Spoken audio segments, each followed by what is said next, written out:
Jordan, what up, bro?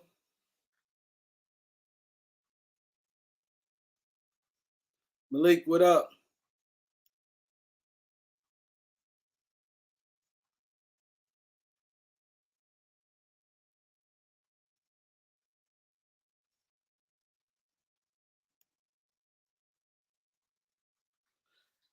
Let's get the likes up. We got my boy Jordan in the building, my boy Malik in the building. Let's get the likes up.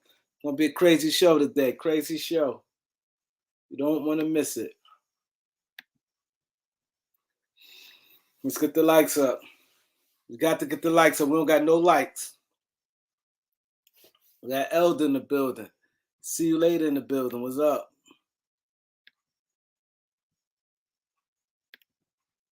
Got MB and Chan. What else we got? We got Caesar. We got Deshaun, Eric Kwan, AD, Q Tweezy, MIB, Mr. 221, SS Robo, Tom Lou, Roscoe Banks in the building, New World Order. You must got the wrong one. My Instagram is Laker_Kareem. I could show you my DM. You didn't DM me. Dennis, what up, bro? My boy Al in the building. Eric Square, Desmond, Sean Johnson, Corwin, Robert Henderson, Nick Hankey, what up? Carl Young, Scorch.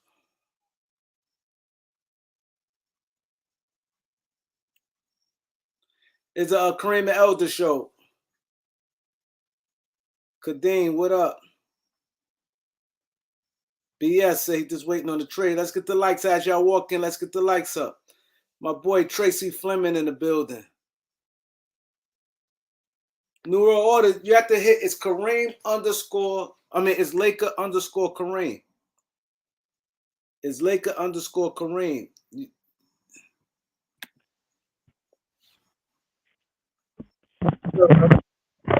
Hey, what's up, Doc? Ain't nothing, it's chilling. What's good, bro? Let's get the likes up. I don't see it. I'm gonna go through all my DM right now. I don't see your name.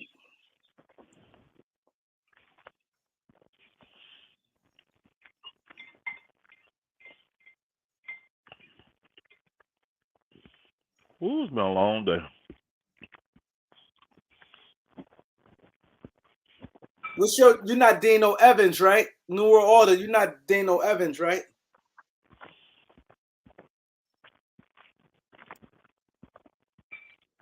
You're not Dano Evans, right? If that's your name, New World Order on there?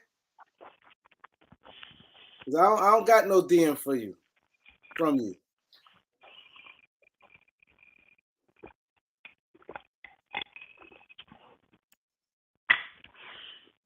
T Sweezy, what up? What up, Elder? Man, salute, my brother. Sorry, I gotta multitask right now. Nah, Been wanting to go all day. as we I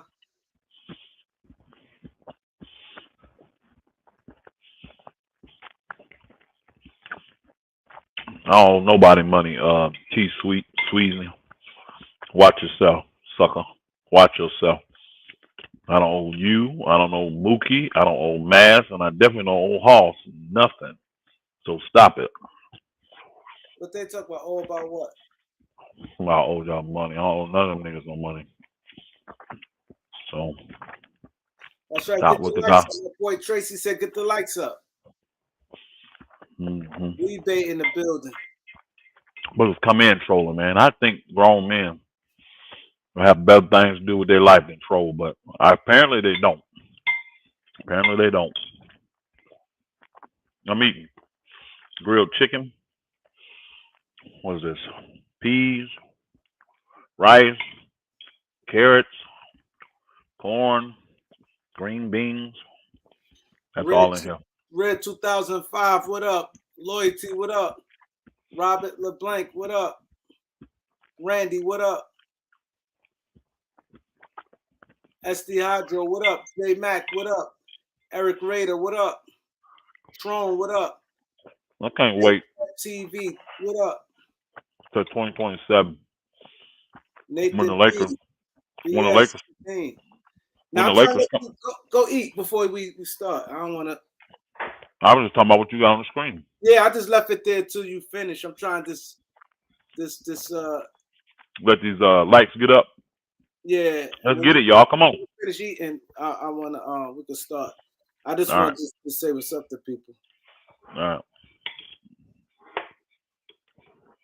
Who else in the building? My boy Craig is in the building. George is in the building.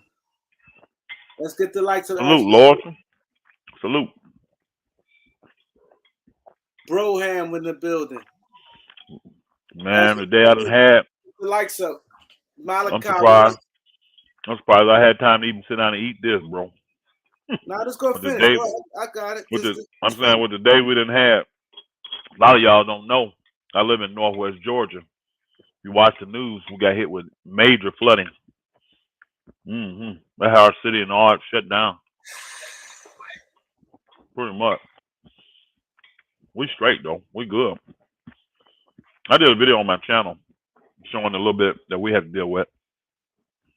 I mean, grilled chicken, rice, corn, peas, green beans, carrots.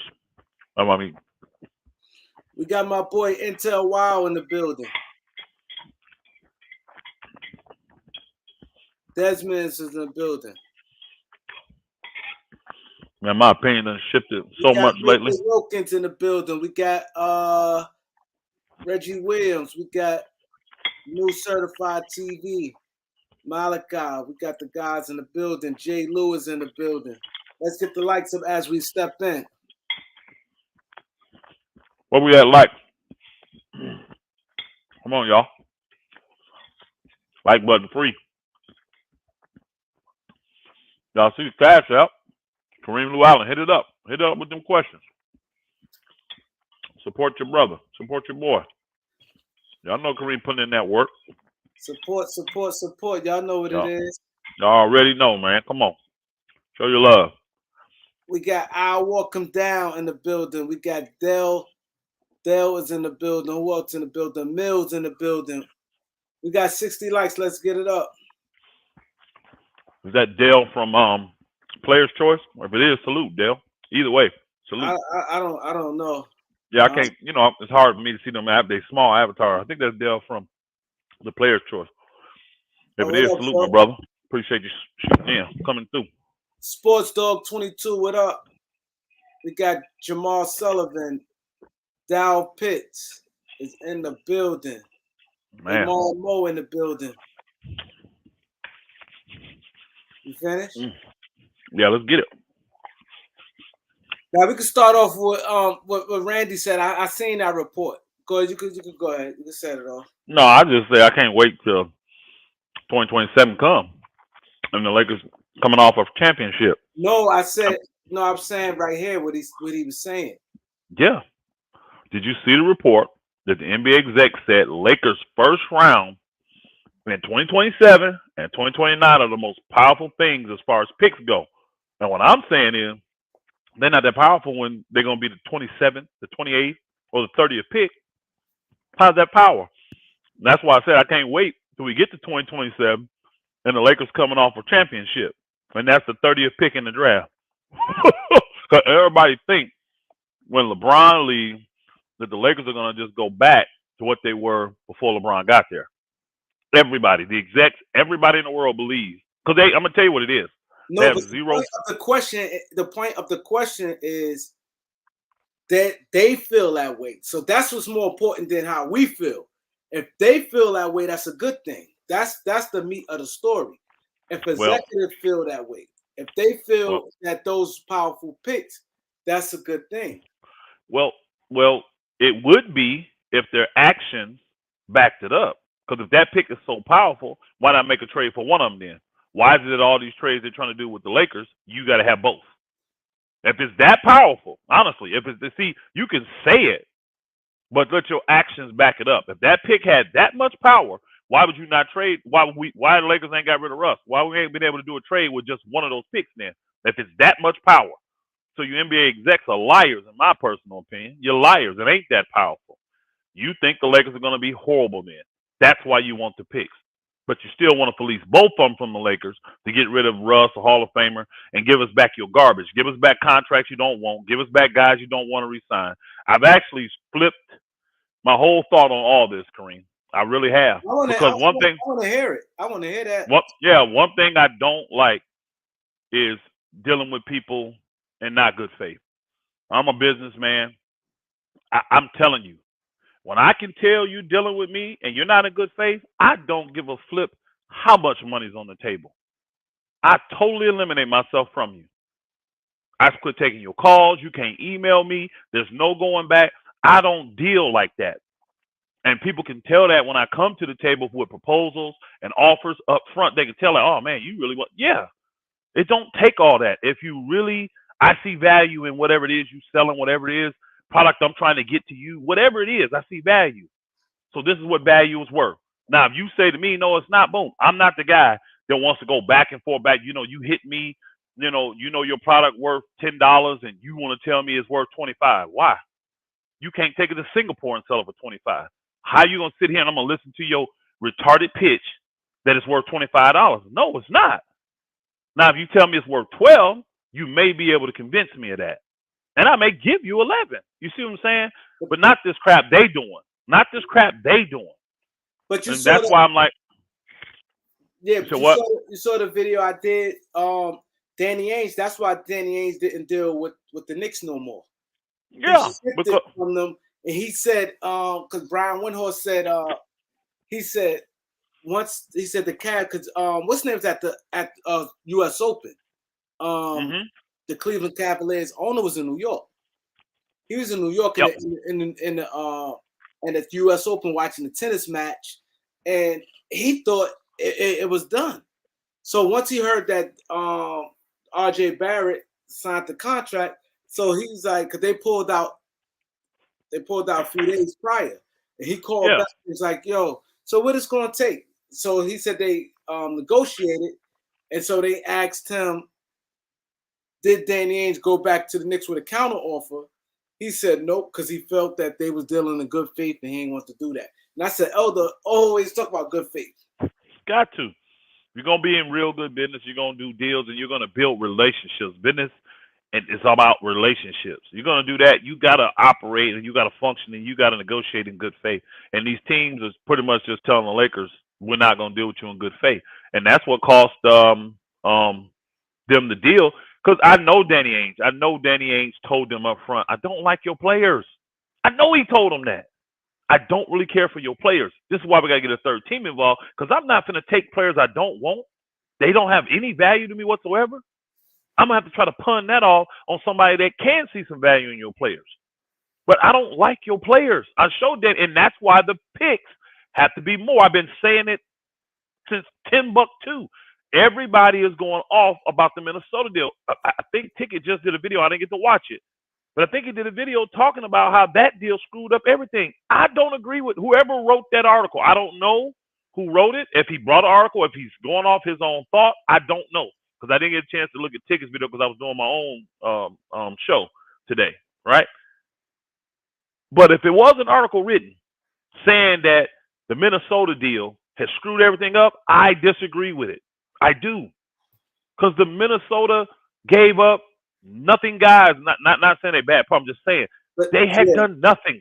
The only guy that had any kind of real potential was Vanderbilt and the rookie that they had just drafted, because you don't know what he's going to do. But those are unproven young guys.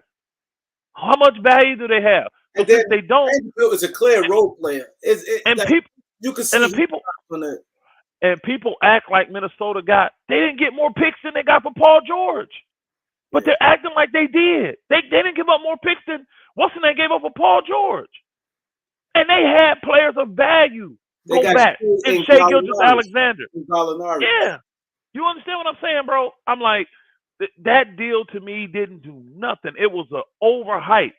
They got 4 unprotected picks and this year's current person that they drafted. That's it, y'all. Everybody, they got 12 picks. Then they got a bunch of guys to make that shout because Gobert's making $200 million, y'all. He got a $200 million contract. You have to match the salaries. That's why it was so many guys. But none of those guys did anything. Patrick Beverly, he's a good player, but what has he won? What accolades? Has he made any defensive teams? Has he even done it? Even though he's a great defender. You see what I'm saying? That deal to me did not shift stuff. KD didn't get traded because the owners was in agreement, bro. They was not finna give up the farm for KD, and KD's old, and they just saw this Booker get smoked in the playoffs. You just saw this Booker get swept. And he coming off the Achilles. He's 34. He scores great, but he don't play defense like he used to in Golden State. He can't move that way.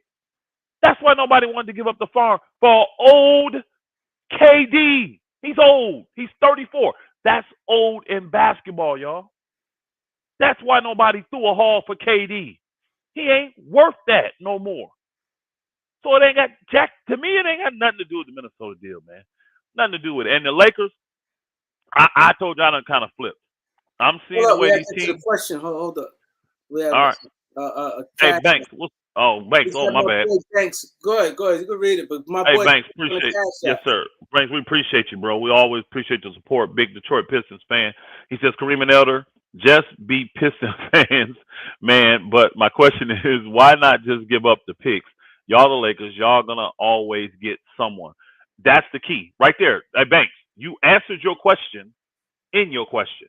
That's why you don't give up the picks, because we are the Lakers, and we will get someone. And watch, y'all. Watch. We'll keep Russ. We'll run through this year. We'll have $30-something million, right? And watch somebody come available that'll take that $30 million that's going to take the Lakers to the next level. I can tell you a guy right now we can get, because I don't think they're going to pay him. We can get Wiggins. I don't think they're going to pay him. All you Golden State fans, I don't think y'all going to pay him. Yeah, they payroll is crazy. Yeah, their payroll's ridiculous. And I don't think you're going to pay Poole. Yep. I don't think you're going to pay Wiggins. And if the Lakers bring him over there, say they give him a 4-year, $100 million contract, I don't think y'all going to do that. I really don't. The man just helped win you a championship, and I don't think you value him like that. I saw that with the way you treated the one fellow that was just there that's in Toronto now, from Georgetown. What's his name? 6'9" shooter. Otto Porter. He was next to Curry. He's the best shooter they had in the playoffs. The best shooter they had. We bringing everybody back. Porter, the first one gone. Junior, the first one go. Gary Payton, Jr., first one go. Stop them lies. I don't think they're gonna value him. I think they're gonna put the money in these guys to replace what's name, these younger dudes, and it's gonna cost them. So that's one, because everybody will ask me, well, who you gonna sign? Who you Lakers gonna sign next year? They can sign him. They can sign him. You add him to that mix. You put him on the Lakers. Oh, that helps the Lakers a lot. You put Wiggins on the Lakers, that helps them a lot. Especially when we can get it for like 4-year, $100 million, $25 million a year. Even if you did a $390, I'm with that. Team option 3rd year, in my opinion. I'd do that deal. I would do a 3-year $90 with Wiggins, and team option for the 3rd year. That's the wing. That's the defender. Now LeBron can roam. You see what I'm saying? Man, it's people though. I've heard that list. And then the thing you don't know about, who's going to be the scruntle at the end of this year. How many teams going to want to come off their superstars or their big players because they didn't win? I told y'all this. Hold on. This is another thing I told y'all. I told y'all this, right? This team we got a good relationship with. I shouldn't even put this out here, Kareem. I shouldn't even do this. I'm going to do it, though. I shouldn't do it because I want y'all to watch it. And I want some of y'all that's going to have good memory come back and say it. The Lakers got a good relationship with Washington Wizards. They do. They got a good relationship with them. I'm serious. Let the Washington Wizards not go up this year. Let them not be in the playoff contention. Let them not make the plan and all that. They're going to trade Bradley Beal, y'all. Watch. They're going to trade him. They're not going to want to pay this man all this money to be bad. Well, you think the Lakers want to give him $50 million? No, but here's what the Lakers do, though, bro. This is the shit the Lakers do. They chase the stars. I'm not saying we got a chance to get Bradley Beal. I didn't say that. But I'm telling y'all, we got a good relationship with them. They gonna want to trade Bradley. I was listening to that GM when he was talking about that deal. He said, "Hey, we just ain't giving out lifetime achievement awards over here. What y'all thinking?" There's a great expectation coming with this money we giving Bradley Beal. Now, what could that expectation be, y'all? Winning. You got to win, Booker. Sorry. We gave you 50 mil. You need to win. You can't buy. Teams like that can't afford to just have that kind of money just sitting on their books. I'm telling you, I agree with you, Dijon. I think Bill is overrated. I really do. He ain't worth $50 million to me. But other teams will think if I can add him, he could be the difference maker.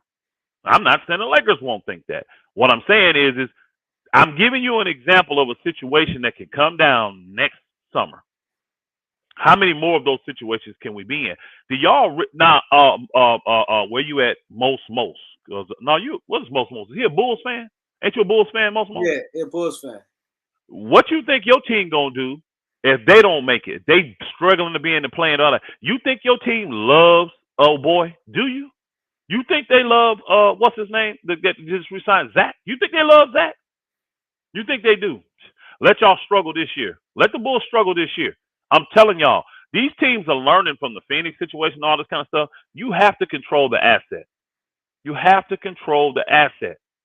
They got him under that contract. Let him lay an egg this year. Watch Chicago be putting that. Watch his name be the main name from Chicago coming up in trade talks.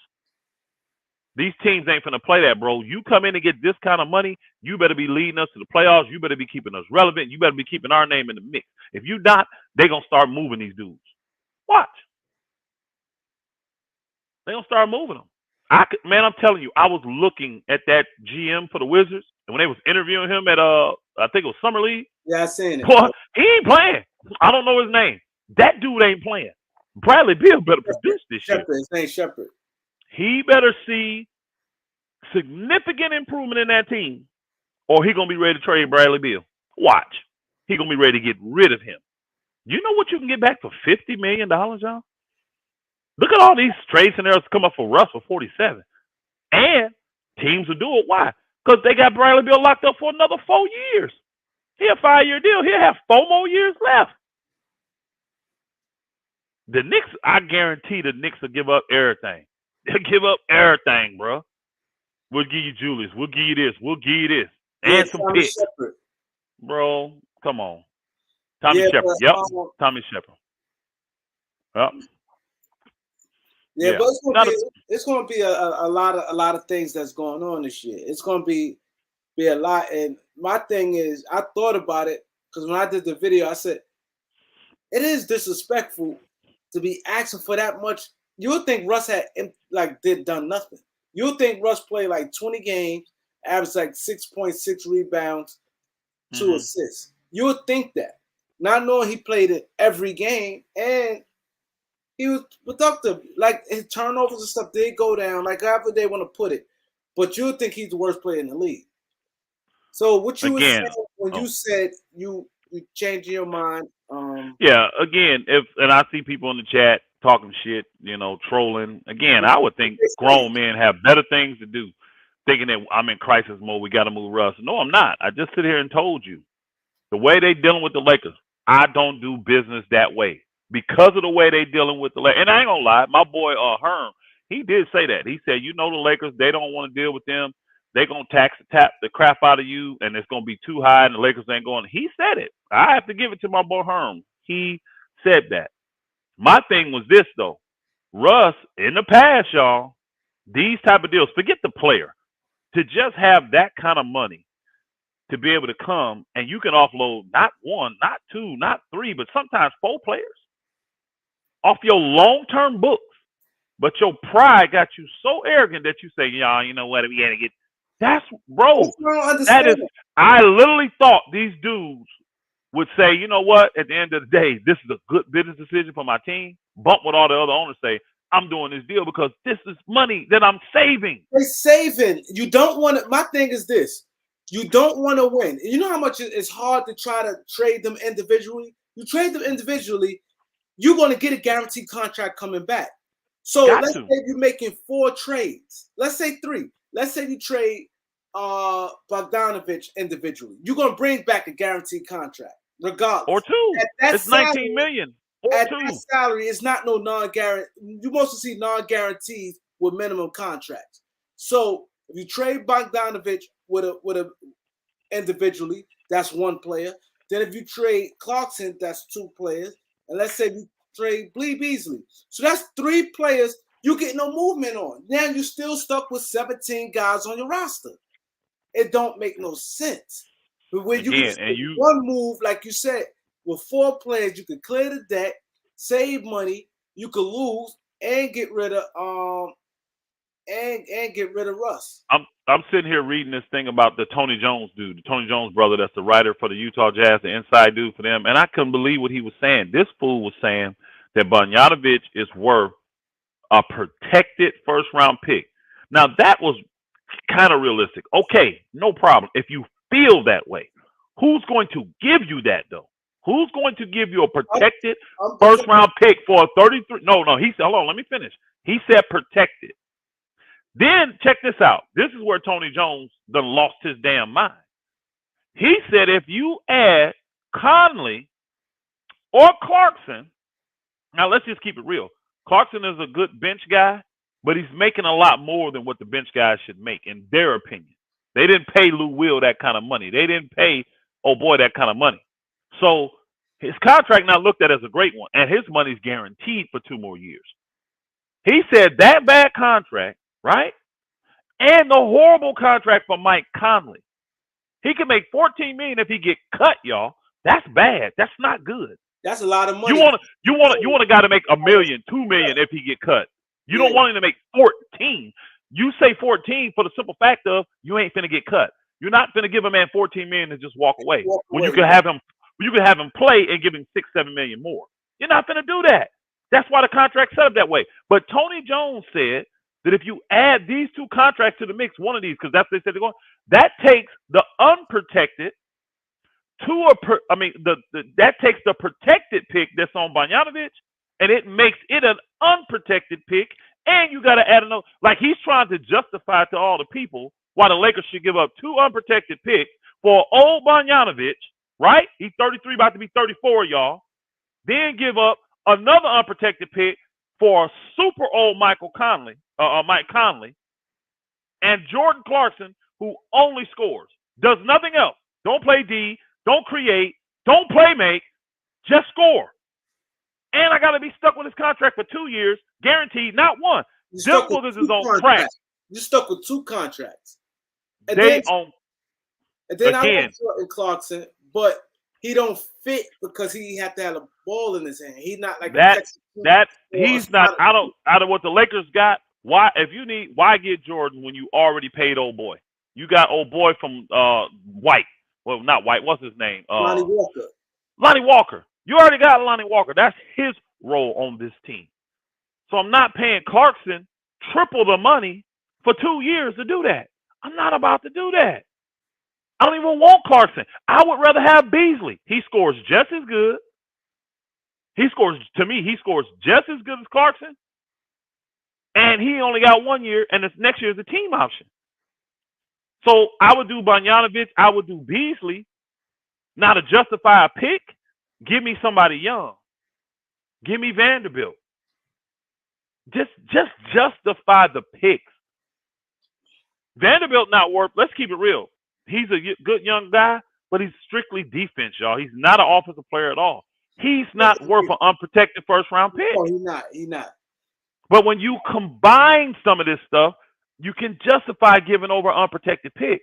But to sit here and try to tell me that it's worth 2, man, bump that. I'm going to tell you right now, if I'm giving up 2 unprotected picks, the number one thing I want back is young talent. Now, if I can find some kind of deal where I got Cam Reddish and I got Vanderbilt in the deal, plus a veteran that can help me that'll fall off my books, now I can justify giving you 2 picks. We got my Quick Tweezy in the building. He said, just showing love. Salute, brothers. Thank you, Quick Tweezy. Salute, my brother. We appreciate the love, man. Thank y'all. Thank you, brother. Thank you for I think we got another one. We got another one there, too, from 7 Day Sports Pod.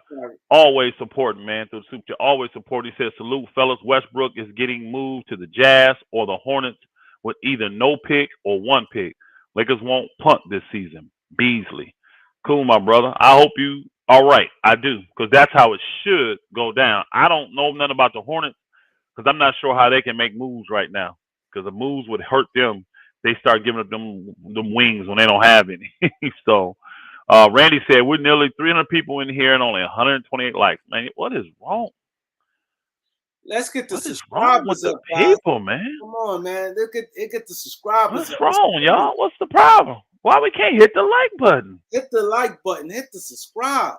Why we can't hit the like button? No doubt, Kato. Show who hit the like button now because it put people on the spot. Yeah. This shows I wish it did. Yeah. It should We show should we should come up with that. Yeah. Because they don't understand. Like, can somebody tell me what's the negative of hitting the like button? What is it? It could be people that come on every day, just don't hit the like button.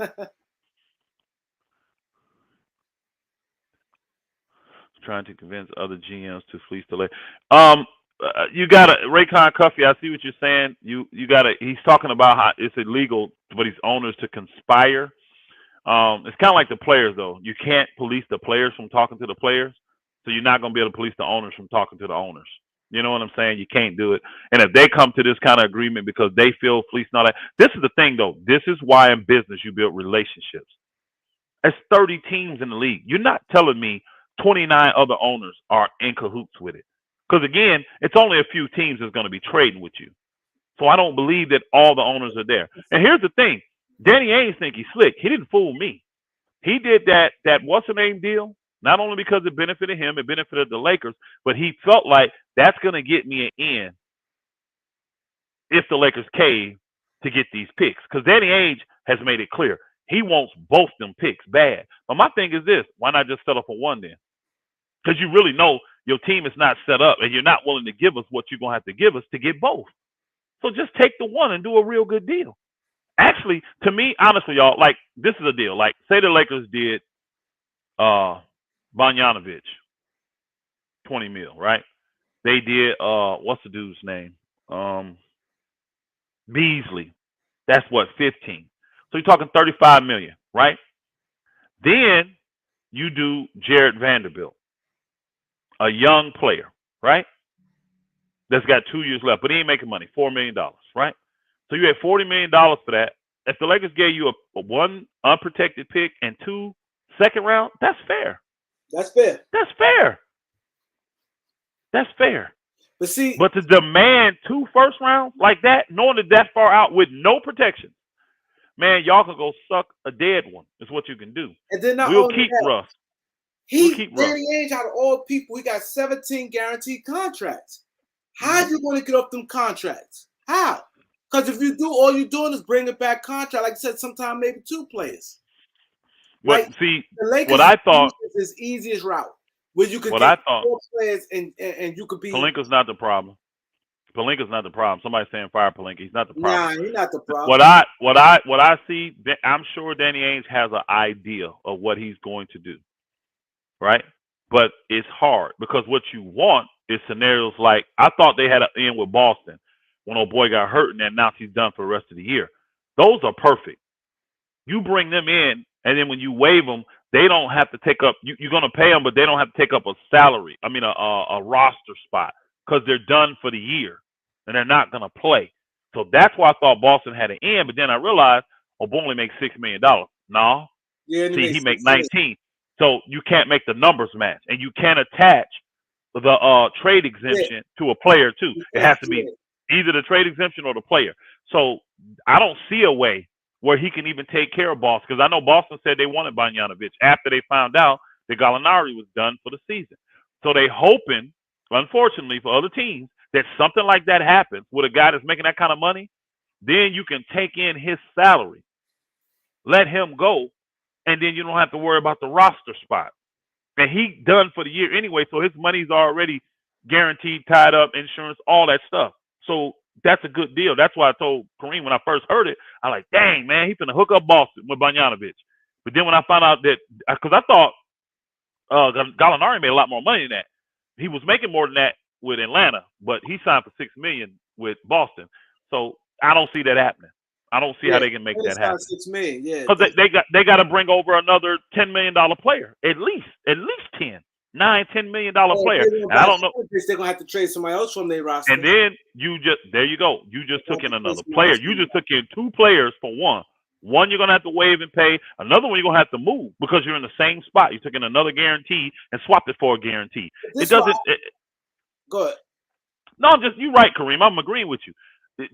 Danny Ainge knows that he needs the Lakers as much as the Lakers need him. He needs the Lakers bad because anywhere he go, he brings back another guaranteed contract. He $1.7 million on a tax line. He do a deal with the Lakers, he get further under the tax line. Any other deal, you really, he's $1.7 million on the tax line. Yep. So that's close. The Knicks, I'm gonna be honest, the Knicks, just dumb, y'all. Just dumb. You have zero chance of winning with the team you got right now. I like what Mr. Miles and what Ticket said. I've been saying this forever. Y'all all know. One of the teams that because I say I never like bash Russ and say that he's garbage and can't play anymore about. I say he's a bad fit for the Lakers. Y'all take that as Russ bashing. It's just a fact. But I'll also give you teams that I think he will be good to go play with. And one of those teams is the New York Knicks. I've been saying it forever. It fits the man lifestyle. He wearing dresses and doing modeling and all that stuff. That's what they do in New York, bro. That's the mecca for that stuff. So it fits his lifestyle. And then Russ is the type of player that New York would appreciate. Go ahead and read that. Dario Valenzuela. He said, salute my brother. It should be if the Jazz demand what they demand, the Lakers should come back and demand Vanderbilt and Beasley in the second round pick, then go get Cam or Josh, Brogg, Vandy. Who's Josh? I think Josh. He could be talking about a Koji or Josh up in They used to play for the Lakers. Josh. What's his name? Josh Hart. Hart, maybe. Yeah, he may be available. I think he may be available. Josh Bogey. He said Beasley for Russ. Oh, Josh Richardson. Oh, okay. Okay, Josh Richardson. Yeah. Because San Antonio's still in the mix. I'm going to tell you right now, the only way a deal going to get done is if one of these teams do something realistic and say, we'll do this with 1 pick and maybe some seconds or just 1 pick. Because a lot of these deals should be done with just 1 pick. Because it's like you eliminate the benefit of taking on the players you don't want. Like, that's not in there. I didn't diss New York, bro. I didn't diss New York. Stop it, Jimmy Two Shoes, with your trolling ass. Stop it. I didn't diss New York. What I said is that Russ is a good fit for New York. You take Russ, you put him on that team. Oh, boy already showed you he can play with a guy that dominates the ball. Did he not show you that, Brunson? Didn't Brunson show you that playing with Luka? So he can play with Russ. You got them two in the backcourt. Now you're a little bigger. You still got Barrett. You still got Grimes. You still got Julius Randle. You got young dogs that can run and play D. Russ's energy and all that, man, the New York fans would love Russ. Because first off, he's going to play every freaking game. Salute, Herm. Salute, my brother. He's going to play hard. He's going to be there every game. I'm telling you, I really believe this. You put Russ on that team the way it's constructed right now, that team they're going to be in the play-in. And they may make the playoffs.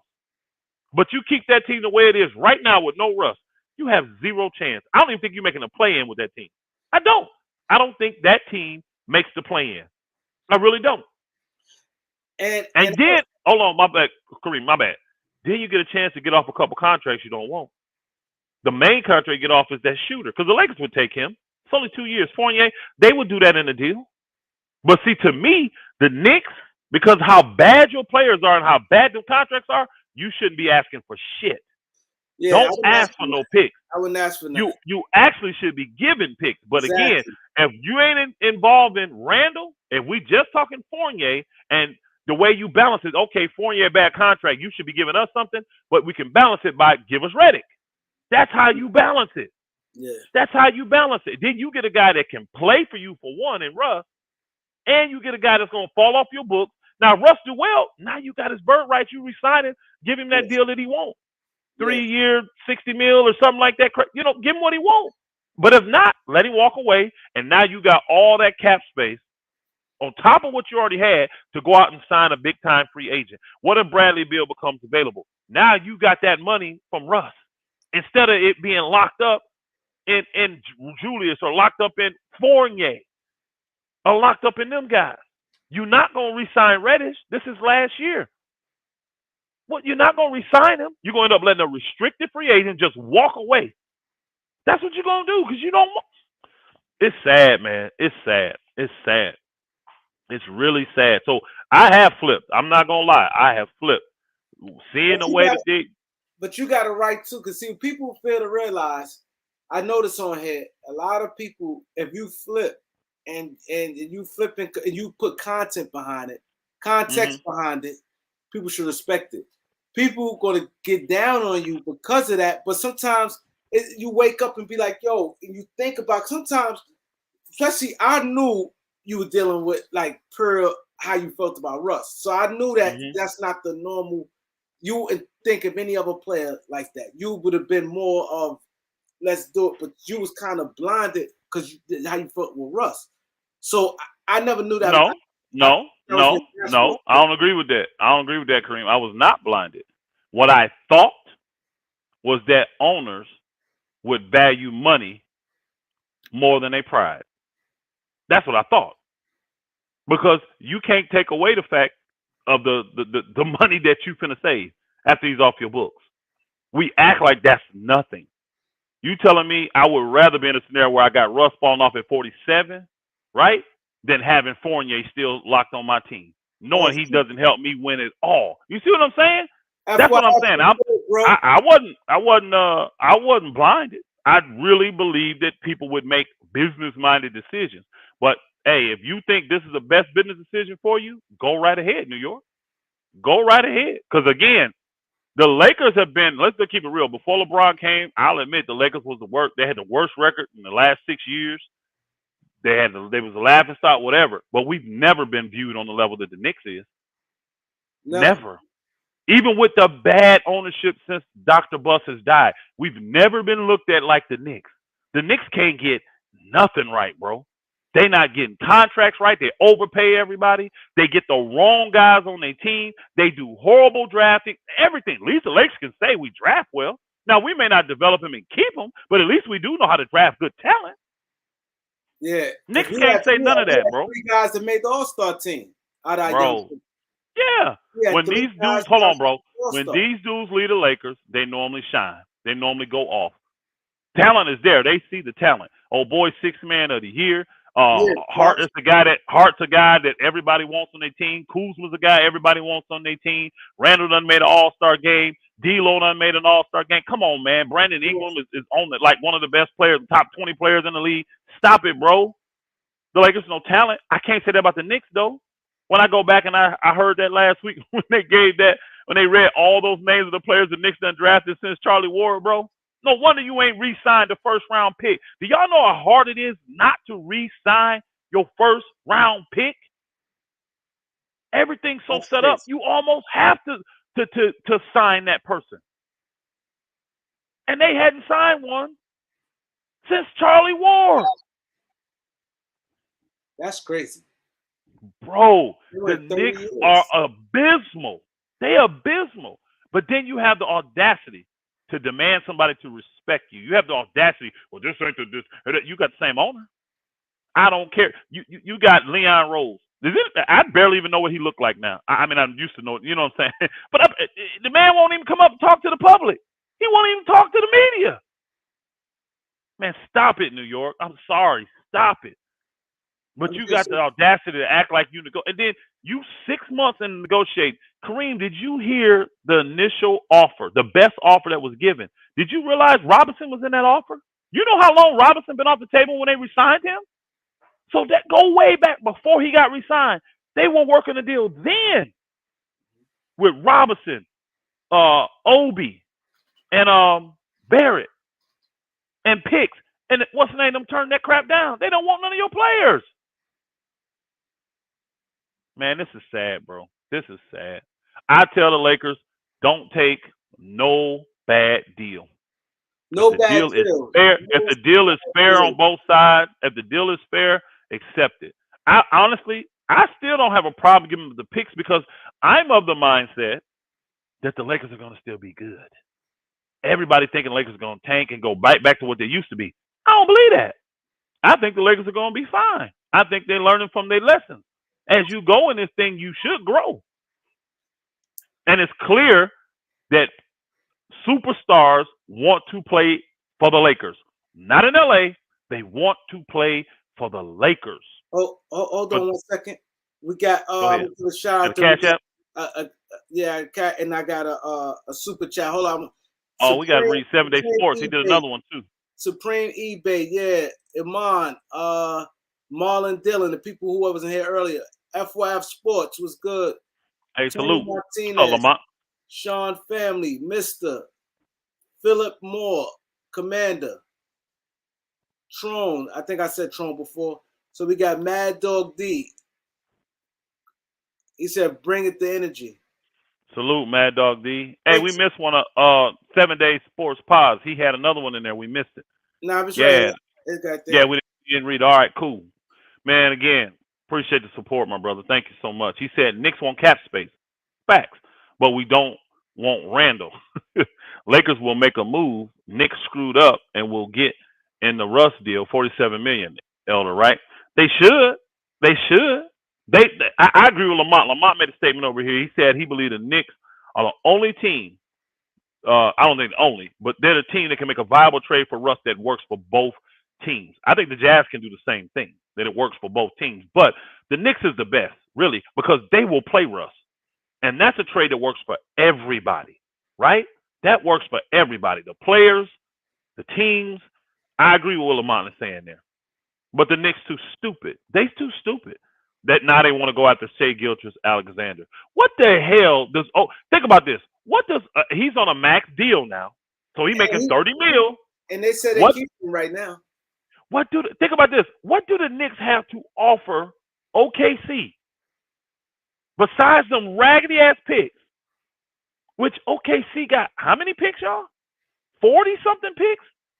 I don't even know if OKC want picks right now. They can't, bro. I don't see nothing on the Knicks that they can offer to make OKC feel like that's a great deal for them to send Shai Gilgeous-Alexander up there. They holding him for teams that know. You see what I'm saying? He's going to be a difference maker. You know what? Man, keep it up. They may mess around and do the deal with the Lakers. Keep it up. They may take the Lakers 2 picks. Since they're so valuable, they may send Shai Gilgeous up there to get them picks from the Lakers. Because he's making 30 and Russ. That's 2 players. But that's 2 players. But like you said, as far as the Knicks should give us something in this. Because we helping them. Absolutely. I wouldn't give up no pick in this deal. Even though we be getting Cam, they don't want Cam. So you giving up 2 guys that's on got longer contracts. I asked you. A guy like Russ going to play, and a guy that Russ going to play, and he's going to be a free agent. This help y'all more than help us. I asked Lamont because that you put it up there and he put it. What in that deal? And D Rose, old, Reddish, unwanted, ain't proven, and Fournier, horrible contract. What screams? Give me a pick. Yeah. What have they given us that's worthy of a pick to move Russ? We don't need to give a pick to move Russ. Russ fits their team better than he does our team. Russ giving them cap flexibility that they want for next year. Exactly. You should be giving us a pick. To be giving us a pick. I don't understand people's mindset when they look at something like this and can justify saying, well, it's going to cost you a pick to get rid of Russ. That's what people say. That ain't really. That's not reality, though. Derrick Rose. That's not reality. He's older. He was 33. None of those guys, bro. 33. None of those guys are worth a pick. Derrick Rose, none. 33, stay hurt. And he got a bad contract right now. And he stay hurt. Yeah, he stay hurt. He's old, and he got a bad contract. Evan Fournier can't hit the backside of a bar on a bad contract. The only talent you got in there is Reddish, but we got to develop it. You didn't. We're going to have to develop it. And you telling me that's worth a first-round pick? So Reddish is – hold on. This is the key. Is Reddish more valuable than Russ?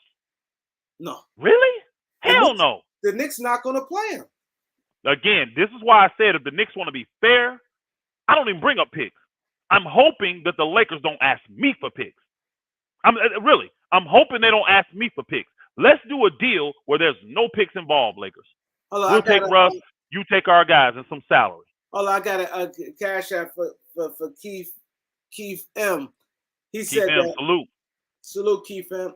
He said that you guys do a good job. And he said he needs y'all guys to keep supporting Kareem the Elder Show. Hit the Man, we cash app. appreciate y'all. He said, Appreciate guys, y'all big time. he said, guys, hit that cash app. He said, hell with super chat. Yeah, I had stopped my stream. I missed a bunch of things in here. Cool. Y'all heard it? Yeah, we heard it. I heard it. He said, hell with cash app. He said, hell with super chat. Send cash app to support Kareem. Facts. Yeah, it goes directly to Kareem to do the cash app. Yeah. He said they're acting like those 2 picks worth $47 million. Thank you, Elder. Yeah, it's crazy. It's not. Them 2 picks, again, I think everybody gonna be disappointed. I think the Lakers are still gonna be good. I think they're gonna be still viable for the playoffs because they're gonna get somebody else. Y'all have no idea these guys that desire to play for the Lakers, not just in LA. They want to play for the Lakers. And there's so many guys from that area that want to go back home and play. And they're superstars. People say, hey, I sit here and debunk that last week when I showed you all these superstars in the last 4 or 5 years that made it clear they want to play for the Lakers, not just in LA. They wanted to play for the Lakers, and they were all superstars or stars. Stop it. So what makes you think these guys coming behind when LeBron leaves ain't gonna still want to play for the Lakers when they can take the mantle on the highest stage in basketball? Because playing, it's not Madison Square Garden, y'all. I'm sorry. It ain't. All you New York people, I'm sorry. It ain't the Mecca. It ain't. It's historic. Don't get me wrong, but it's not the highest stage to play on in basketball no more. It's just not, in my opinion. You're right. So he Platinum Randy said we 420 subscribers away from 6K. Can we get 20 subscribers by the end of the stream? He said. I think that's a doable goal. Got to be 20 new people. That's right. Got to be 20 new people in here. Hit that subscription. We're trying to get to 6K over here. Salute. Hey, what's up, Atlantean? Salute, Atlantean. I think I saw him in there. Atlantean, what up? He said we need 500 likes on this video. Yeah, we should. Easily, man. Didn't Ticket tell you change your name to Mr. 200 likes? Didn't he tell you, man? I got you. Mm-hmm. Run them likes up.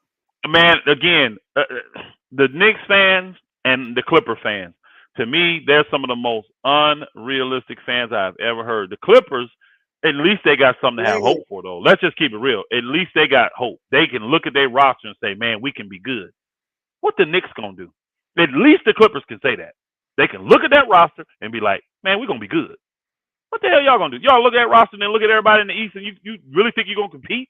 You see yourself 7th, 8th, 9th? Really? You think you better than Toronto right now. You think you better than Chicago right now. You think you better than Cleveland right now. Stop it.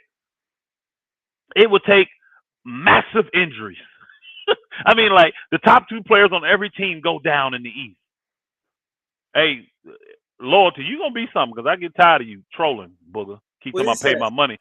Keep saying pay my money. And then when Russ, watch, as soon as Russ get traded, he going to be the first one crying, talking about we didn't have no bet. We didn't have no bet. But I don't like when people do shit like that because people come in and they read that stuff. You joking and playing, but people read that and they go away thinking, oh, Elder owe this nigga money. Elder don't owe nobody shit. I promise you that. I don't owe no man nothing.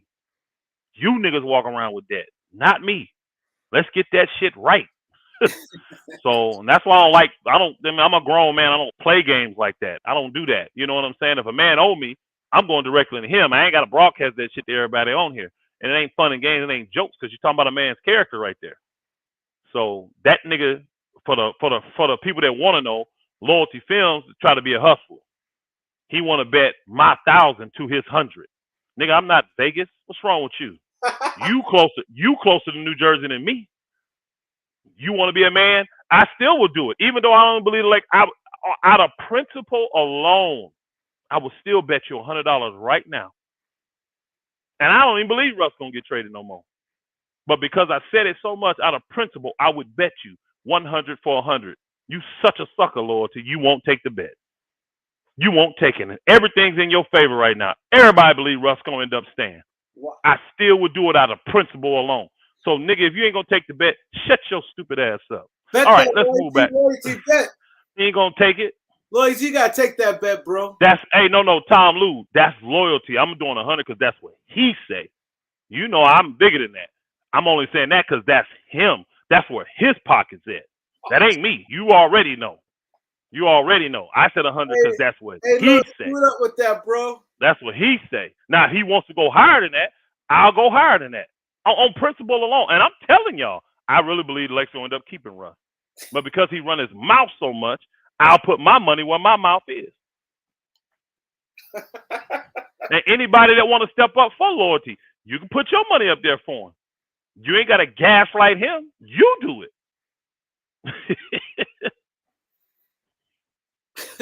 All right, hey, see you later. I already know they're going to go with me hard when Russ stay. You see, hey, them boogers lost their hope last year when Russ didn't get traded.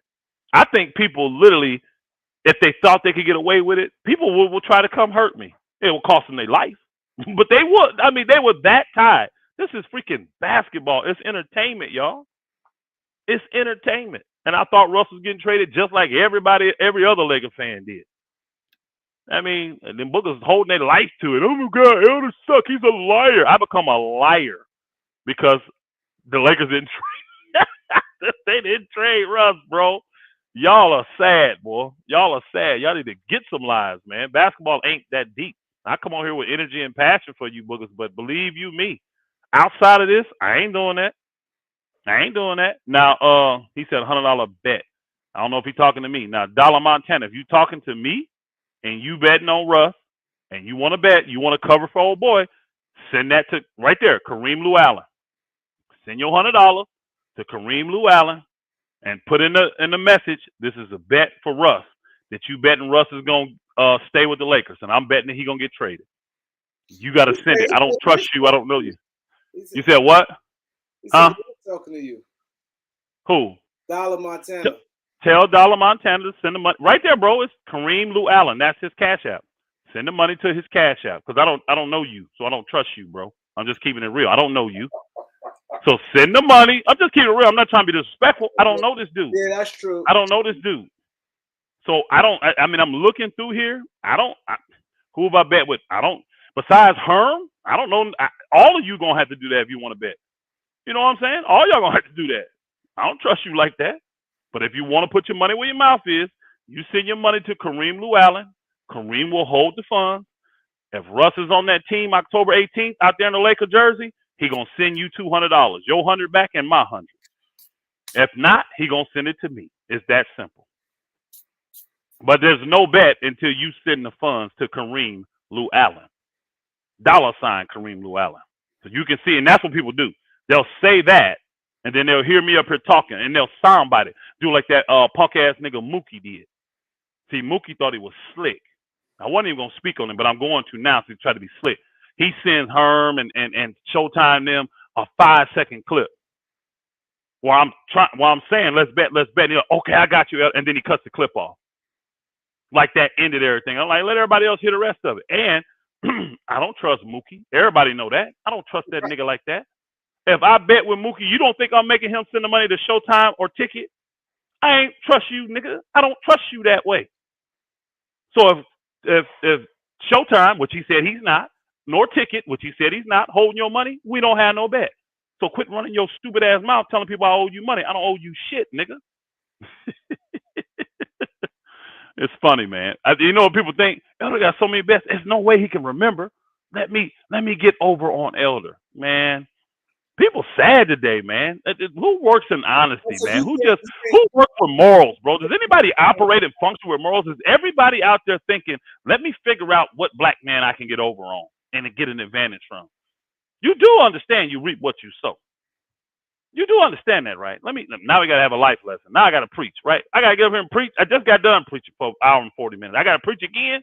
That what I got to do?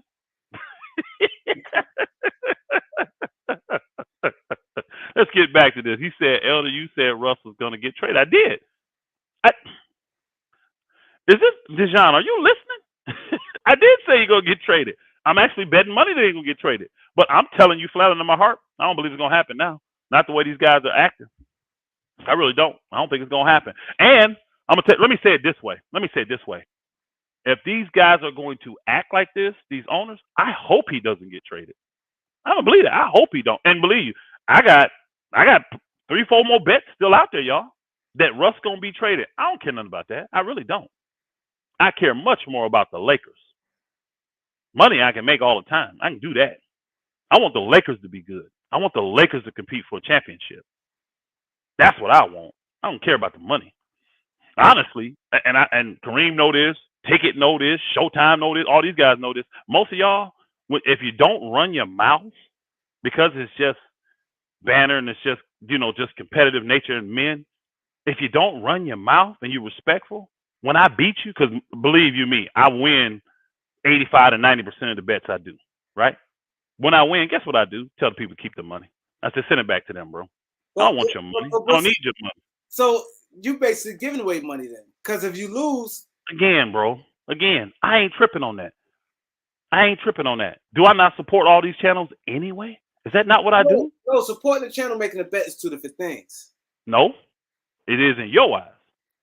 It is. Because if you bet somebody in the chat that don't have no channel, how is this not different? They on here supporting, right? I don't have to just support you as a channel. I can support you as an individual. Man, I promise you this.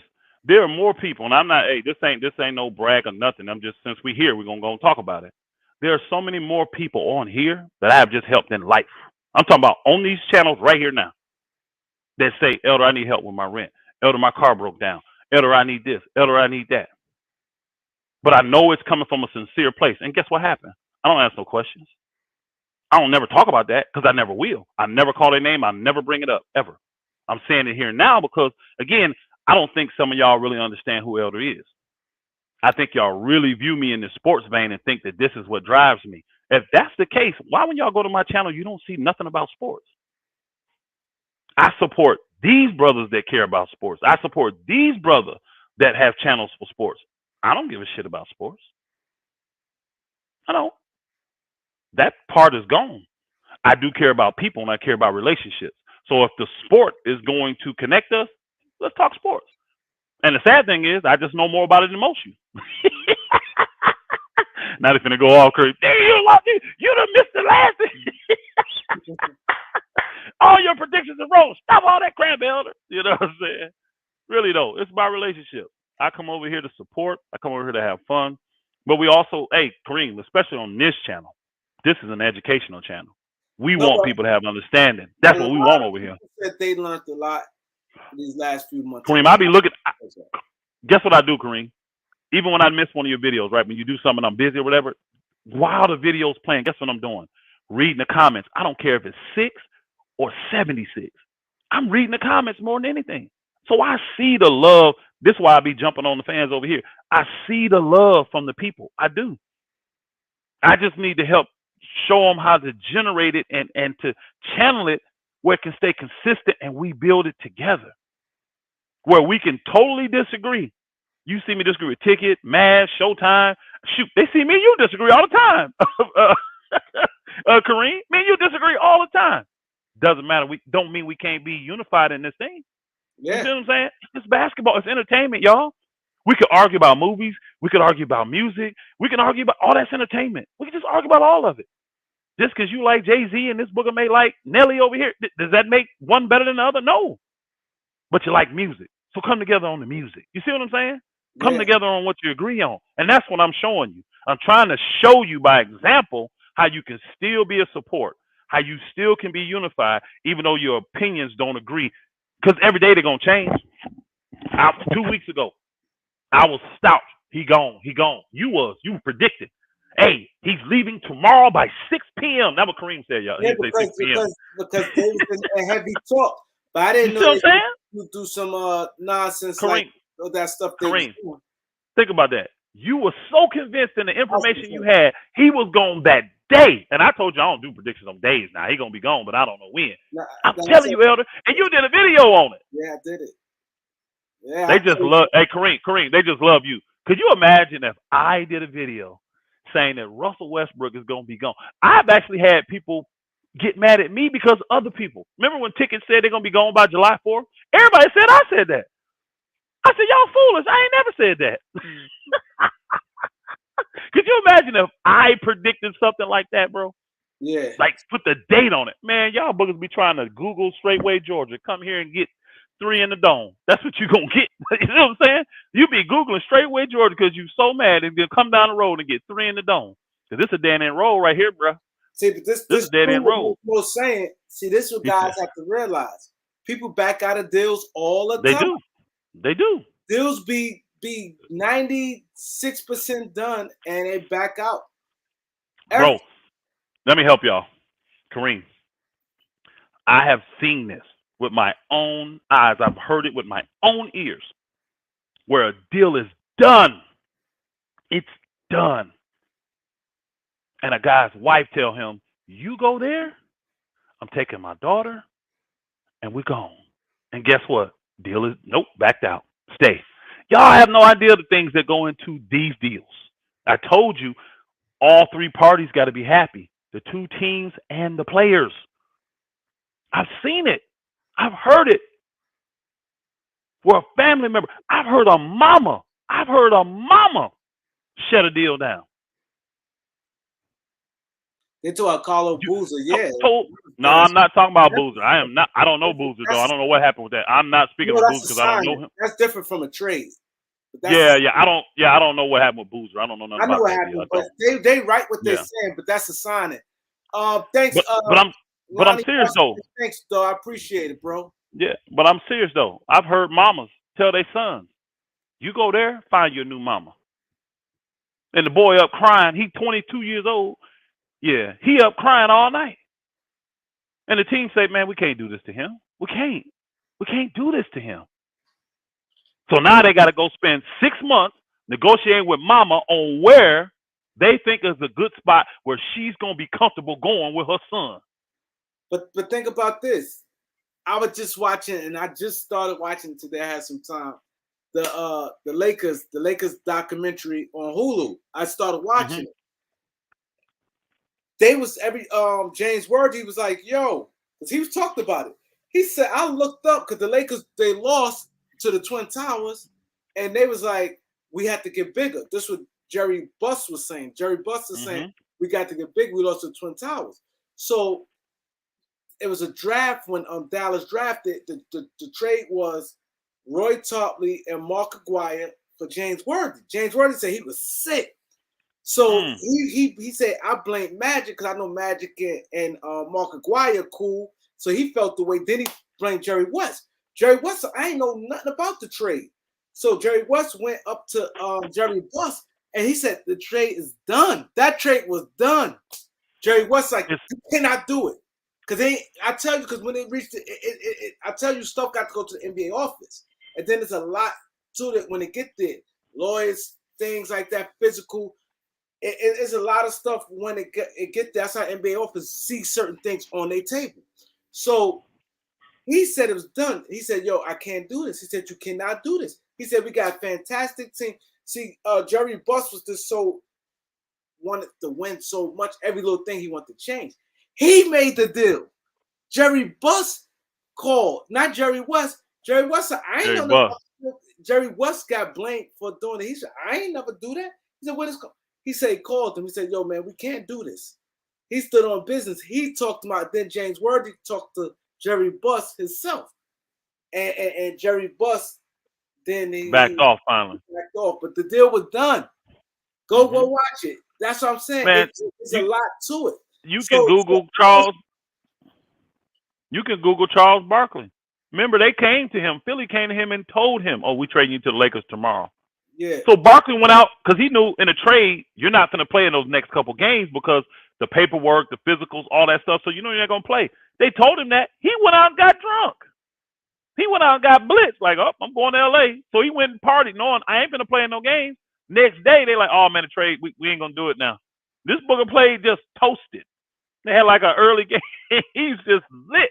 Charles said he's just totally drunk because he said, I knew I was going to get traded. They came and told me. Kuzma, remember Kuzma with the Lakers? Yeah. He posted it. I'm a Sacramento King now. Yeah, that trade was done, y'all. They even told him. This is why teams don't see. This is another example how teams don't negotiate in good faith. when I was talking This is, confident, I'm talking because what I heard.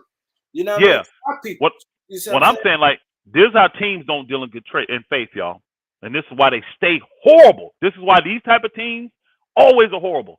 Sacramento, that deal was so done that the Lakers had already told Kuzma he was traded to the Sacramento Kings. He got on Instagram, I think, or something, or Twitter, and posted it, right? And he was on Gilbert Arenas' show. He said it. He said, I was going to Sacramento. I was told I was going to Sacramento. But check it out, Kareem. Then Sacramento comes back and says, no, we want to pick. Yeah. After all of that, mind you, this is for Buddy Hield, y'all. Buddy Hield didn't even start for Sacramento. This is a role player coming off the bench. You can imagine. And the Lakers were sending them 2 starters. But you can imagine how good Sacramento have been right now with KCP and Kuzma. How good they've been right now. Oh my God. Look right now, look in hindsight. Right now, Washington went and did trade Kuzma for Buddy Hield. Kuzma has more value than Buddy Hield right now. Hell no. You see how the roles reverse? Yeah. Right now, Kuzma, the year Kuzma had, the year Buddy Hield. I want to make a point. The deal's done. They come in and say, give us a first-round pick. Not a pick, y'all. Not a second, a first. They wanted our pick that year. The 22nd pick for a guy that's a role player. So the Lakers realized that, okay, we're giving you a guy we don't want to give you. We give you Kuz. That's the draw. That should be enough.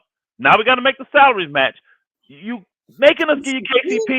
We don't want to give him to you, but we'll do the deal. Hey, we will do the deal. This is what the Lakers said. We'll do the deal, right?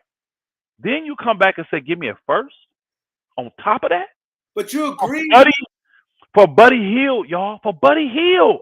Buddy Hield. It wasn't dealing in good faith. And you know got me mad the most with the Kings?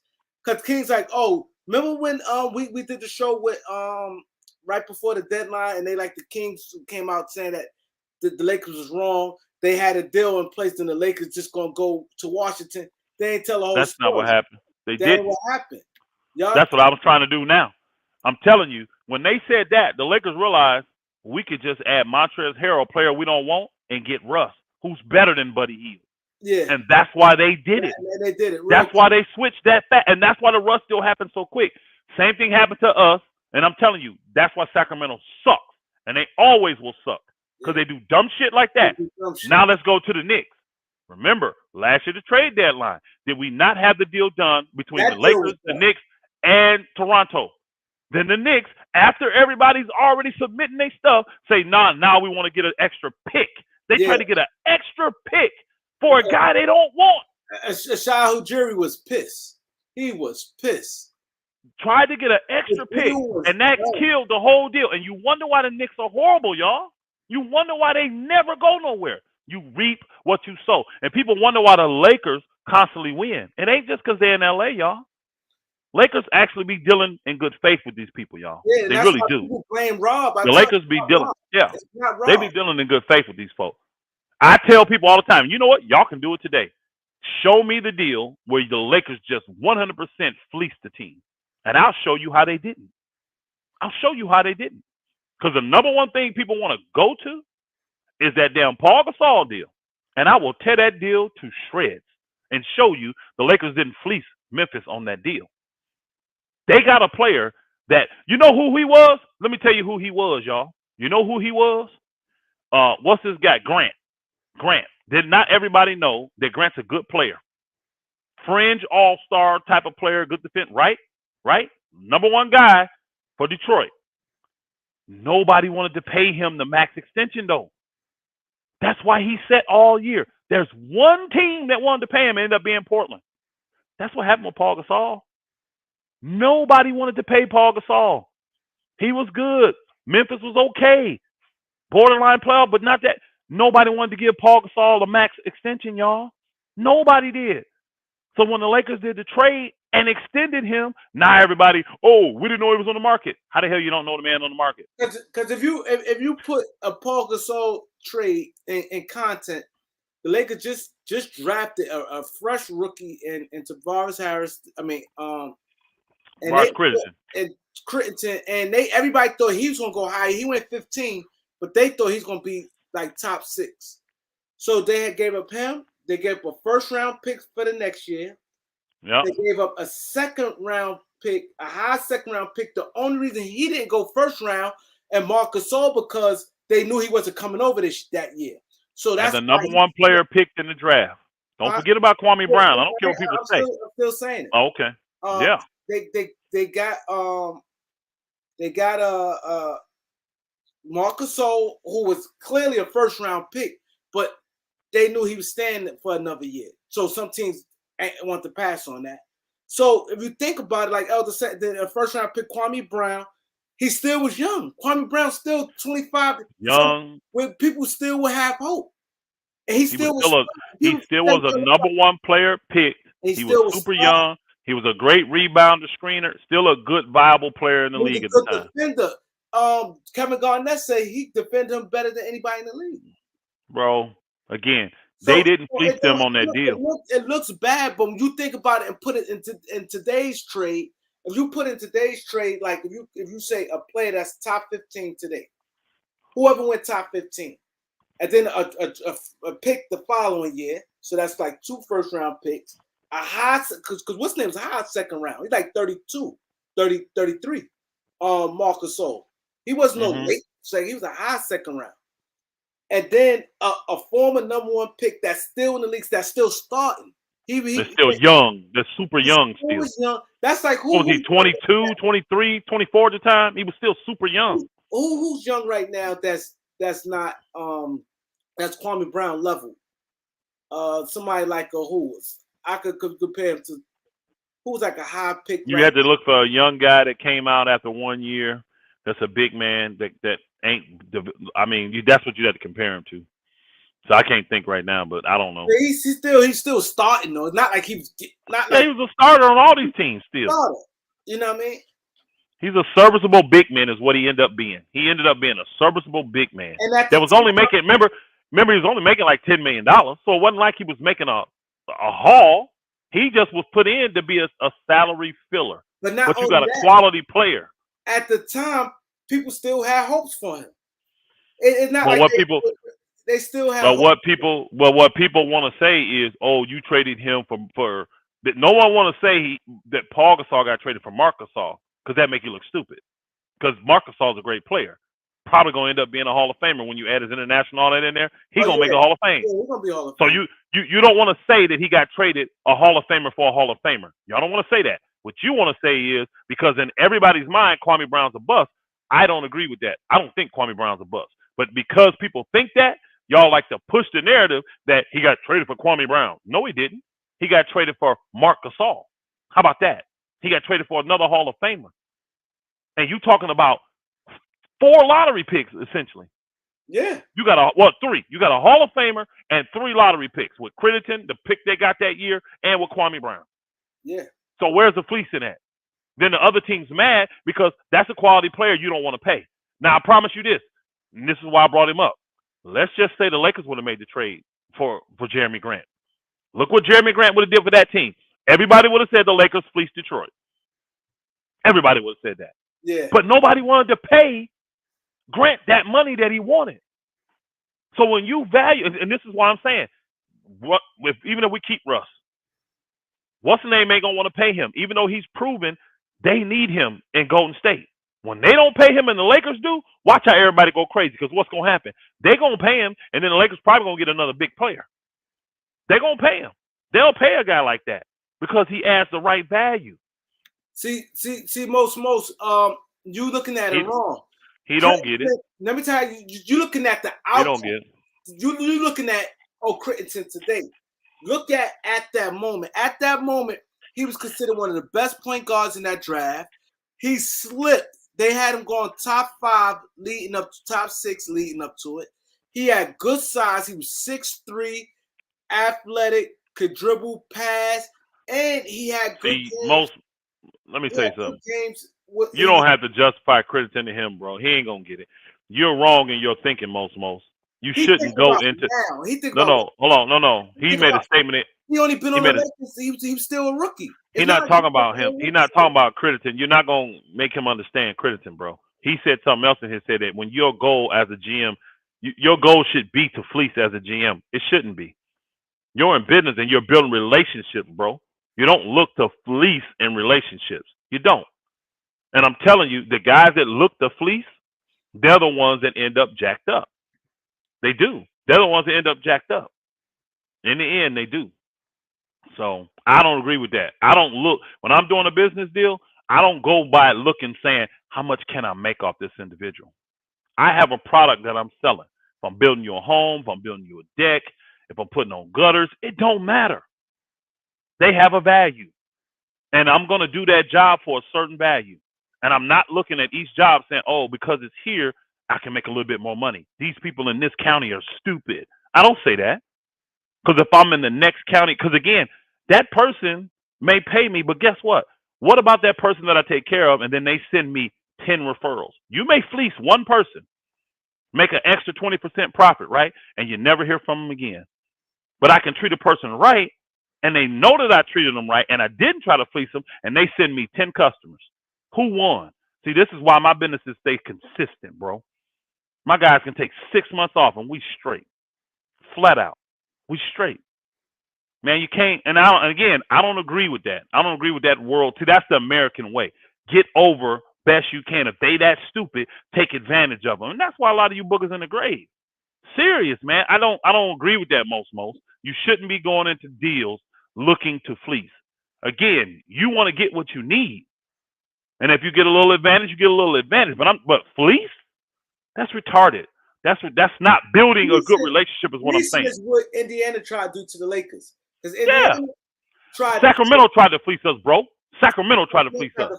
The New York Knicks tried to fleece us on the what's-the-name deal at the last minute after everything's been agreed. Then you come back with more demand? That's bad business. That's bad business. And this is why those teams are horrible. Some of you want to know why your teams never have a chance to win. It's their front office people thinking like most, that you got to fleece every single deal that you do. And this is why you don't get it. You don't get no better. That's sad, man. That's sad. And you have to look at it like this. You have to be, like you said, you have to go in there to try to get what you need. Like you said, if it come along the way where you get the better of the deal, that's just what it is. But look what Indiana tried to do. Indiana got no need for Miles Turner because they don't want to sign him. They got no use for Buddy Hield because he has a longer contract. Whoa. And you got I'm gonna hit this. I'm gonna hit this. Yeah, go ahead. Mm-hmm. That's in front of him, right? Then you trying to throw a bad contract on the Lakers. Then you try to take the Lakers' best young player that's 21 years old and Taylor Horton Tucker. And then, give us a bad contract back. You're trying to get horrible contract back. A player we don't need. We need 5 centers. Stop, man. And then, we already got 2. We got 2, 3 really with Anthony Davis. We're finna add 1 with the guy you want to take in Miles Turner. Then take a 5th center with a bad contract. 3 years. And bro, he has to give you 2 unprotected first. Come on, bro. Man, suck a dead one. Tell Indiana to go stay sorry. Your best days was when Reggie Miller was there. You'll never see them days again, Indiana. Never. Bye. Now, back to most capping most, because most is one of the most cappingest niggas I know on here. He talking about stop the madness that the Lakers robbed Milwaukee. How? I just literally listened to Kareem talk about this. You talking about the Kareem Abdul-Jabbar deal? Is that what you're talking about, most? How else would we fleece Milwaukee? That shit was so political, it was sad. And Kareem gave them, hold on. Kareem gave them 3 teams. He made the demand, but he gave them 3 teams they could trade him to. He really wanted to go back to the Knicks. Man, get your shit straight, bro, before you come with this crazy. Utah, what deal we fleece Utah on? Are you talking about the Patrick Beverly deal? Because to my knowledge, that's the only deal we've done with them. What other Utah deal do we do? And I ain't gonna lie, THT gonna put up some hell of a numbers there. So man, him next to Colin Sexton, man, shoot. What fleecing took place there? You have to let him clarify because we don't he said I'm gonna let him clarify, but I don't. Do you know another Utah deal the Lakers have done? What player did we get from Utah? I can't think of none. And the only Milwaukee deal I can think of that he would be saying, Magic. What are you talking about, Magic? I don't know what the hell most talking about. I don't know what he's talking about, I'm bro. confused. He might be He talking probably talking about so he might be talking them to bad. He's talking about them bad GMs that was selling their picks because those picks were high dollars, and people didn't understand the NBA back then. NBA was about to fold, y'all. When Magic and Bird came, they financially saved the NBA. When they merged with the ABA and all that, bro, they was broke, bro. They were broke. He know that. And them boogers was selling picks because those teams didn't have no money. And teams that did have money was buying the picks. But are you gonna tell me that then? Tell me if a guy, say gold, right? Gold is $25, right? Right? $25. And then you gotta go and you gotta pay your spot price, all that kind of stuff. Say you gotta pay $32 and walk out the door with one piece of silver, not gold, silver, right? If a man comes up to me and he has a bag of silver, and he said, I have 100 silver coins here. Because it's so many, right? Because it's so many, I'll sell you each coin for $20. How's that fleecing? That man needs to move those coins, even though they're worth $32 each. But because he has 100 and he wants the money right now, he'll sell them to you for $20 per coin. You didn't fleece that man. He needed the money now. You had it. I do that kind of stuff all the time, especially like with my little trades and stuff I be doing. You may have a weapon that's worth $1,800, but guess what? If nobody's going to give you $1,800, what is it worth? And then let's just say you need $1,400, and then you advertise the weapon for $1,400, even though you paid $18 for it. I come give you $14. I fleece you? No. I made a means that you couldn't meet without me. That's not fleecing. Now, this fleecing, when I know you got an $1,800 weapon, you're selling it for $1,400, which is a great, great deal. And I come to you and say, oh, I know you're desperate. I got 1,000. Knowing dang well you should never be able, in any way, shape, fashion, form, buy that weapon for $1,000. I got 1,000. Take it or leave it. That's fleecing. That's fleecing. I've had people call me in business and I say, I don't want to. Hey, Kareem, I've had people call me and say, I got these materials, I got this, I got that. I need this, bro. I just, I don't want to do that because that they worth more than that, and I don't have that though. Like say, you got this and it's worth $5,000, right? I may not want to spend $5,000 that day. I may not want to spend it, but you need it. And I'm saying, bro, what you got is worth $8. You can't be patient. I really don't want to give up the $5 I got right now. I don't want to. Bro, look, I need the money back. Give me $4,500 right now. So I'll buy it. I fleeced him? No. I met his need. He needed that $4,500 more than he needed that $8,000 of material. That ain't fleecing. Most, I disagree with you. You said the goal of a GM to find a desperate team. That's not a goal GM. A goal of GM. Most, man. That's why his teams don't win. But how his teams suck. That's a goal of a GM, find a desperate team. Every team not desperate. But like I always say, ain't no fun to a rabbit have a gun. It's going to change. What about when the time comes when you trying to win a championship? That's what you're here for, Gio. But think about this. What happened when, because every team go through this. You're going to have a team going to go through the rebuilding where they selling off parts, and you're going to have a team that's going for a championship when they're trying to find pieces. So what you saying, find a desperate team, it's not that team desperate, but a team has a goal. This team goal is to win a championship, which is the Lakers. Utah goal is to play their young guys and be, play their young guys. So them two together means, okay, you should find a good deal. Not that Utah shouldn't look at the Lakers and say, hey, they Lakers desperate because they want to win a championship. LeBron is 37. They should look at it as more of working to work together. Okay, bro, they've been mind controlled, bro. I don't even waste my time with them. You got this older player on your team, and you got these young guys.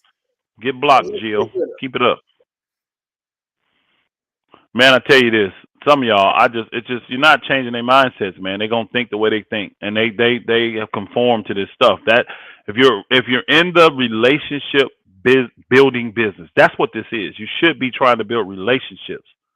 And if you're in a relationship building, you don't get over it by screwing people. People know when they've been screwed. They know when they've been taken advantage of, and they're not going to want to deal with you, nor they're not going to want their people to deal with you. Oh, go ahead. And then my after that Indiana deal, I told you my people said that that turned a lot of teams off. It was like, damn, like teams want people to negotiate in good faith. That's why Danny Ainge didn't give a Nick a call to counter.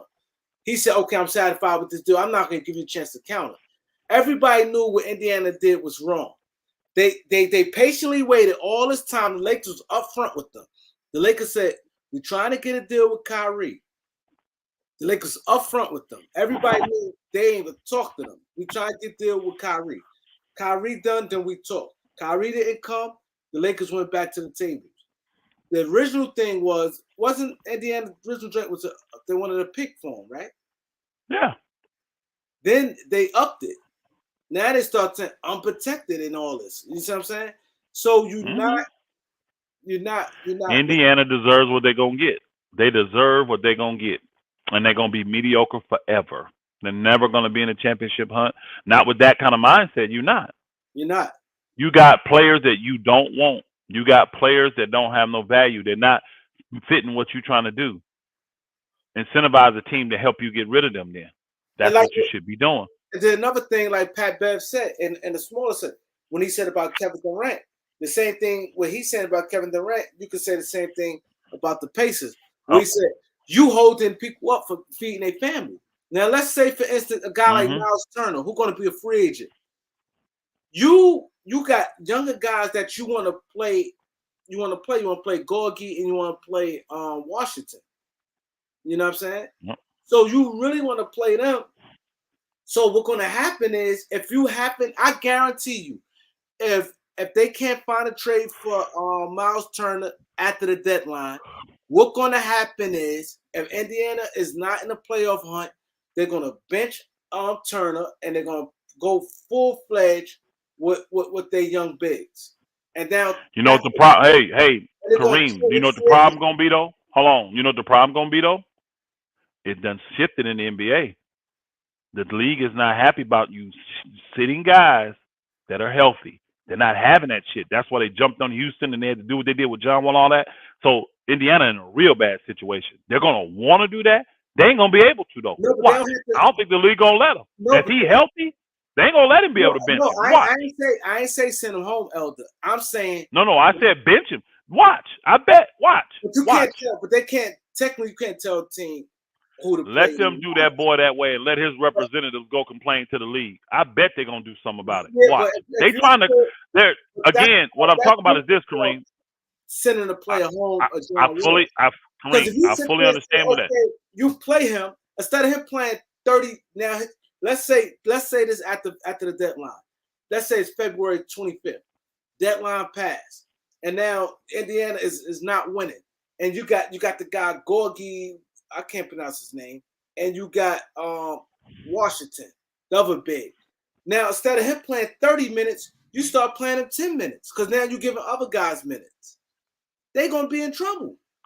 Do you know what happens with that though? I'm trying to explain to you. The reason why Indiana gonna get in trouble because the representatives from old boy gonna call and say they're screwing us up and they're hurting my guy from getting his incentives in his contract when he's clearly better than these guys they have just because they're young and want to play him, but now they want to put him down to no minutes or 10 minutes a game, and now he can't reach all these incentives in his contract. This is the stuff that they're talking about that's important going into this new collective bargaining agreement. I'm telling you, watch. They ain't going to be able to bench him. Watch. They are not going to be able to take his minutes and cut him like that. They can't take his minutes. You know why? Because there's always been a trait in the NBA.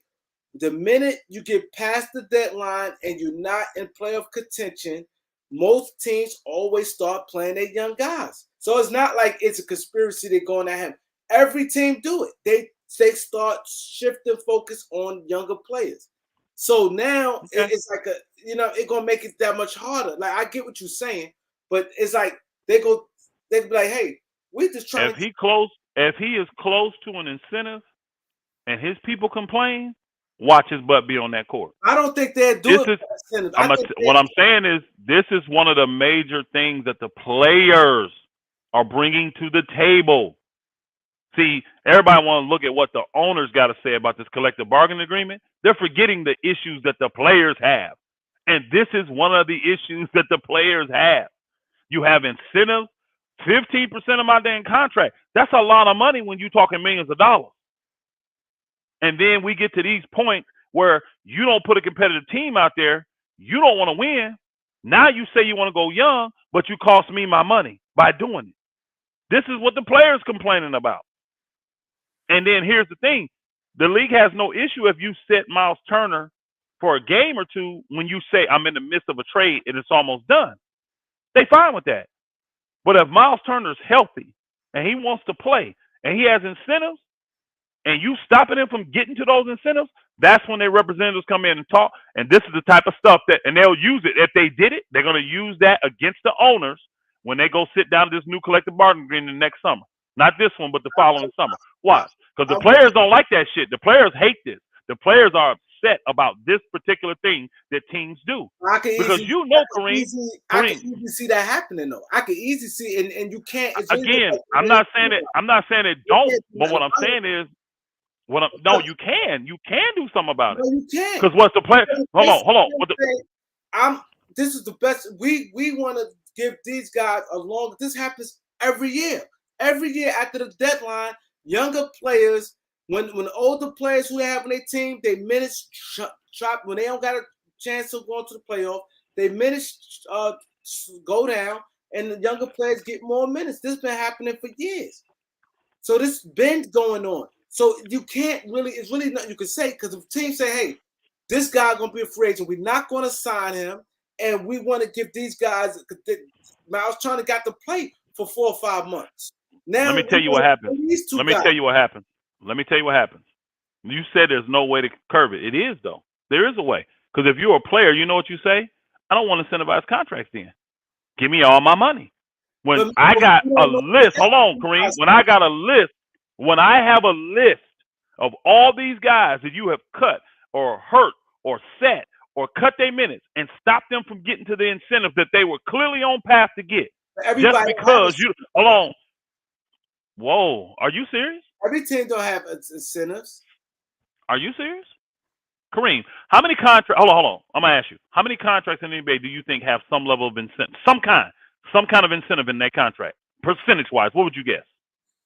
It's a high percentage has it. I don't know, but the point I'm making, I hear what you're saying, but like you said, he only have months. Okay. So what if Indiana still? Okay, let's say if Indiana still do that. So okay, we pay you the incentives. What? They can't though. No. You can't do that. You can't say, look, if you hit 75% in free throws, we're gonna give you $200,000. You at 74.6%. They stop playing you. Then you say, because you're close, I'm gonna give it to you. You can't. You can't do that. You didn't reach it. You didn't make it. You can't get paid it. But you can't do that. You can't do that. You don't have. Hold on, Kareem. You don't have the right in the middle of the contract to change it. You can't do that. Okay. And you know what, Angie Bernard, you're very close. It's probably 85 to 90% of the contracts in the NBA have some level of an incentive in it. Okay. They know they have to incentivize these players to make it. And here's the thing. They want to get any little dollar they can get back if a player wants to be lazy and not reach those incentives. Okay. They make most of the incentives reachable. They do. But about 85 to 90% of the contracts have incentives in them. Go ahead, Kareem. So let me say this, right? Let's say Miles Turner from October to February, he playing 30 minutes a game, right? Mm-hmm. Let's say they cut his minutes to 20 minutes a game. It's really, you can't sit there and say because they're giving other guys minutes, and let's say if he's not playing well, you can't force a guy. You can't just give a guy minutes just to give him minutes. If he's not playing well and they got other options. You just changed the goalpost. You said if he's not playing well. You said now what you've done is justified reasons why you're cutting minutes. You changed the goalpost. But it's what if a guy? Hold on. No, that's not what you said in the beginning, Kareem. You said that they just decide because they're not making the playoffs. Now we don't want to play you. What if the guy's playing well? What if he's playing at his average or above? and they realize they're not making the playoffs. You can. But the way he's playing to meet this is the thing. Most of the incentives are based on you playing a certain amount of games to get there. They're looking at it and say, okay, hold on, you play 10 games, right? You average 10 points. If you play 10 games, that's 100 points, right? Right? So I want you to play 80 games, and I want you to reach 800 points. So here it is, you're averaging 12 points, and you play 50 games. You're on pace to make that goal. Then all of a sudden, you don't want to win games because you can't make the playoffs. You leave me out there so I can stat pad and get that goal. What do you think they ever got the stat padding from? These guys want that so they can make the goal. How many times guys every year they sit down on veterans, not sit them and send them home, but their minutes get cut short and the younger guys play more. How many times you see that happen? Kareem, you're not listening to me. No, I know that happens. Kareem. Well, you know that's the end of the conversation.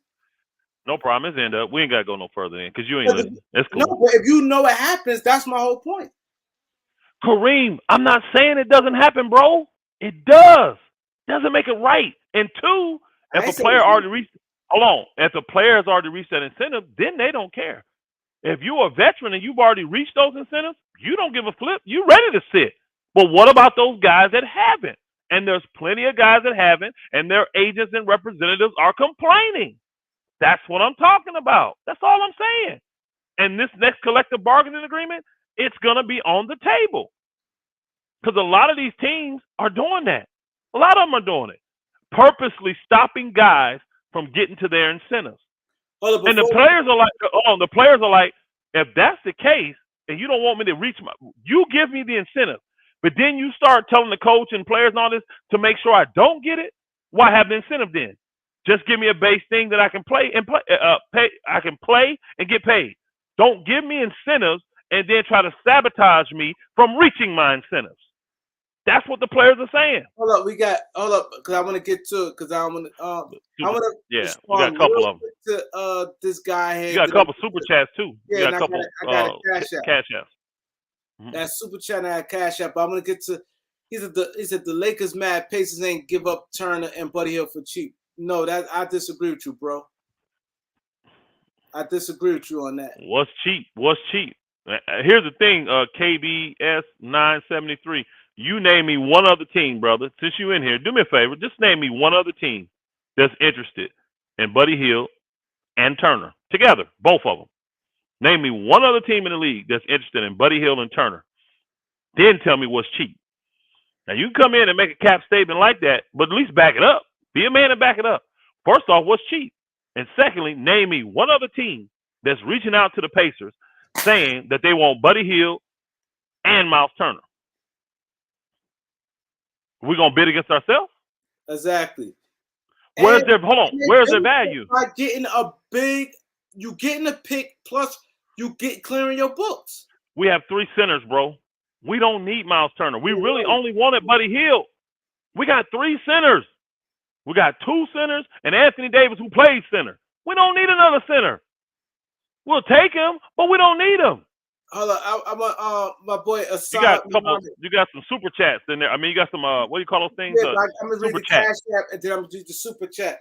So first of all, the cash app, I want to give Can't Guard a Soul, my boy Assad, good dude.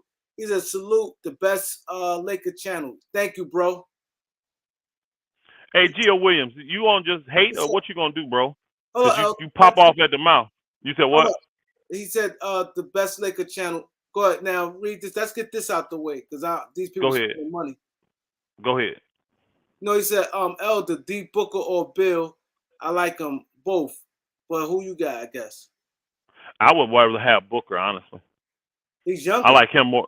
I like Booker more than Bill. I like Booker more than Bill. He plays defense. I think he's bigger too. Ain't he a little bigger? He's a little bigger. Maybe a little more. Maybe a little more athletic. Yeah, he's thicker. He's not taller. He's thicker. Okay, I just like Booker better. I would take Booker over him. I say Booker definitely. Yeah, I would take Booker over him.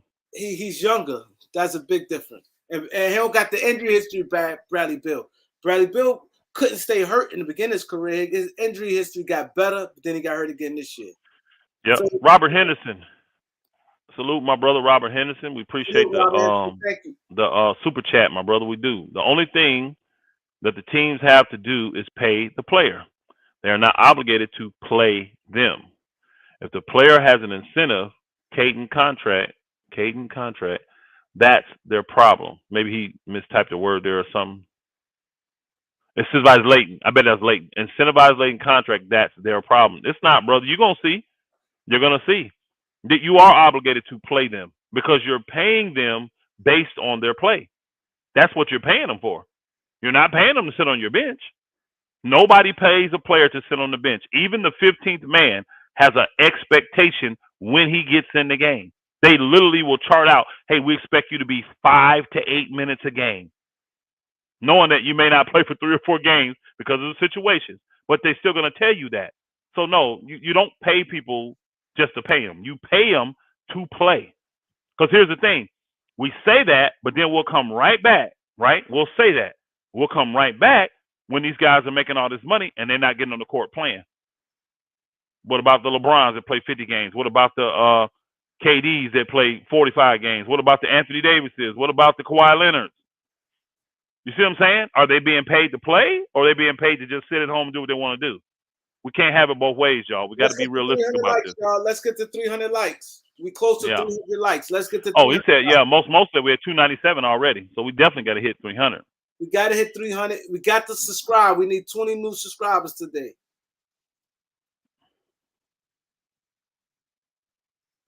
He said we got Grant Williams in the chat. Where he at? I don't see him. Who said that? Geo Williams. He be capping a lot.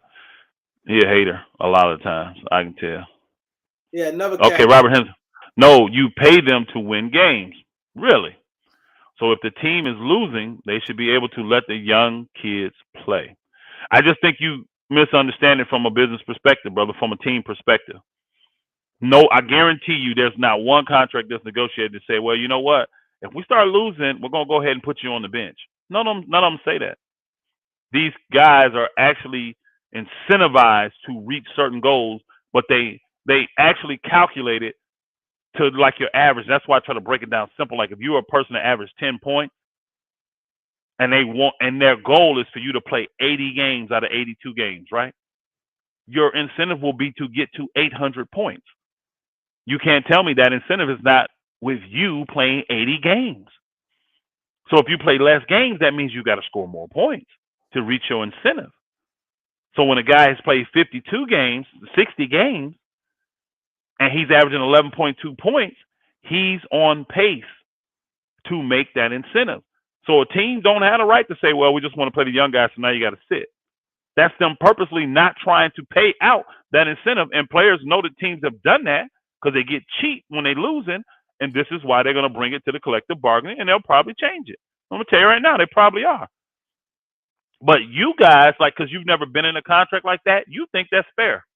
You think that's fair. Put you in a situation then. Put you in a situation where you're making $1.8 million, right?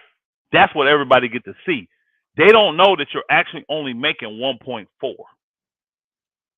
And you got 400,000 of that in incentives.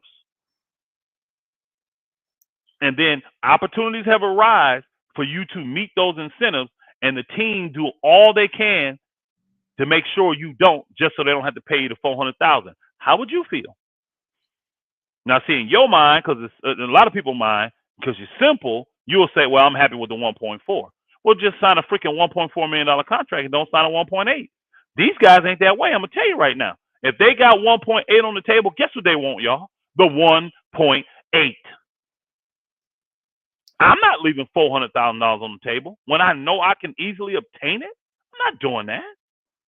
I'm not doing that. But y'all will look and say, well, you know, this is their team. They can do what they want to do with it. Really? This is a business venture. You need my talent. See, just because I come and work for you, it doesn't give you the right to make me do anything. When I sign a contract, I sign a contract where I agree to work for you. It's for a specific thing. Even if I'm on a base job and I go to be a engineer, I'm an engineer, and you tell me you're going to give me $120,000 a year, and this is what the engineer does. Guess what I'm going to do? Come in and do what the engineer does. You don't have the right to come to me and say, hey, Billy Bob over here is a foreman. He's a drunk and he beats his wife. Legally, we can't have him here on the site. So I need you to fill in for Billy Bob for 6 months. Now, foremans make $90,000, right? So you making 120, and you're doing what Billy Bob, who beats his wife's job, and you doing what the engineer do. You tell me you happy making 120? That's what you're telling me. Man, we be hypocrites, bro. I'm telling you, bro. I'm telling you, Kareem, the way we think a lot of times, we're hypocritical, bro. And this is why we stay stagnant and jacked up in situations, man. This is why we stay like that. I'm not coming to do the foreman's job. Now, I'm a team player. If the foreman's struggling, we're a team. And he needs to get some shit right with his wife, and he got to take 2, 3, 4 weeks off. I'm with that, bro. I'm with that. You know what I'm saying? I'll fill in for him. I'll cover my brother's back for a hot minute. But when you tell me 6 months a year I got to do the foreman's job, when I know his job requires a lot more than mine do, no, you're going to pay me the foreman's pay. You're going to promote me. I'm doing the work. You're going to promote me. Or I'm not doing the work. My contract don't tell me to be a foreman. It tells me to be an engineer. Come on, man. He said, I'm not saying it's okay or I will be happy, but it does mean they can't do it. I get it. I get what you're saying, brother. I do, brother Robert. I get what you're saying, Robert. I do. I understand your point. I do. Salute, Bernard Mitchell, my brother. Salute. That's one of my brothers in the faith. Salute, brother. Okay. Salute, bro. Gio Williams just a troll half the time. He one of them grown men that don't have nothing else better to do but come in and troll and not actually add. His name He on there. Oh, believe you me. Gio Williams' name. Believe you me. I watch this little troll and tell. See, I've learned how to finally pull up. Hey, Kareem, I learned how to pull up the chat I didn't know how to do it at first. I know how to do it. So yeah. Now I know how to do it. So I watch and see all the little slick hating that most of these boogers do. And I see the ones that are real true supporters, and I see the ones that want to just come over and troll. You know what I mean? Hey, Jimmy Two Shoes, I can have much respect for him because you know what? He the same on every channel. He gonna troll everybody. He just do it. That's what he does. Yeah. So I got respect for Jimmy Two Shoes. He do it and send you a cash app. And he will support. This is what I like. Hey, this is his level of entertainment, but I'm gonna support you while I entertain. That's why I got much respect for a guy like Jimmy Two Shoes. Yeah. Most of you boogers won't send $1, but you want to come in here as a grown ass man and give your retarded ass takes and comments. It's stupid, man. Now then, and then this is the thing: when you do open up the live panel, they never come up because they know they will get toasted. They will get roasted in there. They know. They said, Elder, I've worked at a job that had incentives for our union, caught them preventing people from getting those incentives. That plant would slow down until that changed. See? Even in the weather workforce, you can't get away with that shit. And the players know that the owner's been trying to do this for a long time, y'all. They've been trying to do it. So this is the stuff they're bringing to the table. Can't give me an incentive and then block me from getting the damn incentive. That's literally you cutting my contract is what you're doing. You're trying to save money on my contract. That's the case. Just pay me that. Just pay me that. Shoot. He said, respect. I love this channel because you guys have legit debate. Salute, brother. Yes, sir. Salute, Robin. Definite. That's what it's about, man. That's the big thing there. That is the big thing there, man. We try to really work and man, Elder talk behind the scenes. We really all the time put great content with you guys, man. That's our thing. We really want to bring good things, and like you said, we don't always agree, but most of the time we agree. Most of the time, because most of the time we pretty much have like the insight of the NBA, like how the workings, and this is like a great feeling that, you know what I'm saying, you guys get, something out of it. That was the goal. Yes, when I first spoke to Elder and talked about the show, the goal was we want to be something different. We want to be where, because he works in the NBA. He had ties. I have like close ties. God been telling me for years how I've been working. Then I've been around a lot of NBA players, and I studied the game for so long. So What's this? What's this that Marlon talking about? I don't know nothing about this. What's this? I'm out the loop. oh yeah, that's true. He was singing that. Yeah, I got. Let me see. Well, he was hold on. He was vacationing in Utah. Yeah, yeah, Who vacations in Utah? Russ, apparently.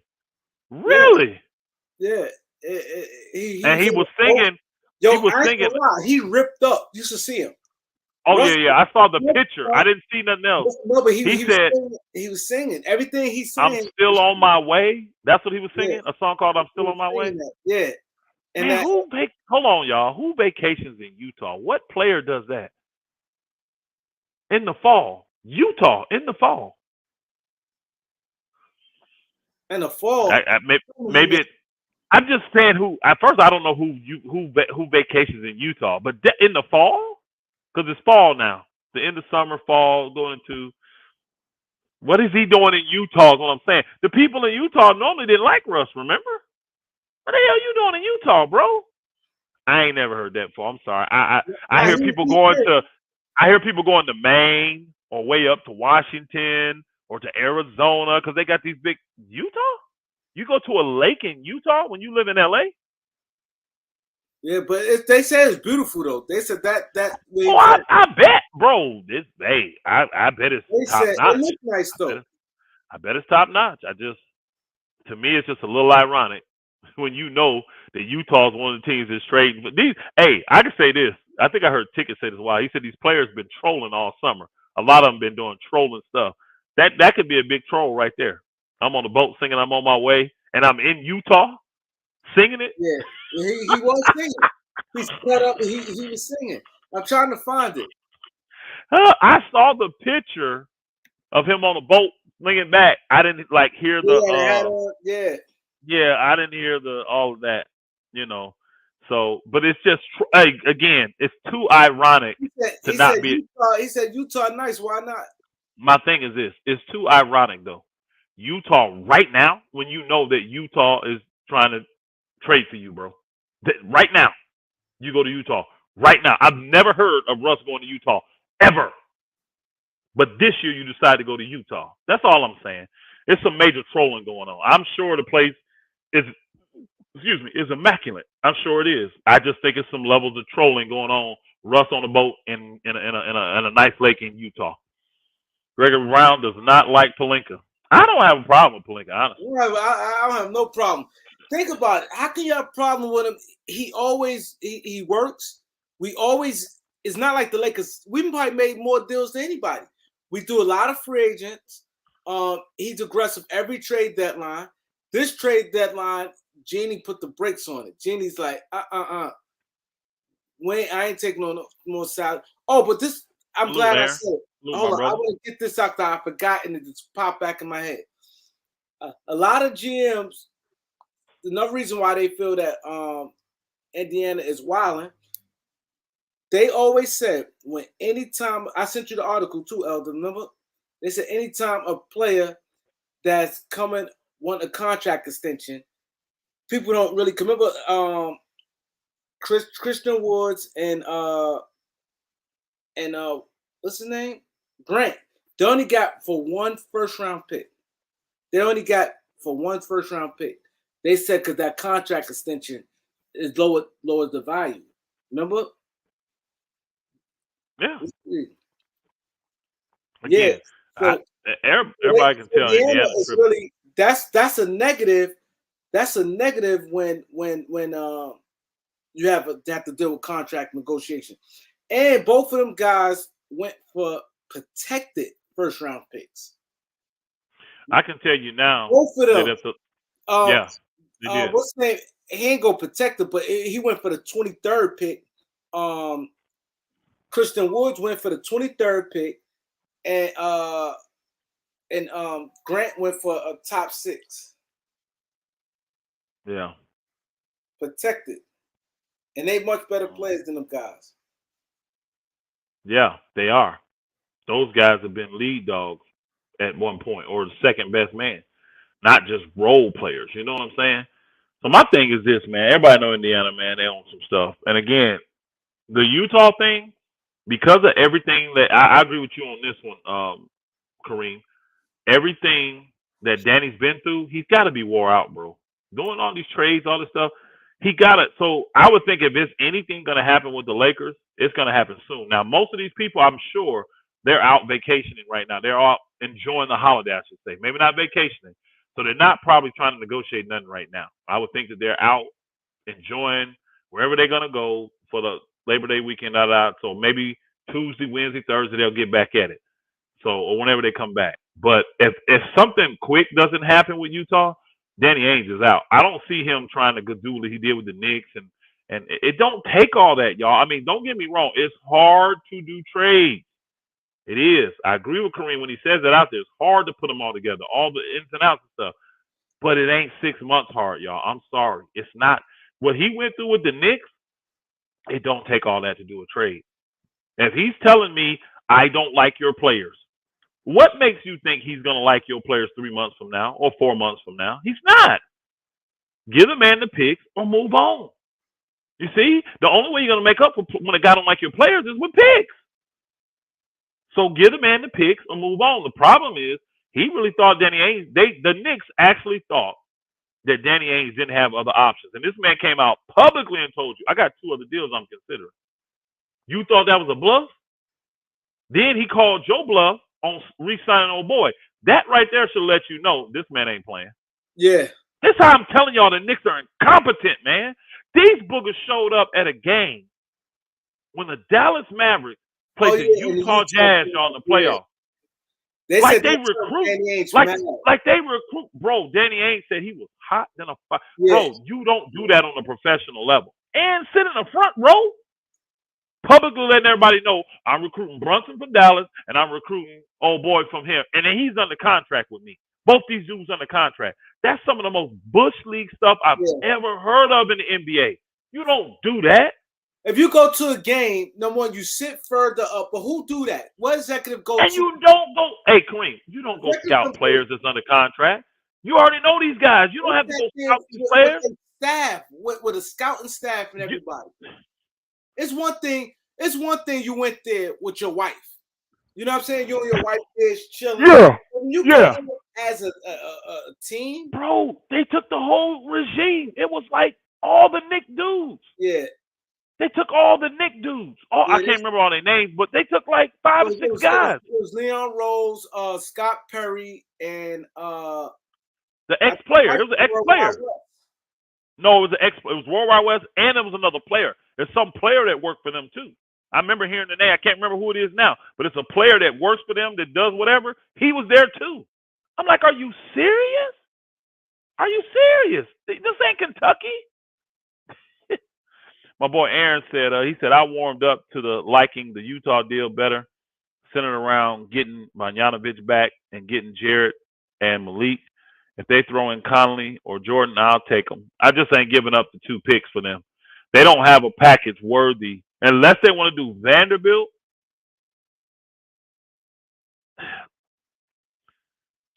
Honestly, right now, I'm going to tell you. And they can't do this because you can't package they got that rookie from Cleveland, right? Yeah. They can't package him though. They can't pay. He had to be straight up. They can't package him. But if they could, if you give me Vanderbilt and him, now I'm talking 2 picks because I got young talent coming back. I'll give you because the one was a 12th round pick, and I don't know 12th, and I don't know where Vanderbilt. What was he picked in the draft? Anybody know? Was he a late first rounder? What was Vanderbilt? Second round. Oh yeah, he's a second round player. Yeah. I want them 2 young players though, for me to even consider. Because your older guys, I'm sorry, I'm not. Even if I just do. Will you hear that from Loyalty? Breaking news: Lakers in talks, 3-team deal. Knicks in Utah. I mean, it's only breaking news in Elder's brain. My fault. So he a grown man in here trolling. What he doing? Come on, Loyalty. Come on. I'm thinking you some real stuff. Nah, there, bro. He again. If I could get young talent, multiple young talent, potential, may not be great potential. Yeah. See, Jared Vanderbilt is a second rounder. They're trying to get a first for him. No, bro. Nobody's going to give you a first for Jared He's good, but he's limited. Yeah, one good year. He's limited, and he's just defensive. You're not going to get a first-round pick for him. I don't see teams giving you a first-round pick for Jared Vanderbilt.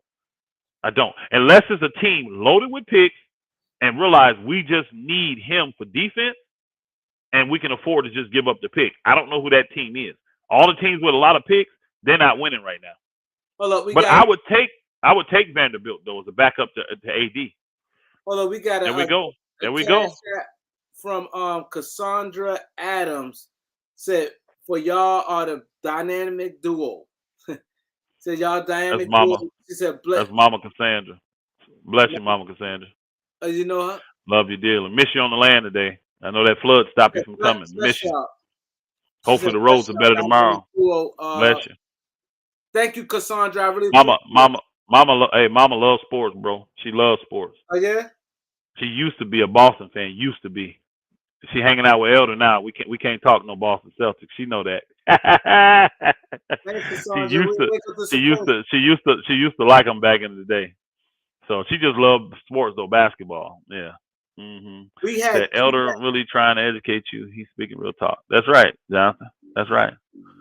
Yeah. Again. Hold up, find Randy real quick before you say what you're gonna say. Go ahead. No, I ain't got nothing. Go ahead. Now you was about to say I ain't mean cut, but I was saying he said 410 subscribers away from 6,000. We're gonna get there quick. We get 10 more subscribers before the screen ends. So I guess we got 10 subscribers today.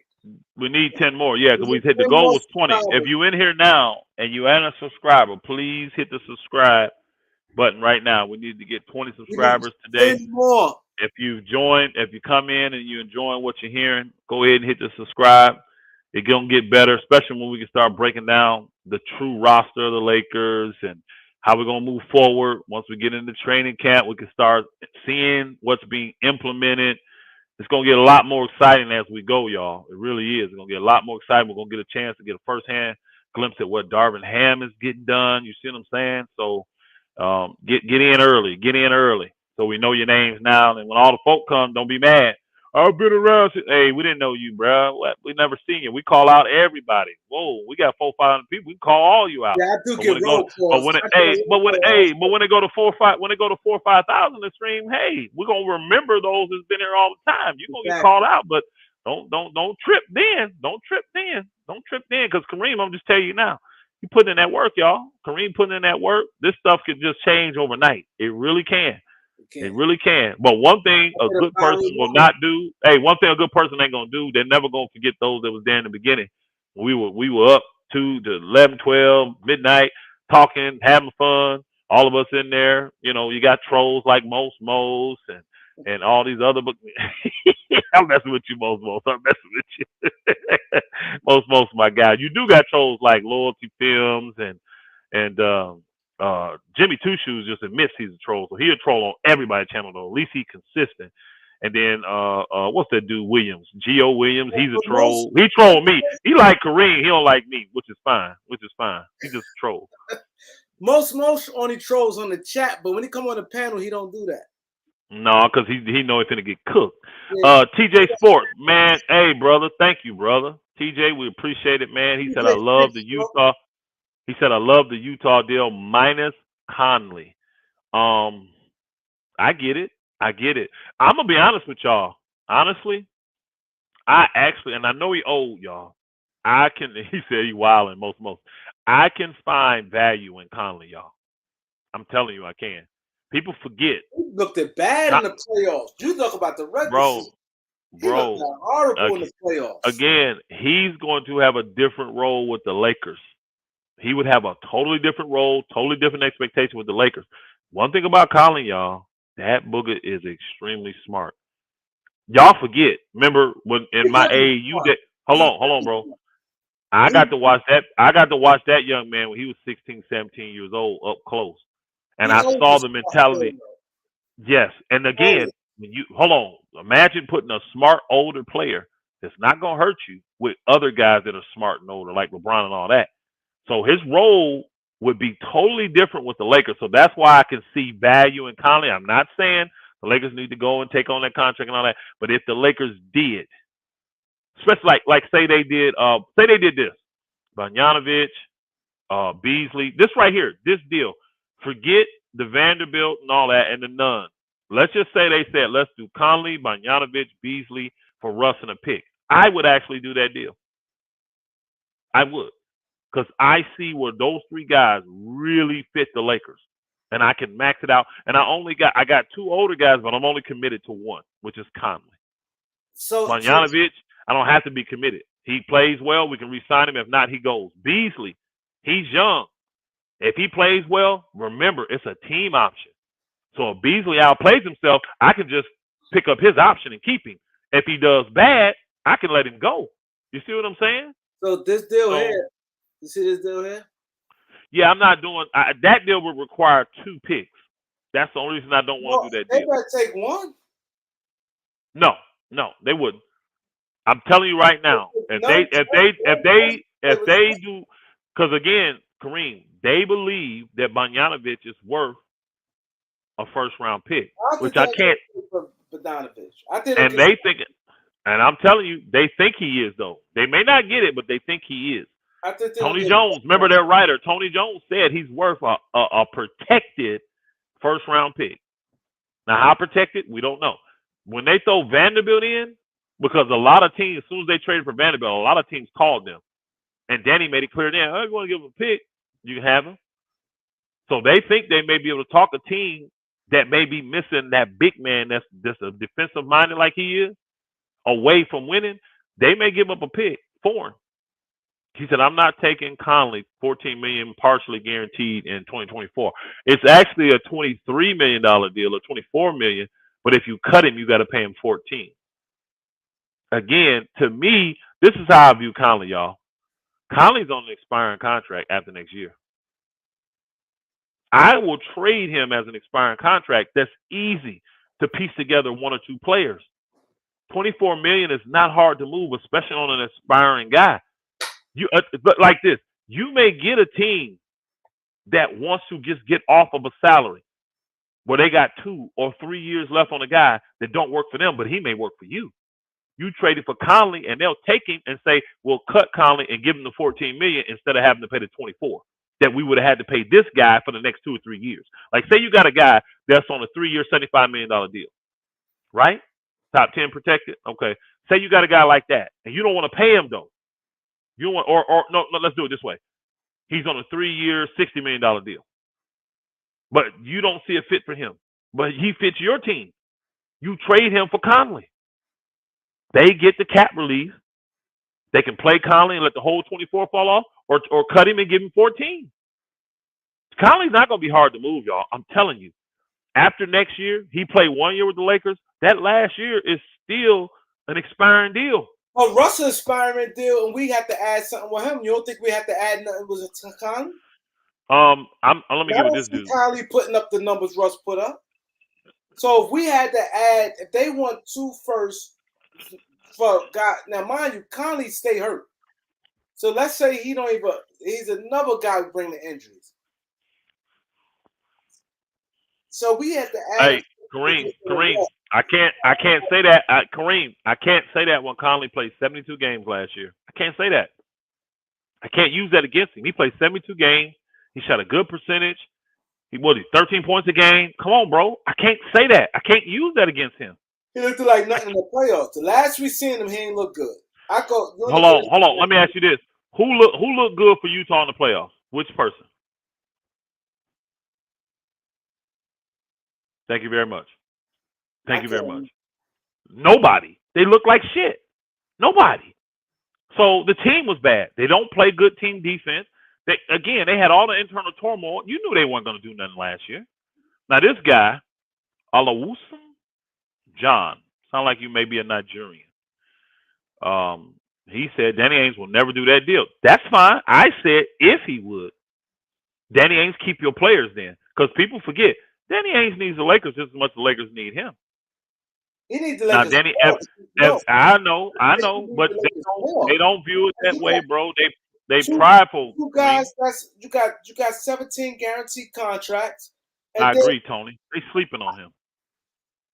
They sleeping on Conley. I agree. I don't like his contract. Don't get me wrong, but they are sleeping on Conley's value, especially with the Lakers. They sleeping on his value with the Lakers. And again, though, it's literally a 1-year commitment, in my opinion. He's going to be on expiring. I would rather have the problem of moving Conley's contract next year than Russ's. The view of the two players is still totally different. And again, I can move Conley for half the money. A team could actually move him for $14 million if they want to, not 47. So I'm not tripping on Conley. But see, they acting like Conley's a value. They act like Conley deserves of a pick. That's what Tony Jones said. He's the idiot. He's the retard for saying that. There's no value in Conley's contract, Tony Jones. If you listening, this get to you, my brother. No disrespect. I'm not like calling you out like that. What I'm saying to you is this. That ain't a value contract, bro. Mike Conley is not a value contract. And I got all the love and respect and honor for Mike Conley because our AAU teams went at it, bro. We played each other so many times. We could never beat them boogers. Him and Oten. Them boogers in the last, they would always get us in the end, bro. And it was Mike. Mike destroyed us more than Oten did. He really did. Conley did. So I know the mindset this young brother's got. And I've always respected it. I've seen him in the league. I've honored what he's done. I mean, he's honored. He's just a good player. 7 days. He's not going to hurt us. I can tell you this. Oh, okay. 7 Day Sport Pod. Hey, man, salute again, my brother. Man, we really appreciate the support. Look, he said, bro, Elder is Conley. He said, Elder is Conley. Doesn't make timely mistakes. Facts. But that is the only sacrifice. Bogey is a... Oh, man, why you go back? What happened? Who did that? You did that, Kareem? Arthur, my bad. I'm in the midst of reading it, and you done switched it, bro. He said, Bogey is a bucket. Facts. He said, Bogey is a bucket. Facts. Beasley is a bucket. Facts. LBJ and AD healthy. We're in the finals. I'm with that. 7 Day Sports. I'm with that. Now, again, we got work to do. But to that, honestly, to me, this is what I'm offering. If I'm getting Bogey, I already said this earlier, Beasley and Conley, I would offer a first and 2 seconds. I would offer that. I would. Because I'm getting shoot. I am. I'm getting shooting. I'm getting scoring. I'm getting size. Okay. So let's do it. Conley. What's Beasley worth? Conley. We're doing him a favor with Conley. So right. Conley's a wash. He's just a wash. He's a wash. Okay. He's a wash. So and they gain because now hold up. So he's a wash, and then you gain. You getting rid of 3 guys, and you getting cap relief. I fully understand what they get. Hold on, bro. I get it. Hold on. I get what the Lakers get. What do Utah get?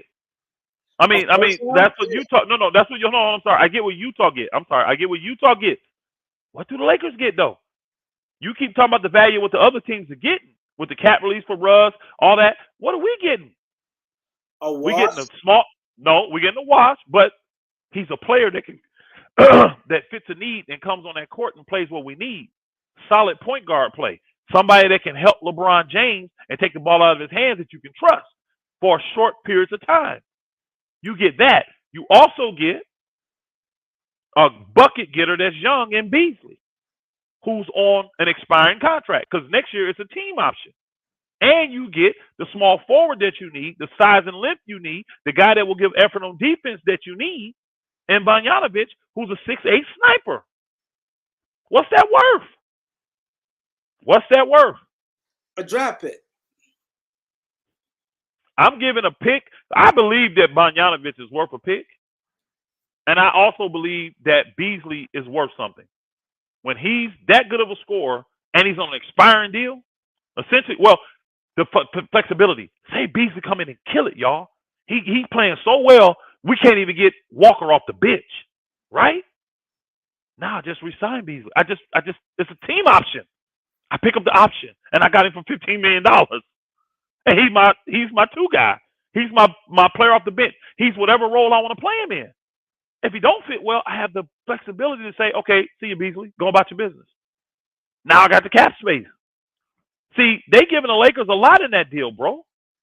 I don't have no long-term commitment. Where's my long-term commitment? To who? Conley's the only one that I may have to do something with next year, which would still be on an expiring contract that teams could get and get rid of for $14 million. Let me ask you this. Go look at Conley numbers and say he gives us that for the Lakers. How do you think that helps us? 13 points a game. What was he? 47% from the field, 39%, 38% from the three, 30 minutes a game, 72 games played, low assist to turnover ratio. What do you think that's going to help the Lakers if he just do what he did for Utah last year? I'm just going about what he did in the playoffs. So you're going to judge, you're going to excuse what he did the whole year. Excuse it, but I'm going by his age. One, he's 35 years old. And when guys get older, he had 35 injury history, and he's on a decline. So you got none. You got none. You got none. You got none. That's why he's a watch, but you got none. So you still got none. We ain't traded none. You still got none.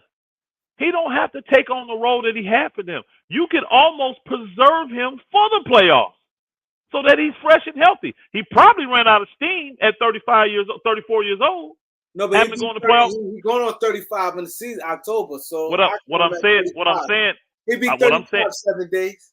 What I'm saying is this: he probably ran out of steam because he played so many games in the regular season, and played so well. We've seen that before with Darvinham's system.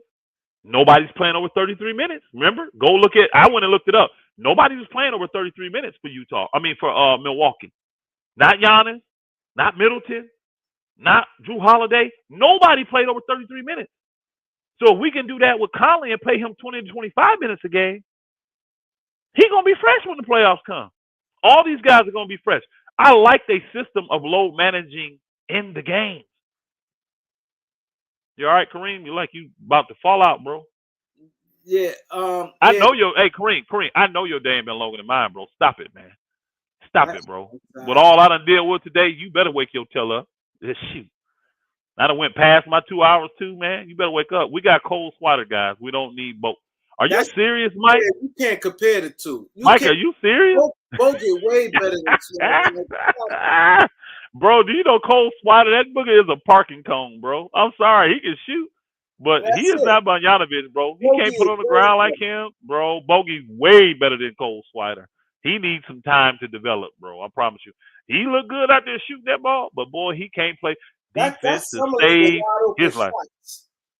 Bro, his defense was laughable, Kareem. When I saw him trying to get an effort, I was laughing like, oh my God. No one. I'm like, how does a shooter this good go undrafted? Now, this is the thing, y'all, and I'm going to say this now. Cole Swider, I like him. We can't get caught up like Miami did with old boy Robinson down there. Because Swider's in the same situation. Undrafted, coming in, shooting the lights out. That booger had one good series, one good playoff run, and they gave him $90 million, y'all. We can't get caught up in that. Because Cole Swider, to me, he reminds me of Duncan Robinson.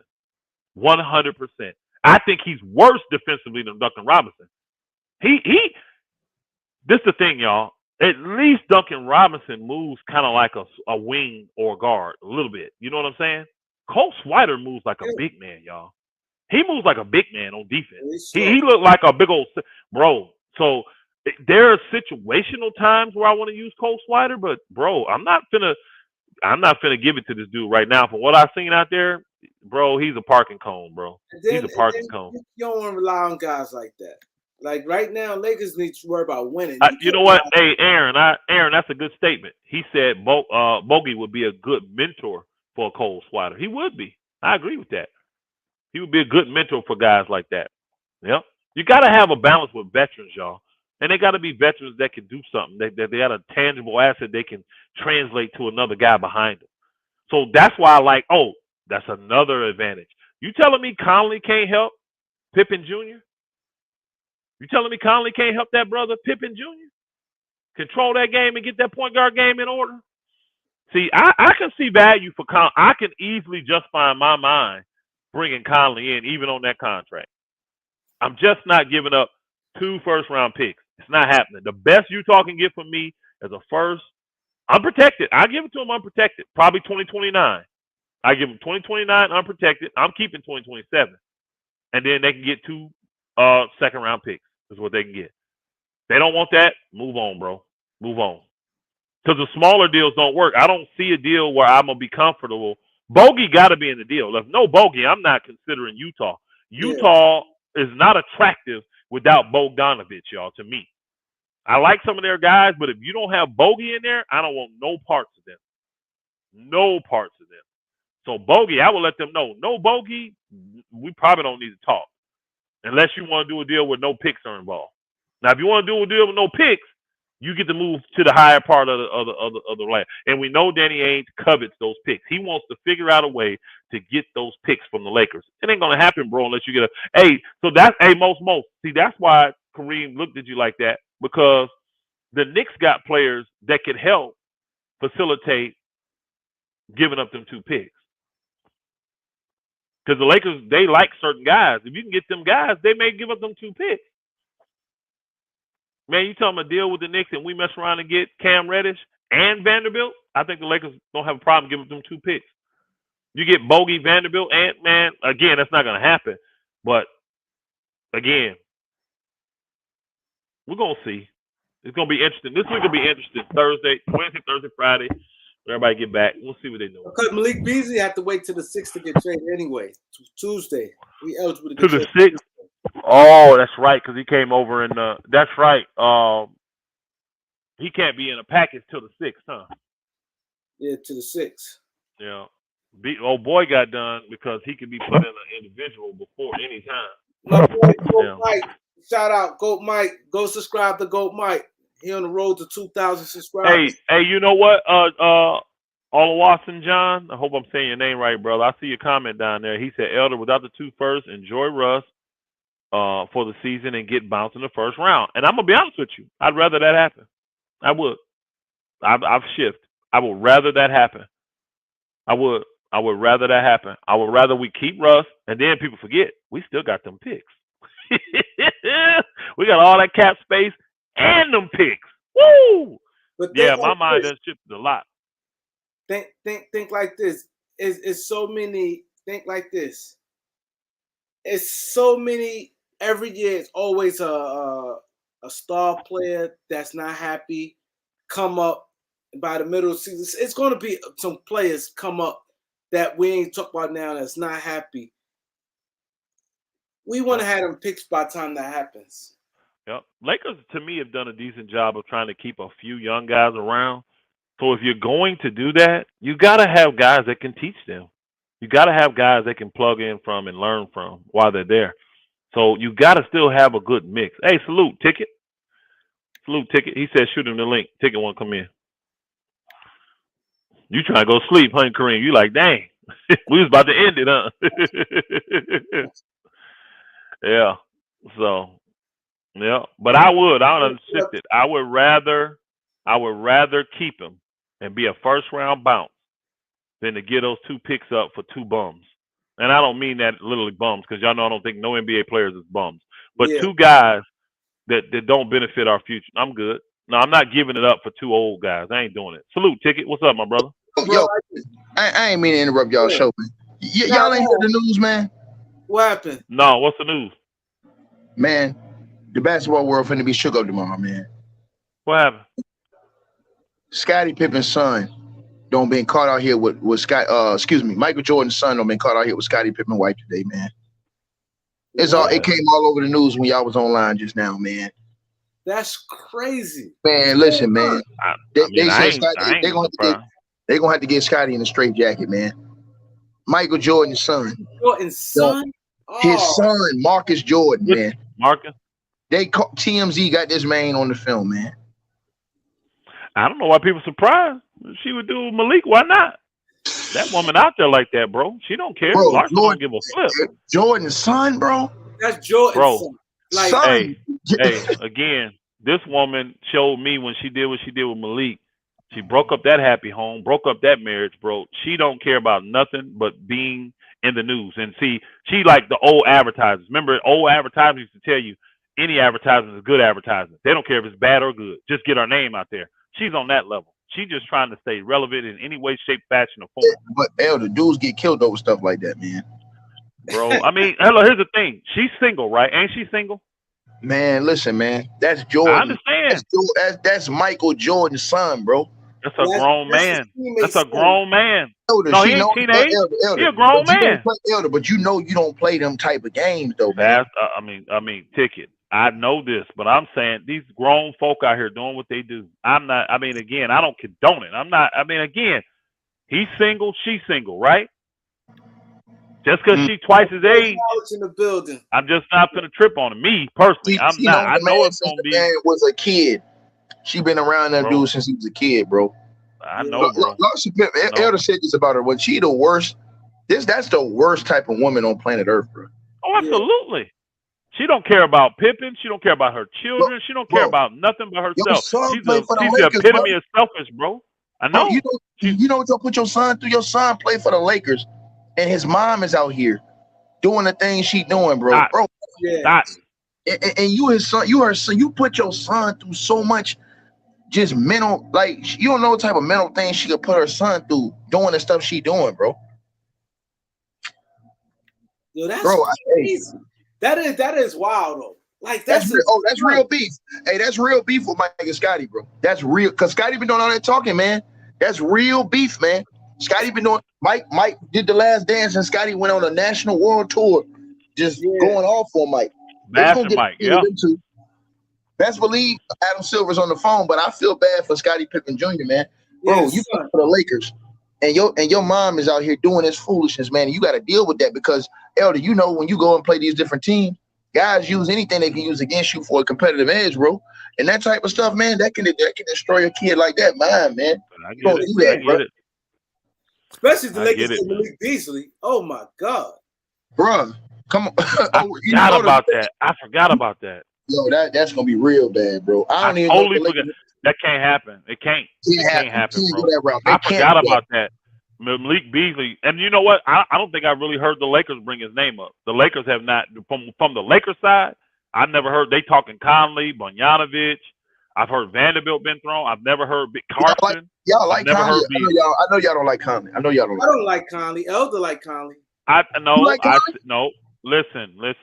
What I said is I can see the value in Conley on this team. I don't like Conley. I can see it, especially if I'm keeping none. I can see the value. He don't have the same role or responsibility on the Lakers as he does there. People say, "Watch." Then I tell them go look at his stats, and they say, "Well, it don't matter." No, you're a lie. He ain't injured because he played 72 games last year, and he was productive, very productive. Now, they all flamed out. The whole team flamed out in the playoffs, but you can't tell me a man at 34 years old played 72 games, shot 47% and 39 from three. Man, come on, bro. I can get production out of that. And he's super smart. Who do you like? Who y'all like the best from over there? I like Bogdanovich. He got to be in it. That's what we were saying, Ticket. He got to be anything from Utah that ain't including Bogey. We're not interested. Bogey's got to be in the deal, or we're not interested at all. Yeah, Bogey, we can talk. He fits in perfect to what y'all trying, because he can play that third, fourth role and still get his numbers and not be affected. Yeah, see, I'm looking at what Boy put in there. Marcus is 31 years old, man. I know the implications, but them just two grown folk, man, freaking out like the world do. I'm just not caring about that shit. I really ain't. I'm like, man, move past that shit. She's 48, he's 31. Wow, I see it. Yeah, but Elder, this puts something serious between Mike and Scotty. They already. Oh, I know it. I know it. That's the part that people. I heard it was already serious, but now. Oh yeah. Wow. Now. Oh yeah. It's all over. They got the pictures of them out holding hands with the chain. Yeah. I said, man, dog. You seen it? You seen it? Wrong with these dudes, bro? What's wrong with these dudes, bro? Marcus got the glasses on. He got the glasses on. Look, Elder. She walking him around. She in the front, holding his hand, dragging him away. Like a little puppy dog, bro. What's wrong with these simp dudes, bro? You Marcus Jordan, bro. Literally, you can just go up to one and be like, "Yeah, Marcus Jordan." Hold on, Marcus Jordan. You know what I'm saying? Literally, why do you gotta mess around with a 50-year-old woman, bro? And be showcased out there like you walking around with she got you like a little poodle or something, bro? What the hell? Elder, this woman got 5 kids with Scotty, man. Come on, bro. 5 kids, and look, here's the thing: Scotty's still paying alimony. Bro, that's frustrating. So his money, bro. Elder, man, I'm trying to tell you, bro. He paying alimony, bro. What's up with that, man? They gotta fix some laws, man. She shouldn't be able to do that, man. and then he had to pay alimony like that, man. That's just sad. That's outright just. And Elder called it what it was when he called her out on that, man. Man, I'm not with chicks like that. The Elder called her out a long time ago, man. But that's just. I didn't think she could get lower than that, Elder. What she was doing then, I said, yeah, she's bad. I didn't think she could get to this, man. She took it to the next level, bro. She took it up a notch. Like, okay, I'm gonna really rub it in, man. Yo, hey, 7-Day Sports Pod. We appreciate you, brother, on the donation there. He says she is a real Jezebel. She is a destroyer. Ticket is right. This can affect Pippen Jr., Bogey, Conley, Beasley, or Clarkson. Let's get it, Lakers. I'm with you, my brother. Let's get it. Beasley ain't coming. I forgot all about that. Beasley is not coming to the Lakers. Ain't no way they bringing Beasley. No, I forgot all about that. I like Beasley. I like Beasley though, but he ain't coming to the Lakers. Not with no. He's a real good 3-and-D guy. He's a real good 3. He can help spread the floor. He's the type of dude I've seen him get 20, 25 just off being the 3rd, 4th option on nights. He played good in the playoffs too. I like Beasley. I do. Maybe they can get past that stuff, bro. But I like Beasley. I do. I think he fits a nice role for the Lakers. I'd rather have Beasley than Clarkson. Me personally, I like Beasley more than Clarkson. Let me ask you a question. Less money, better player. Yeah. Now they said the Knicks taking a shot at this player, but do y'all think the Lakers should take a shot at Shai Alexander? Yeah. I made the statement in the first part of this thing when we brought the Knicks up and said they're going after them. They're so stupid. I said you keep it up.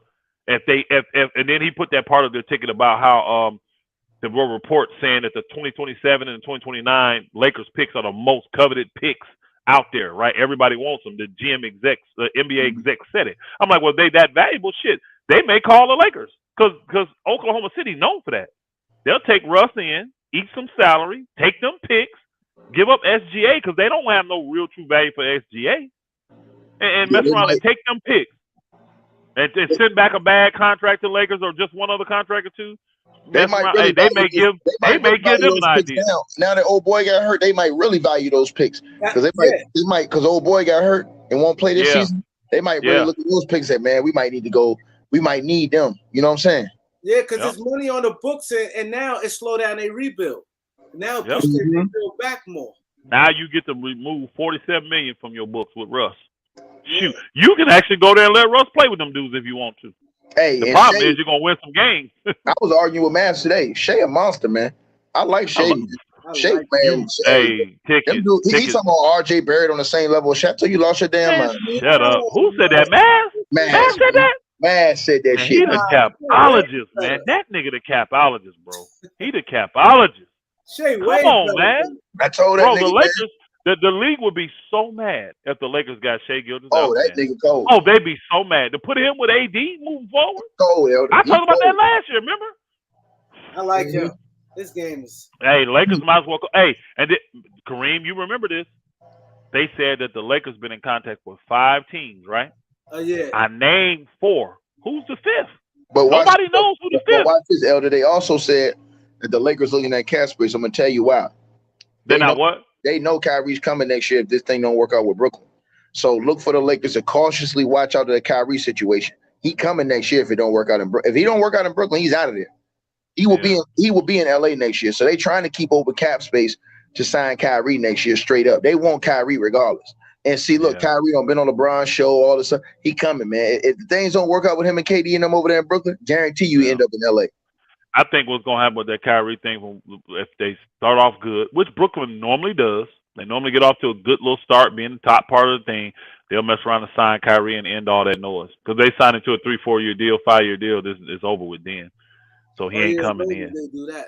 Yeah, he ain't coming in. So, but I mean, they could trade him, but still, that's not going to happen. If they re-sign him, that's it. Nah, so I mean, no, that's what a lot of people think going to happen. If they re-sign him and flame out, if something go down and it's not right, they'll trade his ass. Loyalty said Portland. Portland ain't trying to get Russ at all. Stop it, Loyalty. Why you trolling, bro? Why you trolling, bro? Stop it, man. But I do want to know who that 5th team is. I mean, I saw several reports saying the Lakers got 5 teams they negotiated. Is it OKC? I don't know. I know that the Knicks was trying to get involved. They said the Knicks trying to get him. Hey, the Knicks trying to get him. We know Utah. No. The Knicks trying to get Shai. Yeah, so I'm saying if Shai's out there, then the Lakers got to think about taking the shot. Yeah, how are they gonna get Shea? The Knicks got. Think about it. What if you old boy down there in Oklahoma City? What is it that the Knicks could offer you? Because Shea on the max Draft deal now. picks. This year he's Draft 30. picks. He's that's bro. But they got 50 draft picks. They got 40 something draft picks. I don't know how I would have. It's got to be something greater than just them draft picks. They got so many draft picks right now. Was it 42? They got 42 draft picks before 2029 or 2030, something like that. I know they want them, but I don't know. Unless they plan on doing some like ridiculous thing to get this dude next year, like, hey, we're gonna give you 4 draft picks this year and 3 next year. You know, something stupid to get this dude. What you gonna do with all these draft picks besides bringing a bunch of talent, take flyers? You know what they're gonna do? Draft guys probably higher than they should just because they got the potential. Let's see if they franchise type guys that can fit, and then get rid of the other guys that don't work. Yeah, The Knicks players though. What $30 million worth of players you taking back? You got to take $30 million in players back. Yeah. Kareem, these niggas tripping though. Niggas said they try to tell me Shea ain't like that. So y'all niggas don't watch basketball. That nigga Shea was pulling that thing from half court on the Lakers, racking them up. He crafty. Shea, he played so well that remember they were trying to trade Shea the 2 years before that, right? He played so well they stopped talking about trading Shea. Yep. You ain't heard no trade talk about Shea from OKC. He played that well where I think they rethinking like, man, Shea may be one of them dudes. They gonna tell me that they don't never think he'll make an all-star team. I said, y'all crazy as hell, man. I couldn't believe, and C Hill came up in there talking that foolishness too. I couldn't believe they were saying that, man. And see, they just talking that because he came. Come on, C Hill, because he a little bit. He a little bit better than RJ Barrett. I said, y'all dudes out y'all mind, man. What is y'all watching? I said, all them dudes. Bro, I'm glad I went on that stream. If I'm the Lakers, I don't want none of them dudes from the Knicks. All them dudes trash to me, man. Every last one of them dudes over there with the Knicks, man. And they overrate all them guys over there, man. All them dudes on the Knicks overrated, man. If I'm the Lakers, I'm taking my look. If I'm the Lakers, I don't care. If you want none, you can have him. We'll take your pick of whoever else outside of LeBron and AD. You can have. Give me Shea. If you put Shea over there. If you put Shea over there, bro, Shea can run the point, dribble, create, shoot. He can play distance. He can play 1 through 3, bro. What is he? 6'6", 6'7"? He can play 1 through 3. Come on, bro. Shay's the perfect guard to put with AD. Facts. Yes. That's Elder. That's facts, bro. And he's up and coming too. And look, they're gonna tell me. I told him. I said I think Shea gonna average around 27, 28 points per game this year. Because remember, every year his average went up. It went from 19 to 20 to 20. 19 to 23 to 24 and a half last year. I said I got him around 27, 28 this year. They told me I was crazy. I think he averaged 26 last year, right? Nah, he averaged 24 and a half last year. Man. So let me ask y'all this. Y'all think if the Clippers don't win the championship, do you think they regret giving No, they done. Listen, that's another thing. Clippers don't win. If the Clippers don't get it, they fail next year, look for Kawhi and them to be broken up. And if Kyrie doesn't come, the Lakers may try and take a dive to go get Paul George one of them cats. Because listen, I'm just saying that team is not going to be the same if they fail again next year. I got a feeling Tyronn Lue gonna get fired. I got a feeling that Kawhi and them, they're going to move on. That owner ain't going to keep watching them come up short, get hurt, fail. Yeah. The whole Lakers outlook on Kawhi has changed. They don't want Kawhi now. I don't think the Lakers want to touch Kawhi at this point. I'm just being honest with y'all, based off the injuries and all that other stuff you're seeing. I wouldn't. I don't think they want to touch Kawhi at this point. I think it's too much high maintenance shit going on with Kawhi and low production on the court. I mean, low. He ain't on the court enough for all the shit that come with him, bro. Facts. You know I'm looking for a young guy that I can put with AD that fits well with Darvin Ham's scheme. That's what I want. Elder. If it don't work out, you can still take a shot at Paul George, though. PG and what you call it, that's another 4 years right there of PG and AD. I'm sorry. I don't like PG mindset, bro. Man, and then in that scenario, bro, I don't see him giving the guys like who the man, with LeBron gone and PG there, who's the leader? That's my problem right there. I don't want AD and PG as my 2 main guys. I gotta have somebody that can lead. Them 2 ain't the dudes. They done proved it to me. They're not the guys. So that's my only problem with those two. All the talented. I disagree because we seen PG kind of lead Indiana before. When he been in positions to lead, PG have been able to do their thing. Take it. I'm gonna tell you right now, for me, bro, for me, when guys are in positions where they're not expected to do anything, that's not leading to me.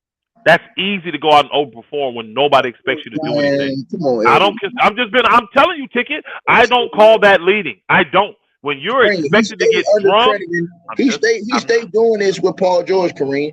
I'm just being honest. That's how I feel about that booger, man. That's how I feel.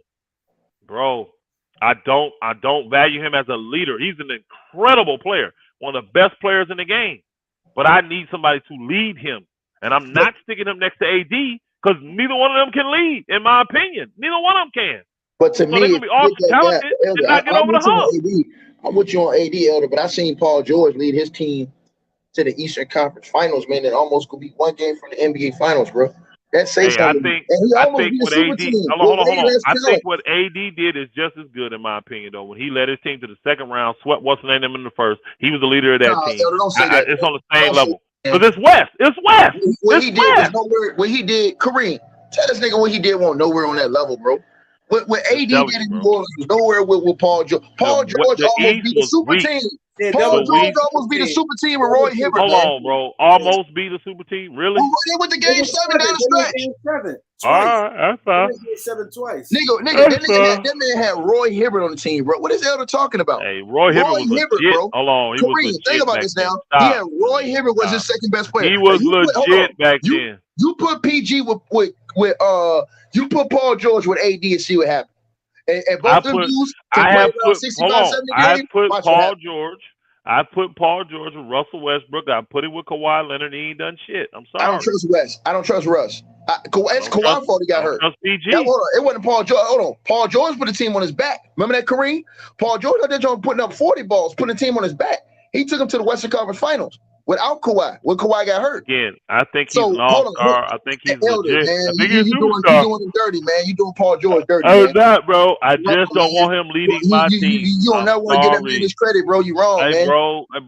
I'm just being honest. I give him his credit. I just don't want him leading my team. Bro, but you need that when you got good leadership like the coach you got. I need a player too, though, bro. I need a player to lead too. The coach is great. Don't get me wrong. I need a player. I need a player to do it, bro. I gotta have a player. And on that way that team constructed, who's that guy? Who's that guy? If you give me a leader, I'm good. But I can't do it with them two leading because Paul has already shown he's not gonna respect you. Kareem, you like that, Kareem? You like that matchup? Well, if I had to take Paul, I would take him. But now, how many years we talking about out? Because how old is Paul George? 32? 31, 32. 31. Yeah, Paul George, man. Paul George in his prime, in the middle of his prime right now. 32 is not the middle of your prime. You're towards the end of your prime. I'm saying PG in the middle of his prime right now. I don't agree with that. Man, PG nasty, man. PG in the middle, he's nasty, bro. Ticket. I agree. He's one of the most skilled players in the game. A two-way player. I get it. I like Paul George like that. I don't like him leading my team. I don't. That's why you get vexed. Injury prone. He just bro. I don't like his mentals at all. I don't like his that injury prone stuff with AD. See Kareem how he pick and choose. He always ignore the injury prone with AD, but he gonna bring it up with Paul George. Yes, you do. Ticket. I just said I don't want Paul George or AD leading, nigga. Listen, I just said that. They don't have to lead. I don't want neither one of them lead. When you got a coach like D-Ham, why you got to lead, Kareem? Kareem, if you got a strong coach, okay, Kareem, if you got a strong coach as a leader, sometimes your coach can be the dude who's a driving force. Tell me the coach that led a team that didn't have any leaders and he led them to the championship just because they had talent. I'll wait. Larry Brown. Did they win? You talking the Pistons? No, you're not. No, I said stop. AI. He got them to the finals. AI is a leader though, bro. Stop it. Hey, AI is a leader. I don't look at AI. Stop it. Man, I don't look at He's AI a as no leader, leader of that bro. team, man. Stop. I like AI. Eric, That's my boy. Eric Snow's a Eric leader. Snow- Stop Man, it, that's bro. what I'm telling you. Hold on. Stop it. That's what I'm saying. Hold on. That's why I'm saying to you, the Lakers can kind of do the same thing, get veteran Well, leadership. that's what I'm saying. When I see that, now if you put a leader on there that I trust in, I may change my That's what opinion. I'm saying to But the you. way that team, what I'm saying is the way that team constructed right now, if you do it, But I if ain't with you it. did that, if you got Paul George over there, you would get players to come over there and play with him and AD. I just have to see what the roster is for me to get on board. That I have nigga to. Paul George nasty. Hey, look. Paul I'm George, gonna tell you I something. agree. Hey, I agree. hey, Kareem, I'll be honest with you.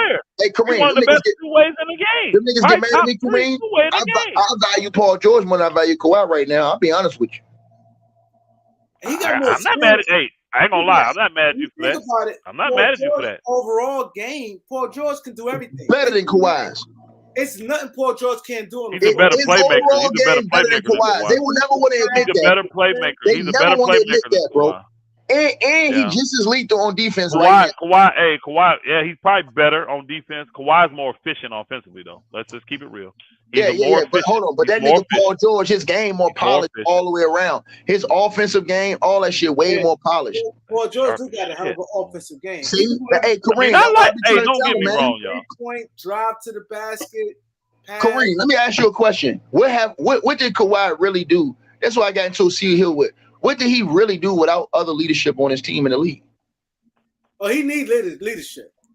He right. Needs that. So hold on. So when I'm right, but we seen Paul George go to the Eastern Conference Finals and almost beat a super team with LeBron, D Wade, and Bosh in their prime on it, bro. He almost beat them with Roy Hibbert.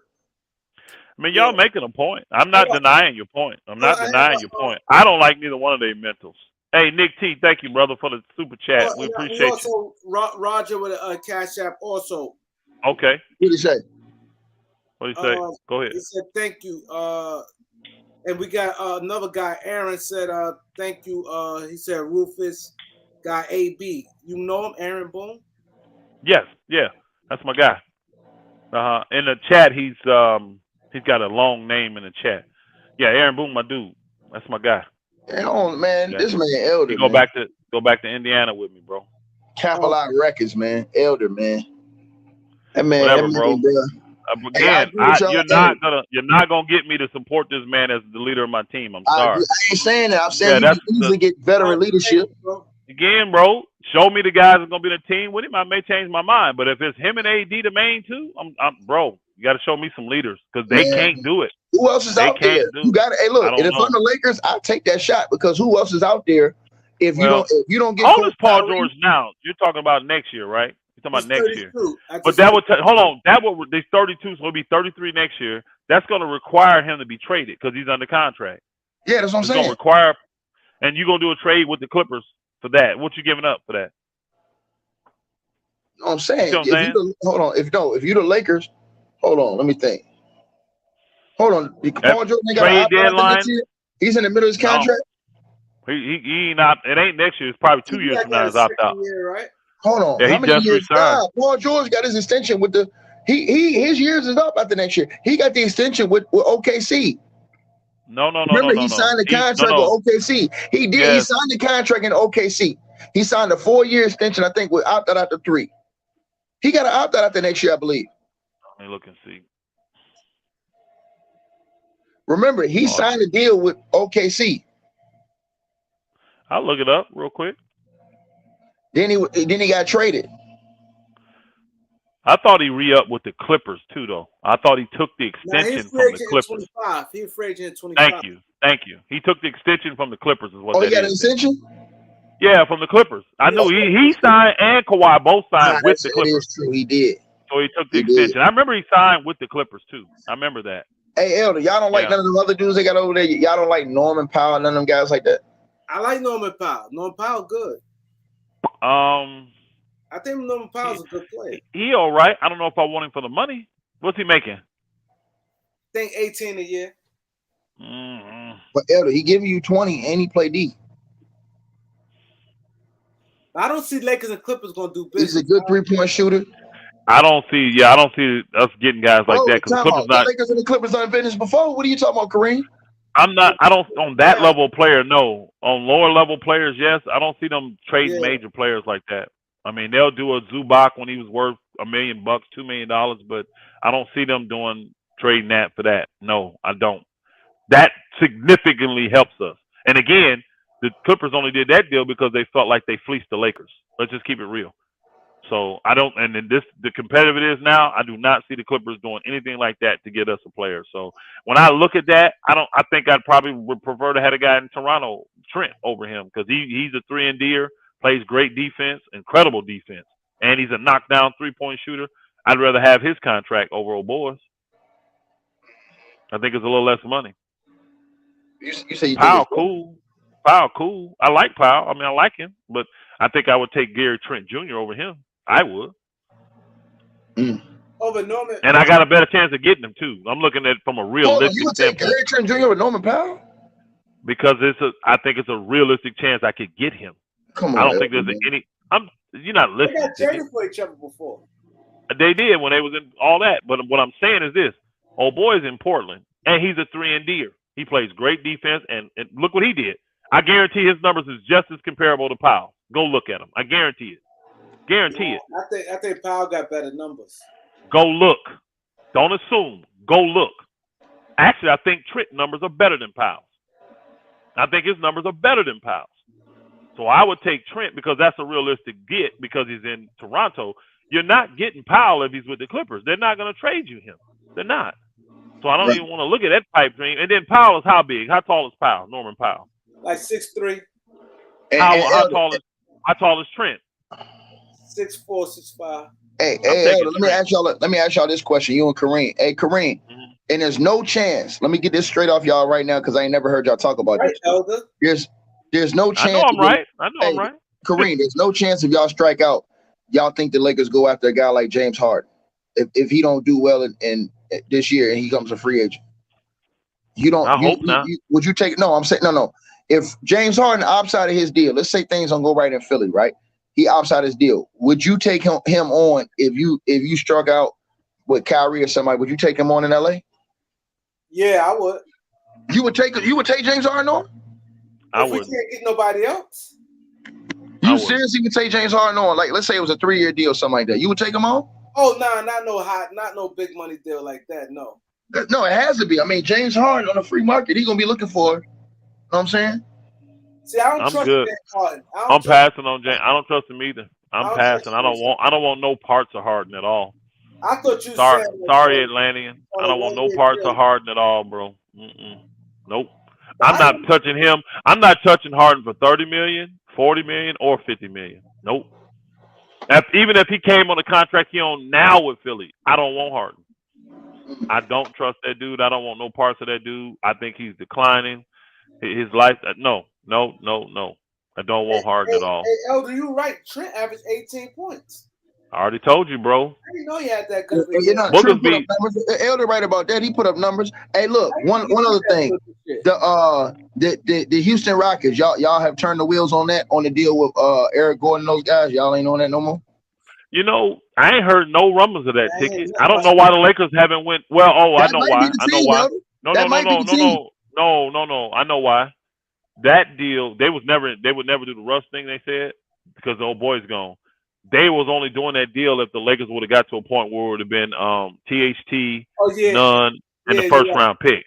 You're right. They got rid of THT, so that killed the Eric Gordon thing. I forgot. That killed the individual trade for Buddy Hield too. Because remember, they were looking to do the Kyrie and then get one of those guys. But once THT was gone, that killed that. Because you needed that $11 million in salary to do that deal to buddy it up. You know a team that might be looking to do business with y'all? That y'all ain't saying about Chicago Bulls with Lonzo's injury. They might be interested. We talked about that earlier today, didn't I, Kareem? I brought it up earlier. I said you niggas think Chicago. Yeah, I said you niggas think Chicago. I was talking about guy most because he be capping in here a lot sometimes, and he's a Chicago fan. But I said you niggas think Chicago and them happy with their superstar because I was talking about guys that could get traded, right? If they don't produce and win. And he might take that shot. He might take that shot because Lonzo, they say he ain't even gonna be ready for the season. That's your starting point guard. And so if he's not ready if Lonzo's not ready to go and they look a little shaky, Billy D might take a risk on Russ this year to see what he looks like the rest of the season over there. I mean, because think about it. if Lonzo's out, Lonzo making what, 20 million? Almost 20 million over there? 18, 19, yeah. 18 You million, move him. You still have Caruso as your backup. You bring Russ in there, put Russ with DeRozan. But you think the Lakers why would the Lakers take a non-playing Lonzo Ball? I didn't say Lonzo. I'm not saying Lonzo for him. Oh, I thought you said Lonzo. Oh, I thought you said I'm not saying Lonzo. Lonzo missing the season. I mean, yeah, I'm saying they would probably take a shot at Russ, but it would probably be if you're the Lakers, you probably would look at a guy like I don't know, maybe. Yeah, thank you, Angie Bernard. I'm definitely going with Trent. I mean, now the numbers or whatever, but Trent, he's 6'6". She said you off. He's 6'6". Powell 6'3". 6'5". He don't look that tall. Bro, he's a wing. Powell shot better though. Powell averaged 18, shot 45 from the field. 40. I understand that. He played with a team with a lot more talent too, a lot easier shots. So I'm cool with that. That both of them are championship too. He got championship pedigree. With who? With Toronto. He wasn't on Toronto then. Yes, he was. Oh, yes, he was. No. Yes, he was. Yes, and he was coming. I gotta go look. The moderators have to do your job, man. He was on that squad, Elder. He was on that squad. Fine. That's fine. I just don't remember him. Championship. I just don't remember being on them. Yeah, they both. To me, they both. To me, yo, I shouldn't be seeing this, man. This is ridiculous. They're starting this dumb shit back up, man. What happened, Kareem? Ain't nobody in there blocking it. They just got son, stupid stuff in there. My son picture and shit up there. This is stupid, man. Where? On the chat. In the chat. How are they doing in the chat, nigga?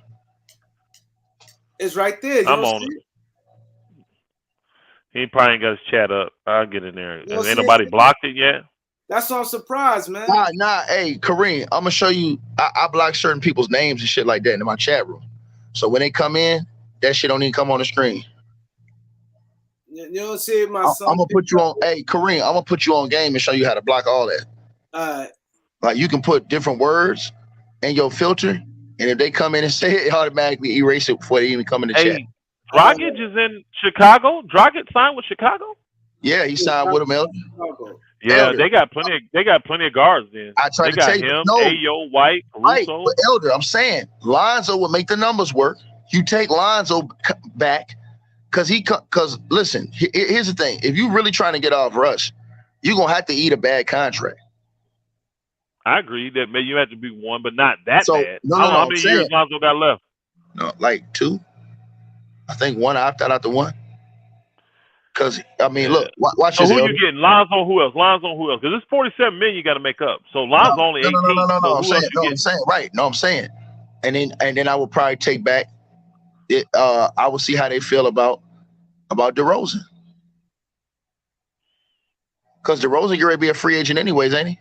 I think he was signed 3 years. He did a 3-year deal. So next year it's always a team, player option. He ain't opting out though. I mean, you never know. Nobody else you never know. He can opt out. Hold on, he can opt out and come to the Lakers, nigga. What I'm saying is that money, he's not going to leave that on the table. He's already shown that. No, I'm saying he can opt out and straight walk to the Lakers. And the Lakers would be retarded to pay him $30-some million 2 years later. They'd be retarded to pay that man $30-some million. Hold on, he was an MVP candidate though. If he goes and plays like that again, hold on, Elder. If he goes and plays like that again, his market value gonna be high. How old is DeRozan again, y'all? 30. I don't know. I'm just saying if he plays like that again, 32. Right. If he plays like that again, 33 this year, man. I don't know. No. I think he just turned 32. Okay. So I'm saying you said DeRozan and Lonzo for Russ. Let's say DeRozan What's the Bulls plays like gonna that want? again. They're not doing. They're gonna want picks for that. They're gonna want picks for that. So you give him a pick if you're trying to get off Russ that bad. But guess what? I don't see the Bulls doing that for a pick. Brings you back. I'm saying that brings you. DeRozan only make $28 million. He don't make that much. Plus Lonzo make 30. I said 30. I'm close. His contract. I said 30. That's a good. Hey, that's a good contract right there for the Lakers. Good contract. I told Elder, listen, if they really try, because see, look, I would test the Chicago Bulls temperature because remember how they got smoked out in the playoffs last year. So if Donovan already coached Russ will be coming off their books. That'll clear up cap space for the Bulls to try to get somebody in free agency and not have to worry about being stuck on that contract because they just gave Zach LaVine that big deal. So if you keep Zach LaVine going forward, they're paying the big dude, Vujovic. They're paying him. So now they're probably going a different route and try to get a third star over there to match with those dudes. And it wouldn't be DeRozan. And if you're the Lakers, you come in, you get DeRozan. Well, guess what? He's on a friendly contract for you. And Lonzo, Lonzo, I see the logic you're thinking. Elder like Lonzo, you say he's a 3-and-D guy. So, I mean. Yeah, I don't know if he works in L.A., though. I don't know if he can handle the pressure in L.A. We'll see. He should mature and come. And then he's out now, so he may be one of that nigga to the G League. He may be. No, you can't do that. He's too old, but you can't. He may be one of them Chris Nunn type boogers, man, where he don't play the whole year. So, again, I can see you thinking. I don't think the Bulls are thinking that way at all. I do. I think the Bulls are thinking if they look shaky again, I think the Bulls will be ready to draw. If they look shaky again. Oh, you mean you're talking? This is a mid-season trade. No, I'm saying like in the beginning of the season, going into the season, if the Bulls look shaky with DeRozan, I'll be right back. Hold it down. I'll be right back. They may look to do that, Kareem. You know what I'm saying, dog?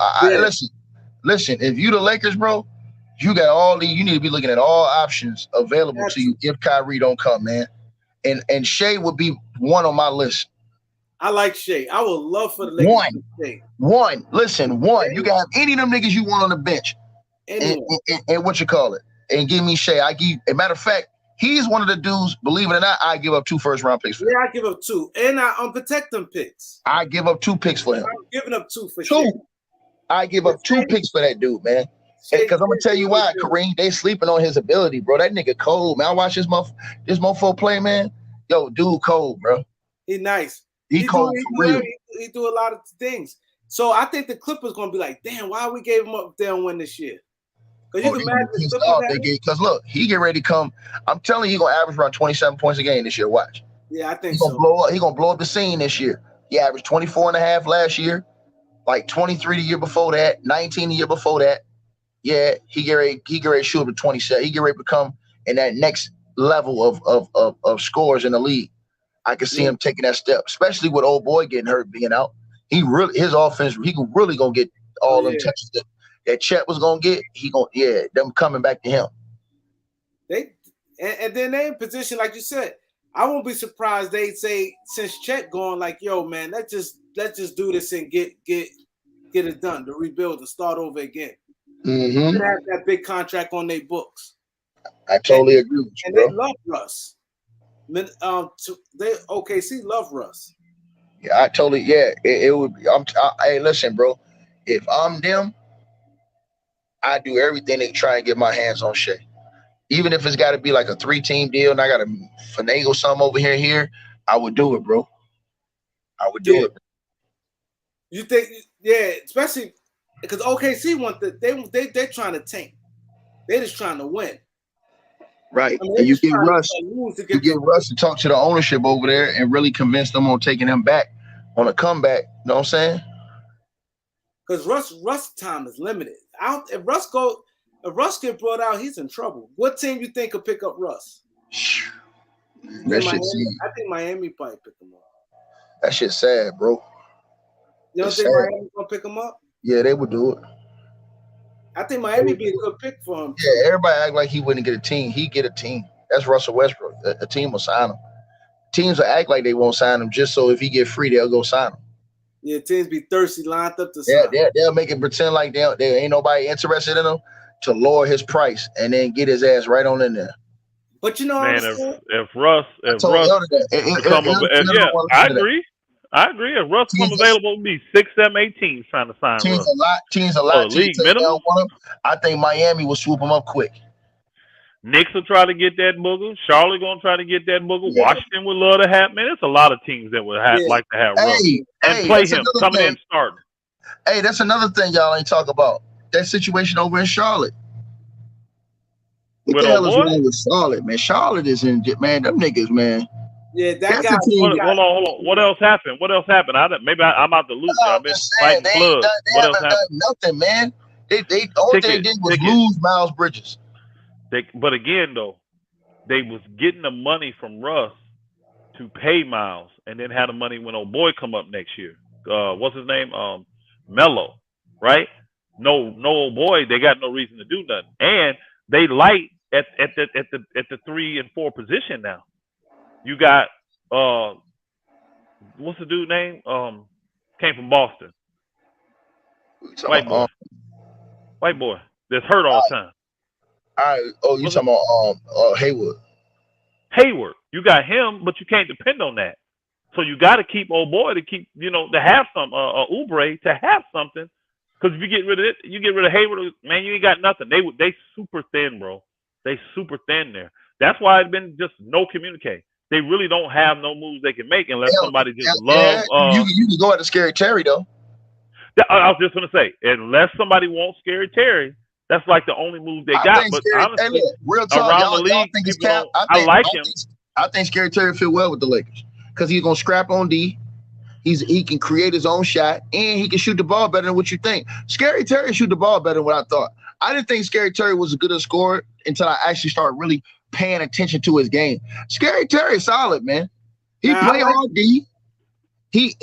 I just don't know what he's gonna do with the Lakers. I told Elder I like him. I just don't know. I used to hate Scary Terry. I think Terry, to me, he's a little bit better scorer than like what's his name? Schroeder. A little bit back then, a little bit. And you don't he's think not as good as he's a little bit.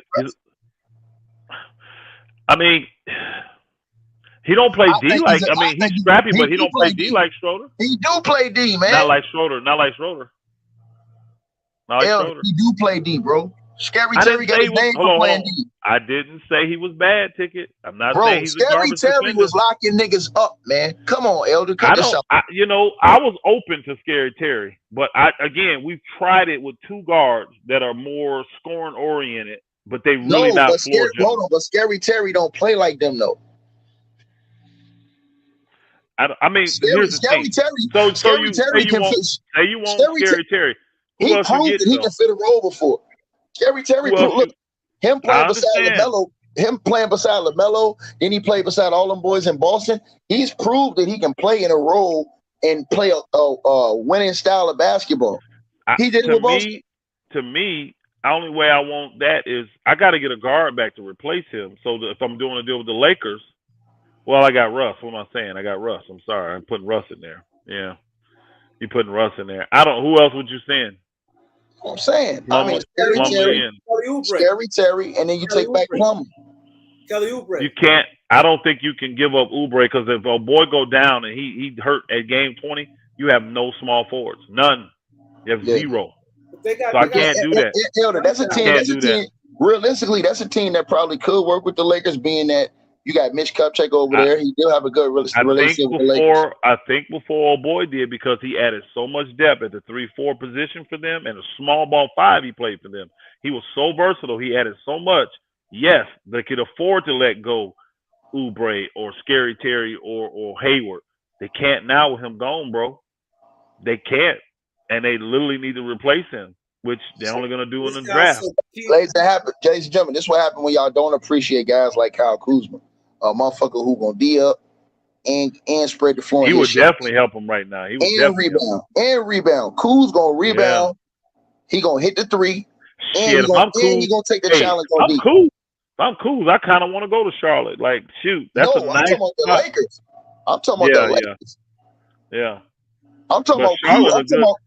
No. I'm saying if you honestly, if I am Charlotte, the guy that I'm going for right now that I think is realistic to get is Julius Randle.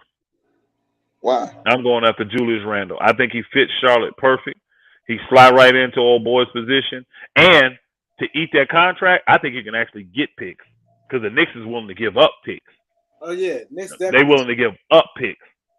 So I'm trying to do a deal to get Julius Randle if I'm them because he fits everything I need right now. He said the cap. And to me, he's on a. I don't think Randall's contract, for especially them, is that retarded because they was gonna pay old boy more money than that. Now I think he's a little bit better player than Randall, but I think Randall fits them, and he making 23, 25, 27, 29. By the time he gets to 27, 29, that cap gonna be up to 170, 180, almost 200 million. that 27 million ain't gonna be nothing then. You know what I'm saying? So I think if they smart, because the Knicks really want to get off Randall, I'm going after Julius Randle if I'm them. I'm trying to get him because I think he fits the best and he's the most realistic I can get. Man, if I'm Charlotte, I don't like that move, man. Who you think fits better? That's available. It's not because of that. It's because I don't like Julius Randle, bro. I don't like him. I don't like his game, bro. I have a big man shoot 40% from the field, bro. I can't rock with you, man. That was just last year, though. That was just last. That ain't normal. Man, that ain't normal. That's not normal. Bro. Yeah, but not normal. To me, at this point, he shoot way too many jumpers. He don't, because I remember when he was with the Lakers, he played bully ball. But he mixed up his game I a little know bit. he did that. He did that when they made the playoffs. I'm not gonna judge Julius Randle last year. He had a really bad year with the Knicks, and I can't just go off of what he did last year. I can't.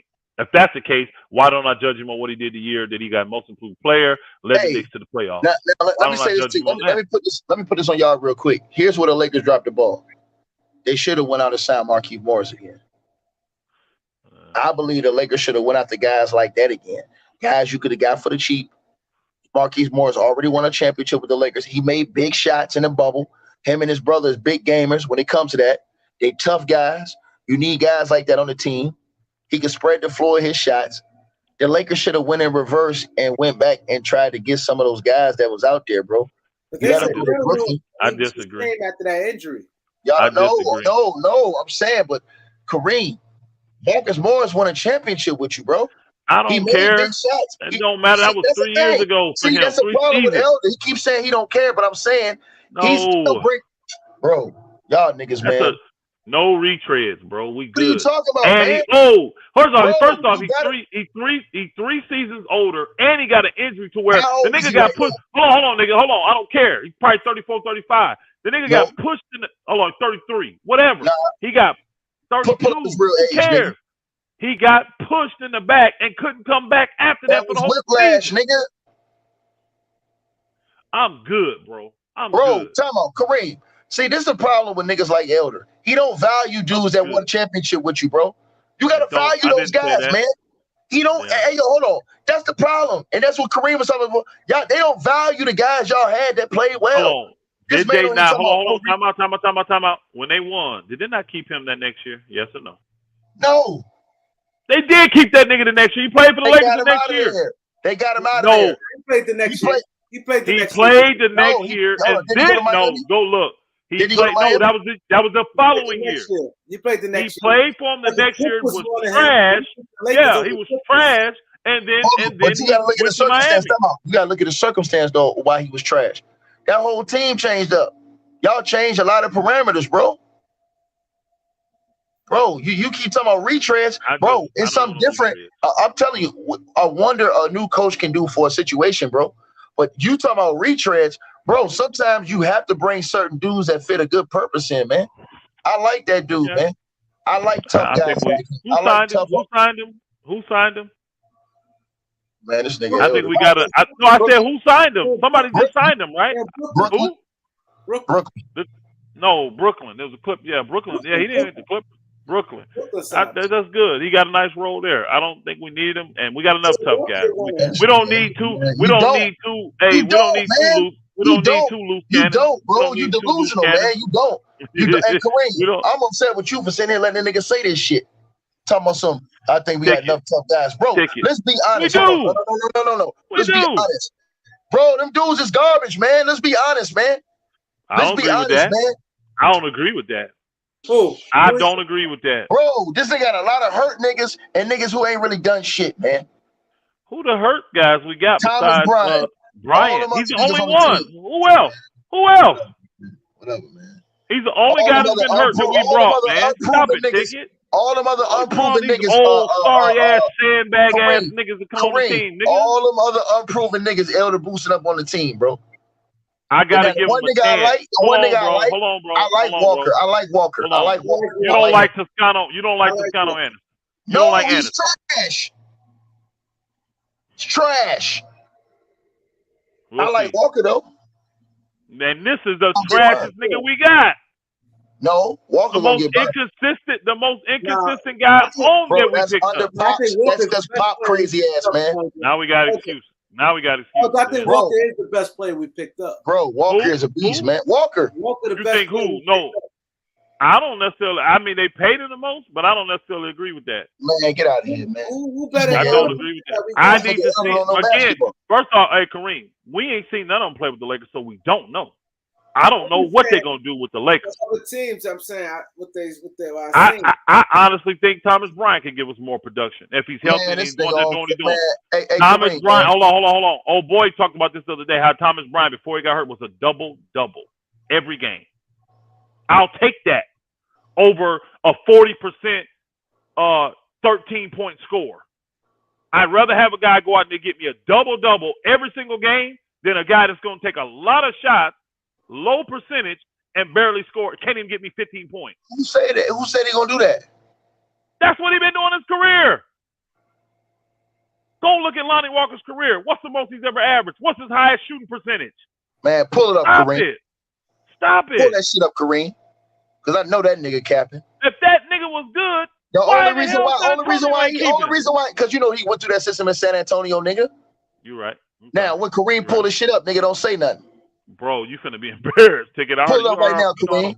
And Kareem, bro. Say how many minutes the nigga played, Kareem. Say how many minutes he played. I got you.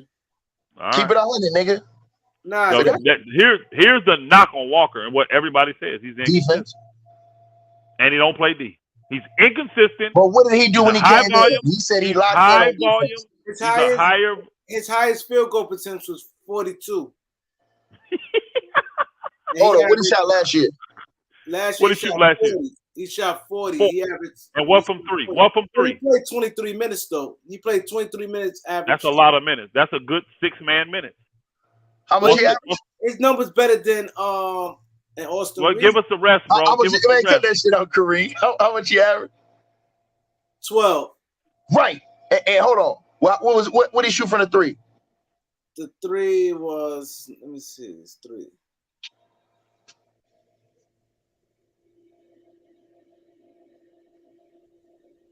Cut that shit out, yo. 31? Even worse. I said 33. Kareem, stop playing. 9 seconds. I told you, Ticket. I told you.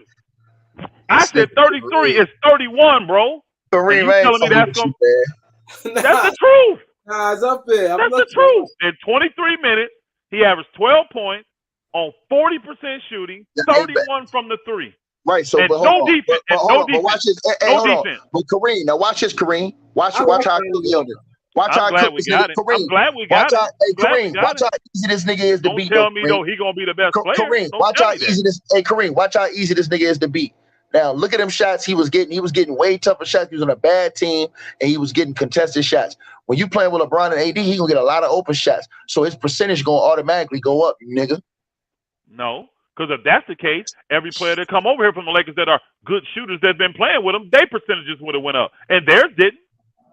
What you call it? Nigga, you got nothing to know, nigga. Malik Monk did. You got hold on. Ticket. You don't want to go there. But every guy you name that shot well, I'll name you 2 or 3 that didn't. Because don't forget, all them guys that came, they all were shooting 40% on their team. And only 2 guys shot well. Monk and freaking yo boy, Melo. Now, what about the other 8 dudes? All them niggas shot horrible.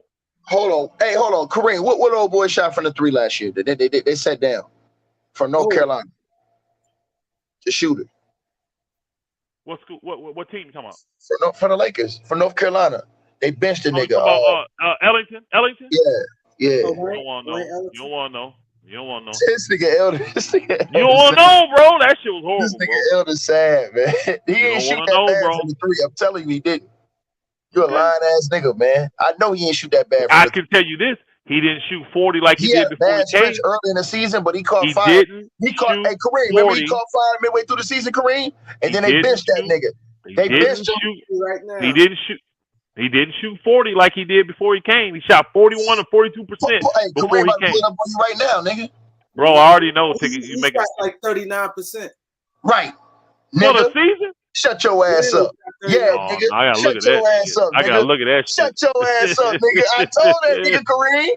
When I He still told that shot nigga over. Kareem, Hey, Kareem, pull up the rest I of it. remember. Hey, Oh, Kareem, okay. I see it. I see it. I see they it. set his ass on the Timeout bench, sports. Kareem. I got They it. benched that Timeout nigga out of sports. nowhere. Remember Frank Vogel came with them crazy ass lineups? He came, he Oh, was no, hitting no, no, no, no, threes, no, no, no, and they no. benched that And nigga. why you do that, Kareem? The dude in the chat said that's for the last 3 seasons. Randy said that's for the last 3 Nah, seasons. he shot that last year. Look, he shot him last year. He shot 30. Okay, Eric Kwan. He shot No, 39 I looked at. last year. That's fine. I looked at what Randy put in there. Randy, your guy. Kareem. Hey, He Kareem, said what I told you. 38.9. This nigga be capping, Kareem. That nigga, Whatever. that nigga was right there, Hey, Kareem. Hey, Kareem, pull up the Lakers roster then. Read everybody else then. Read everybody else. Kareem. No. Remember, all them cats came and they all were shooting 40-something. Elder don't want to give them niggas no chance. That's all it is, Kareem. Bro, Kareem, I guarantee you Ronnie Walker percentage go up playing with LeBron and them. I guarantee you. We're gonna find out. I hope so. That nigga Elder gonna be in here. He gonna be in here praising like talking about. Nope. I was wrong about that brother, man. I was wrong. All I said was this. I'm not gonna look at what he's done and say he's gonna be our best player we picked up when he ain't showed that yet. Is, bro. And he don't play defense. He is, bro. I can't think of nobody. And y'all admit that he don't play defense. He the only dude y'all got that can break down the defense outside of LeBron. Let me ask this. Let me ask this. Hold on. Let me ask this. That's not true because none can do that too. Let me ask this. I'm saying, but none hurt still. Oh, let me ask this. What guy do you know that typically don't play D? Then all of a sudden makes an effort to play D and his shooting goes up. Who does that? Most guys that put that effort towards defense, they start to slack in shooting. Man, but that's they got the energy. I don't totally agree with that because if you look at the situation, Elder, all you gotta do is look at I think Darvin Ham is gonna be such a still went great down. coach. He still went down though because Randy put in there the nigga was shooting 42.4% from the Pistons. Hey, hold on. Went down to 38.9. Who was the other shooter on the Lakers last year, nigga? All of them were supposed to be shooting. Nah, I ain't asked you. I asked you who was the other shooter. I'm saying all of them were supposed to be. Nah, I ain't talking about somebody's uncle. That nigga trash. Hey, that nigga's trash. That's the dumbest nigga. Kim Bazemore, the dumbest nigga in America. He turned down more money with the Warriors and signed with the Lakers. He could have won a chip with the Warriors, dumbass nigga. And he had a role with the Warriors. He said he got. I thought he said he got promises. Who Bazemore play for? Did Bazemore get signed back? Somebody picked him up. I don't know. Somebody's uncle. Man, that nigga trash, man. Hey, look, somebody's uncle trash as fuck. But hey, who else on that team last year, Kareem? Who else was a shooter? It was that nigga. Then you had who? Malik Monk, Melo. And who else? Trevor Ariza. Yeah. No, I forget Trevor Ariza old ass. The Elder was pumping that nigga up, and you seen what happened. Now let's keep going. Who else? I be lying. Said I was pumping that nigga up. That nigga Elder was the number one spokesman for Trevor Ariza. Said I was pumping that nigga up. Kareem, I got that nigga on tape, Kareem. Hey, Kareem, play the tape, nigga. Play the tape, nigga. Play the tape. Play the tape. I got you on tape. That nigga said, man, that nigga Trevor Ariza, man, you got a lot left, nigga. Nigga lying. Oh, man. Yeah, it was guys like Trevor Ariza, Monk, Ellington, Bazemore, Kendrick Nunn, which he didn't play. He was part of that, though. They were supposed to be, taking the shooting percentage to another level. So you got Nunn who didn't play. Bazemore was garbage. Ariza was garbage. Ellington was really garbage. He didn't play well for the Lakers. No, he did have this nigga Elder be lying, bro. That nigga Ellington started hitting a whole lot of shots midway through the season, and Frank Vogel benched the nigga for no reason. Laker fans got mad. Remember, he started out cold in the preseason. I remember that shit. He couldn't make a shot. Yeah. He couldn't make a shot. Nigga came in the season. Hold on. Maybe he benched him because he couldn't play D. No, I'm saying he came in. Hold on. When he came in the season, caught fire, was hitting threes, started getting burned, and the nigga just set him down again for no reason. And the fans got mad at that nigga Frank Vogel. Yeah, he did have a couple games he heated up though. He shot 39%. Oh, okay. Hey, did y'all see what See You Later said? He said Kendrick Nunn actually tweeted coming out refuting that report by the Lakers Nation. Yeah, I seen it today. He said he was better. But see, I don't trust that nigga right now, man. I gotta see him on the court.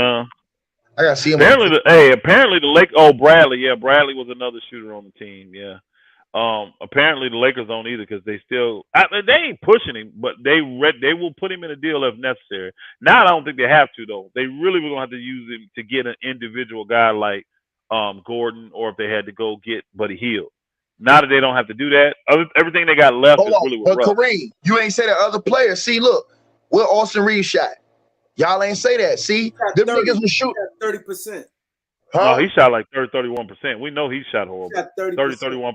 Right. Okay, but the shooters for the main part shot well. Melo and the nigga, what you call it? Malik Monk. And Malik Monk and old boy. They shot well, bro. Yeah, Augustine shot well when he came the little last games he played. Hey, Kareem, and this is one other thing I'm gonna say to you, and I'm gonna let y'all go. This because this shit right here pissed me off about this nigga Elder. He keep talking about no retreads. But bro, don't say nothing, Elder. I'm gonna ask Kareem, nigga, because I don't want you to influence his answer. Yo, Kareem, on God, didn't Carmelo win the Lakers at least 10 games last year with the way he was shooting and playing in them games in Staples, nigga? I don't know about 10 is a lot of games. No, it wasn't. Kareem, stop saying that, Kareem. You don't think 10 games is a lot? Kareem, how many games were we pulling up saying, goddamn, Melo win us that many games? Kareem, I already told you, man. Come on, Kareem. How many games he's pulling up? Ticket. Kareem, we didn't win but 33. Kareem, how many games nigga won a third of our games? Bro, Melo won damn near third of with his shooting and his big clutch play in Staples Center. He was, bro. Kareem, tell the truth. A lot of games he played. Yo, Kareem, y'all sad, man. Y'all sad, bro. I'm about to pull up that nigga. Be all right, Kareem. Bump that nigga. The whole thing going in here on. Y'all sad, man. Bump that 10 nigga. Games, a lot of games. No, he did, bro. Bro, I called all the games when Melo was hitting all them big shots late. And that nigga don't know what he's talking about, bro. Nigga, that was Melo winning the game. That nigga didn't win us no 12 Staples City was going. That's why games, Staples City was going crazy for Melo, nigga. Keep it 100, nigga. Didn't win us 10 or 12 games. A lot of them games is going crazy. Hey, a lot of them games is going crazy. We lost, nigga. We still lost. You a lie, man. Shut your ass up, nigga. You a lie, Shut your ass up, nigga. Hey, look, Kareem. Elder said that damn lie because he got I got mad. He said that shit because he know I got mad that they didn't bring back Melo. Them niggas should have brought back Melo, if not anything, for his veteran leadership. He was good. He did win them games. Tell him hepatitis, see you later. I told this nigga Elder. The hell wrong with him, man? He was the only one that was coming through for real. Hey, hold on. Angie Bernard said 5. Somebody else said 5. Somebody else said 7. Man, somebody said 6. You got one person in here that believe that dumb shit you said. Hey, hepatitis C, you a cap, because here's the thing. So hold on, hepatitis C. You agreeing that Melo was responsible for a third of our nigga? I asked him. Not you. He ain't said that. Did you see what he said? I'm asking see you later. No, he said that's a third. That's a third. What? No, he said if he won 15 games, he'd be on another team. Nah, he ain't on another team because he in chill mode. Hold on. He in chill mode. Oh, okay. My bad. Take that shit out. Hey, look, hold on. I'm finna tell y'all this. I knew nobody would do that dumb shit. That nigga Melo started out the first 20 games in Staples shooting damn near 60% from the 3, nigga. And that's a fact. He had a good year. That nigga was killing. I don't want to hear none of that shit. Y'all niggas gotta see. That's the problem with y'all. Y'all listen to the shit Elder saying, and Elder cloud you niggas' memories, man. Elder coming here telling up damn lies, man. No, Elder keep it real. I keep it real. I know this. The Lakers. Hold on. I know this, Kareem. We won 33 games. You're not telling me from what I watched that Melo won a third of those games. I put that on God. Hey, yo, he did, man. This nigga Elder, a lying ass nigga, man. Hey, but I'm gonna say this to you, Kareem. Did not win as many games, bro. Elder's a lying ass nigga, man. That nigga Melo won half the games in Staples Center, man. What is this nigga talking about? Melo had the whole Staples Center. The player they loved the most was Melo. He had Staples Center rocking, winning them games, nigga. Hitting threes, hitting big shots all during the game, hitting big shots in the fourth quarter. Remember, Frank Vogel had the lineup. Melo always came in the clutch to close the games. Remember? Now. Tell the truth, nigga. Had a hell of a year. Ain't no question about that. Yeah. Now you tell that capping ass nigga Elder why he didn't want to bring Melo back. Now you mean to tell me you want in favor of bringing Melo back? I said I'll bring Melo back, but right now the roster spots right now. I ain't saying that. I'm saying though. They should have did that.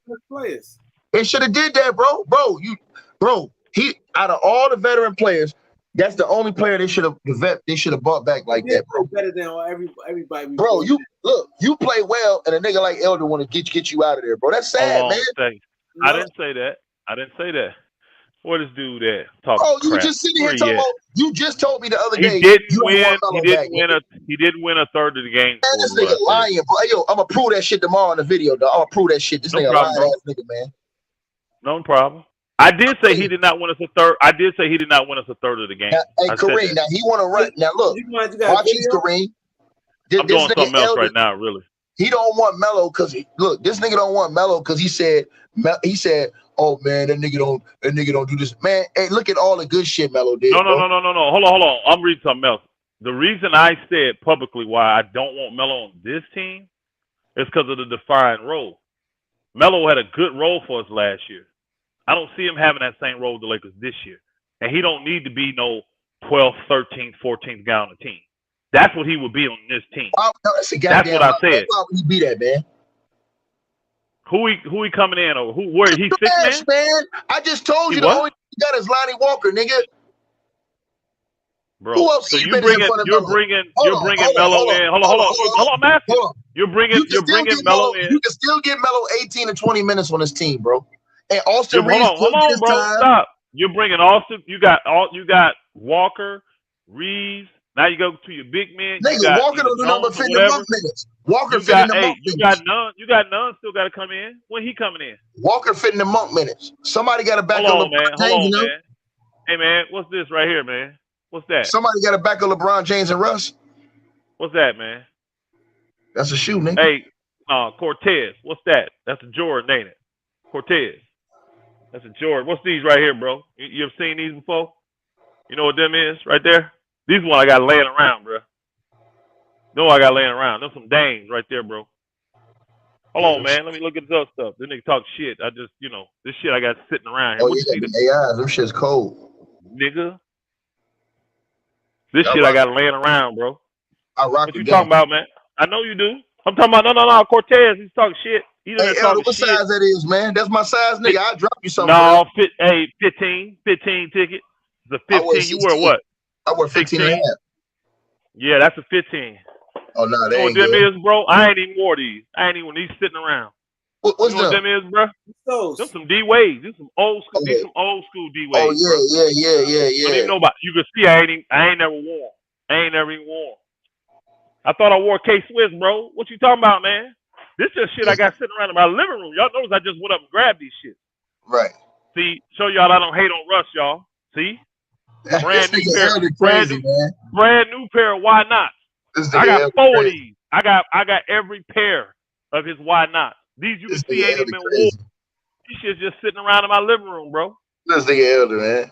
Hey, man, I just hate when niggas talk shit talking about, oh, Elder wear K-Swiss. Really, bro? I ain't never owned a pair of K-Swiss. Get your shit straight. I ain't even went in the closet. Hey, I ain't went in the closet. He ain't make me go in the closet. They said this nigga wear K-Swiss. Yeah, that's what dude trying to say. So I'm like, okay, what's up? Let's see. Cortez. Hey, hold on, man. TTD. Hey, man, nigga said he wore Hey, and now he want a pair of shoes. He said, I'll wear 13. Yeah, now he wants some, nigga. Hey, now, this is that. Hey, Kareem, you remember this, right? I hope he in here. Remember, I was gonna bless that brother with them shoes, right? Yeah. I was gonna get them shoes you saw you want, Ticket. You know how much them cost. Oh, you know what them is too, right, Ticket? Yeah, I dropped you some money. I know. Ticket. Too strong. Them, yeah, but them is them the answers.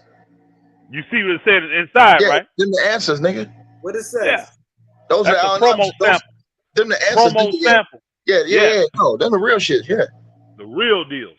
Yeah. Oh yeah. So I was gonna give those Russes and them Waves to a dude. I told him hit my boy up in the Cash App. Said he was limited on funds, but he sent a little something. Now he in Georgia. He literally like an hour away from me, bro. And I told him, okay, bro, meet me at this spot, and I'll give you these shoes. Because, Ticky, you know, man, shipping these big old shoes, you can imagine what shipping 3 pair of these would cost. You right here in Georgia, bro. I thought you sent it to him. No, because I didn't know when I said that the brother lived in Georgia right by me.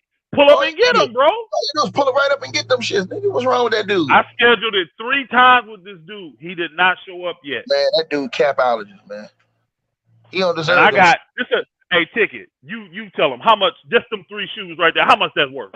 Them 3 pair I showed. That's probably about. Well, that's well over $1,000. Oh no, yeah, my bad. That's about. I'm thinking them AIs gonna run you about damn near $275, $300. They more than that ticket. The AIs more than that. Them waves is 200. Them waves was over 200. Hey, Kareem, you seen that video when Elder played Hitman, man? Nice. That was comic. That was comic relief. That was comic relief. You gotta go to Hitman channel and watch that nigga when he play Elder 1-on-1. When he pulled up the Elder and play Elder Depart, man. No, I pulled up to him. Elder pulled up to him. Elder beat that nigga, man. A young nigga the young Hitman X that be coming in talking shit with them big ass goggles he be wearing. What's Hitman channel?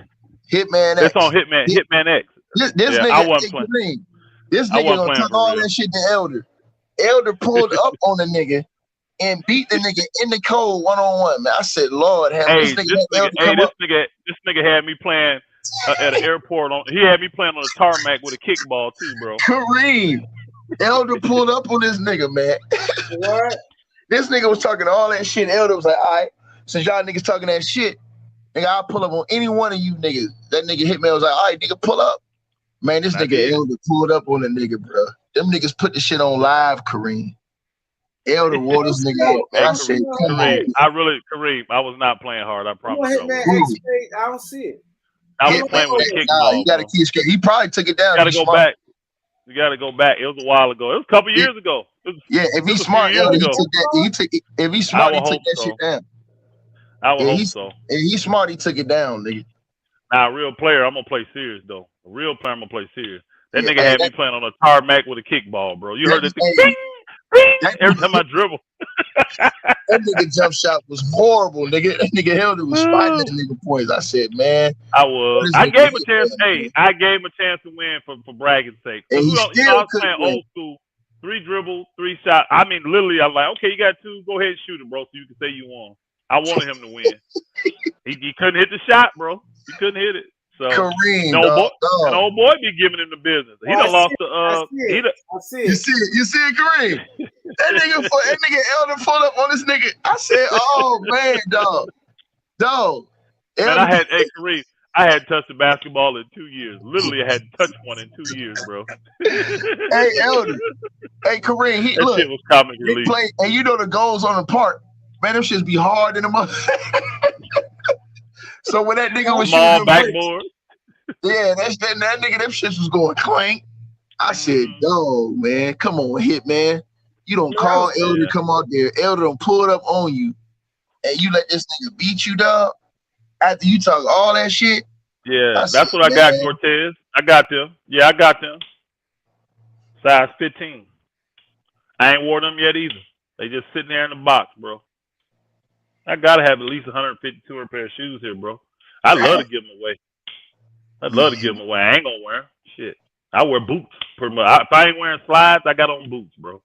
Shoot. Most of the time. You said what? That's a lot of sneakers. Yeah, I got a lot of sneakers still, bro. I guarantee I got at least 70 pair that ain't been worn. I got at least. They ain't been touched. I ain't even tried them on. Shoot. But you get sneakers donated to you? Nah, I used to be a sneakerhead, bro. So when you wear a big size like that, you kind of like buy. You buy when you get a deal, or you get something that you like, because you don't know when you're gonna get it again. You don't know what's gonna be available in the 15, something like that, so you just buy. So you don't care about the price. Elder, they ain't got no spots down there where they selling the big sizes. Cause I couldn't find none. I could go to Atlanta probably and find something, but it ain't worth me putting 2 in the booger's chest. Atlanta's so stupid, bro. Serious, bro. It's so stupid.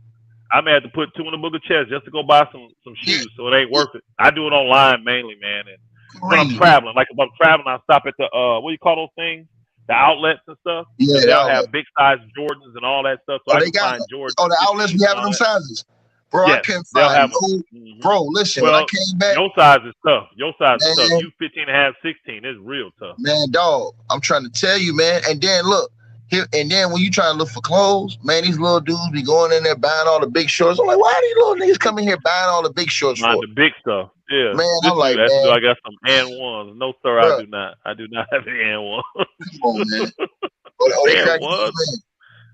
Yeah, I don't have no and1s, bro. I actually tried the new version that came out. I wanted to see if I can get a pair. They don't make them in my size. I just wanted to have a pair for the collection. They don't even make them in 13. Like, I be wanting to get Clay shoes, all them guys like that. They don't make them in my size. That's like, I know Clay wear a 14, 15, something like that. How the hell you don't have a size 15? But they don't make them shoes in them sizes, bro. So it pisses me off. Hey, Kareem, here go the last question I want to ask y'all. And I'm a dip, man. Hey, look, y'all think that, do you guys think that in 2 years the Lakers are going to take on Bronny? Or do you think that LeBron's more apt to go back to Cleveland and that Cleveland would take on a guy like Bronny? Because they're saying that Bronny could be like a late first round, early second round pick, which means he could fall to Cleveland. Or, you know what I'm saying, you never know if he could fall to the Lakers if the Lakers get a late first round pick or early second round pick. How do y'all see that like working out in 2 years? Because now it look like the table's set that if LeBron want to go back to Cleveland in 2 years, he can go back right there, and they really have a shot to do something over there. I can easily see Bron going back to Cleveland because I think that's their weakest position, small forward. So I think he can easily go back to Cleveland because I think he looked at that team like, oh, I could win. I got them two big guys at the rim, and then you got the guards. I think Bron will go back to Cleveland. I can easily see that. What you think, Elder? I don't. I think he's done with Cleveland, honestly. I just do. But he already said himself that he'd be open to going back there. He said it's an option. Hey, LeBron is a politician. Look, for the right deal, LeBron will go to Orlando. For the right deal, that nigga go play in Portland. I promise you he would. So you can't burn no bridges when you're a politician. Totally burn them. So yeah, I think he's open to that. But the terms that it would take, because LeBron only knows one way to work. You talking about when he's 40 years old, coming back with LeBron. Your young nucleus gonna be 2 years. I mean, if I'm Cleveland, I'm not even interested in LeBron coming back. Not for that. Unless he wants to come back and do one of them one-day contracts where we can just retire a Cleveland Cavalier. I'm really not interested in LeBron. And then I think it's gonna be like, watch. I believe this. What year Bronny come? 2024, right? Remember the Pelicans got the option to take the 2024 or the 2025 as their last pick. Watch them take the 2024. Because I actually believe teams are going to try to block LeBron from getting his son where he wants. I believe that. I think they hate LeBron. I'm seeing it with this now. I think they hate LeBron that much. Now, I don't think they're going to do nothing crazy and put him in a lottery when he's not a lottery player. But believe you me, a team that I can see it doing it. I can see him doing it, and then force them to give up some kind of asset to get LeBron's son to play where they want him to play.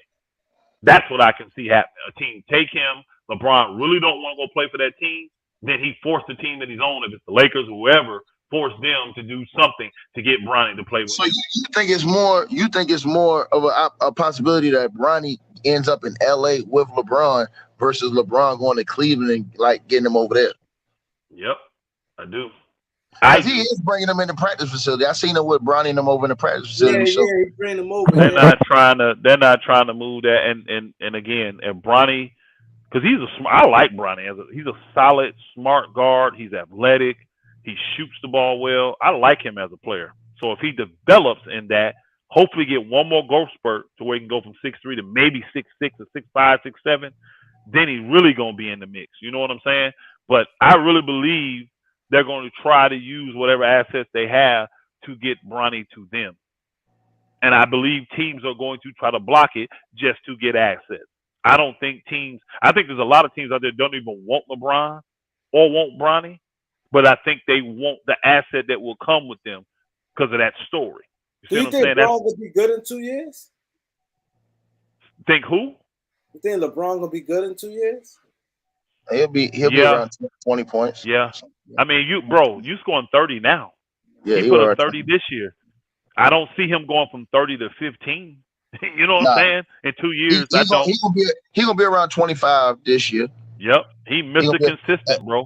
I yeah, and think then Bron. next year, That's why I said if I'm a team, if I'm the Lakers, I really want LeBron in that mode offensively. I want him to score. Just score, bro. That's what I need you to do. Get out there, facilitate, make great passes, and score. Score the basketball. That's what you want to do right now. You got this goal, and I don't think it hurts the Lakers. I don't.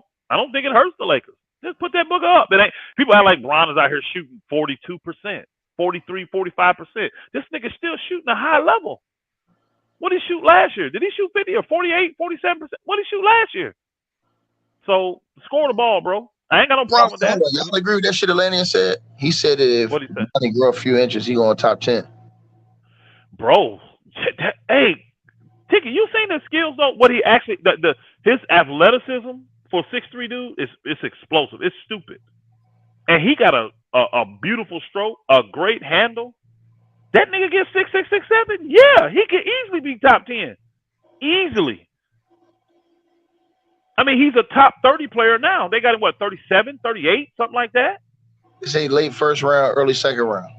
Bro, imagine that skill set and you put 4 more inches on it. Absolutely that nigga could go top 10, in my opinion, with his skill set if he get to that height. He get to his dad's size or close to it. Oh. Because his jumper way wetter than his dad's was coming out of high school. His jumper way wetter, bro. His jumper way wetter than LeBron's was coming out of high school. And I think he has that knowledge too, bro. And he's a defender. He like takes pride in playing defense. He actually wants to play defense. So you LeBron's think so athletic. So you don't think it'd be a dog and pony show? You think he really could bring something to a team, like some real production? Bro, think about this. How many players are getting drafted every year? The answer is yes to your question. You got 60 players getting drafted every year. This kid right now is a top 30 player in the country. So why would he not be projected to get drafted in the early first or late first or early second? Now you put 3 like his brother. His brother was what, 5'10", 5'8", and grew to 6'5" in a summer, in a year. Just give him half of that growth spurt. His brother grew like 8 inches, y'all. 7, 8 inches. He just needs to get stronger. Give Bronny actually got a good little body for a high schooler. No, he did. His brother. His brother, yes, his brother did. Give him half that. Give him 3 or 4 inches. Take him legitimately to 6'6" with those hops, with those handles, with that jump shot. Yeah, he could easily be a top 10 guy if he gets that growth spurt. He needs that height to get there, though. I don't think he's top 10 as a guard, but boy, he become a wing. Ooh-wee. Bryce 6'6" now. Yeah, Bryce probably took that to Bron. Bronny needs that late growth spurt like Anthony Davis had. Let him get something like that. Ooh-wee. Ooh-wee. Yeah, he's skilled. I think Bronny, and he's smart. He's a very smart, high IQ player. Yep. Mm-hmm. So you see, y'all see him as an impact player, basically. Y'all basically see him as an impact player, basically. I do, especially if he grows. No, especially if he grows. That's an impact player right now. I don't see it right now. I said if he grows, especially if he grows, because top 10, you that's impact. That's what Ticket getting at. Top 10 impact, and we're only saying that if he grows more. He can't stay where he's at and do that, because he'd have to be like a Chris Paul, all that. I don't see him on that level. Because Chris Paul was giving Book of the business back then too. He was super quick, strong hands. I like Bronny, man. I like him as a player, bro. I don't think I can tell you this, it don't seem like they're giving him he ain't overrated. You know what I mean? From what I've done seen out there, he's not overrated. Right. All right. Well, you think he's gonna beat the Lakers? Me and Kareem think that things don't work out with the Lakers, that his ass gonna be back over there in Cleveland. I just think it's too pretty for him in Cleveland. It's too the food looked too good on the plate for the turn on that Cleveland. Ain't it right though, Kareem? It looked too pretty over there. Kareem, they got big men, they got backup big men, they got a bench, they got a point guard, shooting guard. LeBron could just go right in there and just, and then another championship potentially he could look at with Cleveland at 40. I don't see him want to turn that down, bro. They got Karis LeVert come off the bench. Facts. They got Ricky Rubio, Cedi Osman, Kevin Love. Robin Lopez. What do you pay him? You think LeBron goes? What do you pay him? He All said- those guys got to get. He said it ain't about the money. So if they take on Bronny, it ain't about the money. You bring Bronny. We're gonna find out if it's about it or not. He take Miller. Cause hey, I can see. Hey, hold on. I can see LeBron.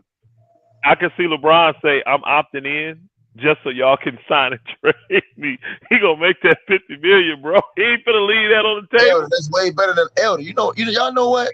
He playing the Lakers should have took the Lakers should have took their shot at Donovan Mitchell, man. The Lakers could have had the pieces that got that deal. Looking at the deal that got, if the Lakers could have somehow got their hands on another pick, they could have did a deal with Danny Ainge. Because Danny Ainge did that deal. Look at the players and the picks he got, man. He did pick swaps. They Two pick swaps. They say he likes Colin Sexton though. Like that's why they re-signed him so fast. They say he like him. Yeah, he fits in that role that Marcus Smart kind of reminds him of Marcus Smart a little bit. He don't play D like that though, bro. No, but I'm saying he reminds him of a tough-minded point guard like that. Oh, tough-minded guy. Okay, I got you. Since Danny Ainge like dudes like that. He's much smaller. He's 6 foot. He's 6 foot. Marcus Smart's 6'4". Man, that nigga Kareem over there I'm gonna let you go, Kareem. Kareem over there stressing about this Russ shit, man. Just chill, Kareem. Russ ain't going nowhere, nigga. He gonna be right there on your plate. I always support Russ. Kareem been the one saying that we should keep that nigga. He's the one. Yeah, he been saying that. Like, hey, don't give up the picks.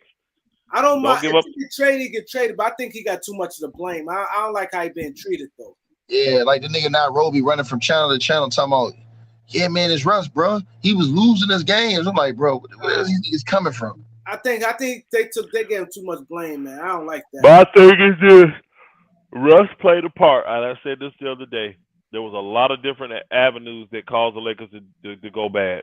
The whole thing imploded. But the thing is, the Lakers have changed everything except Russ. All the other areas that they've had issues in, front office, coaching, players, they've changed all of it. Russ is the only one that haven't. So that's why I want Russ gone too. I think the team's better without Russ. Just do. I think they're better without Russ. That nigga Russ ball out, Elder gonna pull out his pom-poms and they got the game 10. Like, yeah, nigga, I think he'll have a good year. I think Russ will have a good year. Me too. I just everybody think that, but I can't get nobody to logically put that shit together and make it make sense. But I mean, 1 year you get comfortable with the team. That's all, man. Well, what everybody forgetting the fact Russ don't want to be there. If he did, he wouldn't have fired his agent. You saying that? Why the hell he fired? Why? Okay, hold on, Kareem. Ticket. Why he fired his agent then? Because his agent told him the best bet for you.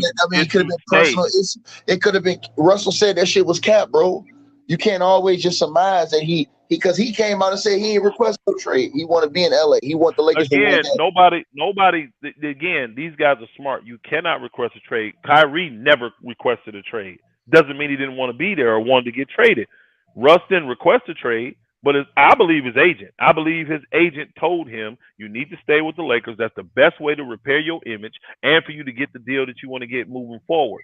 You are worth something. You're not this. And I think Russ wanted to move, and he got somebody that can actually help him get buyouts and get traded.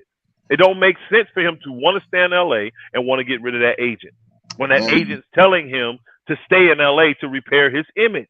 Shout out to my nigga Kareem for standing tall for Russ, man. This nigga Elder, man. Hey. Sad, man. They said was dirty. Hey, believe you me, I'm definitely gonna pull these videos up when that nigga is trash ass like he was last year, and all you niggas was capping for this nigga talking about giving you a chance. I'm gonna be at game 10. I'm gonna be at game 10 with this video. He gonna take him out. We 4-6, we 3-7, and I'm gonna be at game 10 with this video. No, don't say that, because y'all definitely losing open tonight. Y'all losing off the rip. Y'all got the Warriors on the road, lost. I said, we probably start off 0-2, but I said after 10 games. Go ahead. We got the Clippers second day. You know, I'm saying y'all might start off. For them, I think the Lakers gonna start off like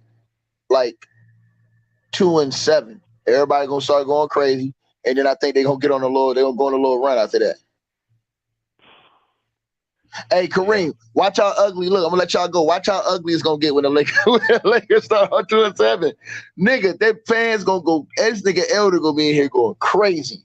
No, watch. I'm not. I guarantee it, because I've already told you. If Russ is in that uniform, I will not speak one word online about the Lakers. I don't think it'll be because of Russ. I don't care who it's because. If he in that uniform, I'm not speaking on the Lakers. Watch. Y'all niggas know me. I'm a man of my word. Like me, this is the Kareem and Elder show. That shit going right to the Kareem show. It's gonna be the Kareem show. And I already done said it.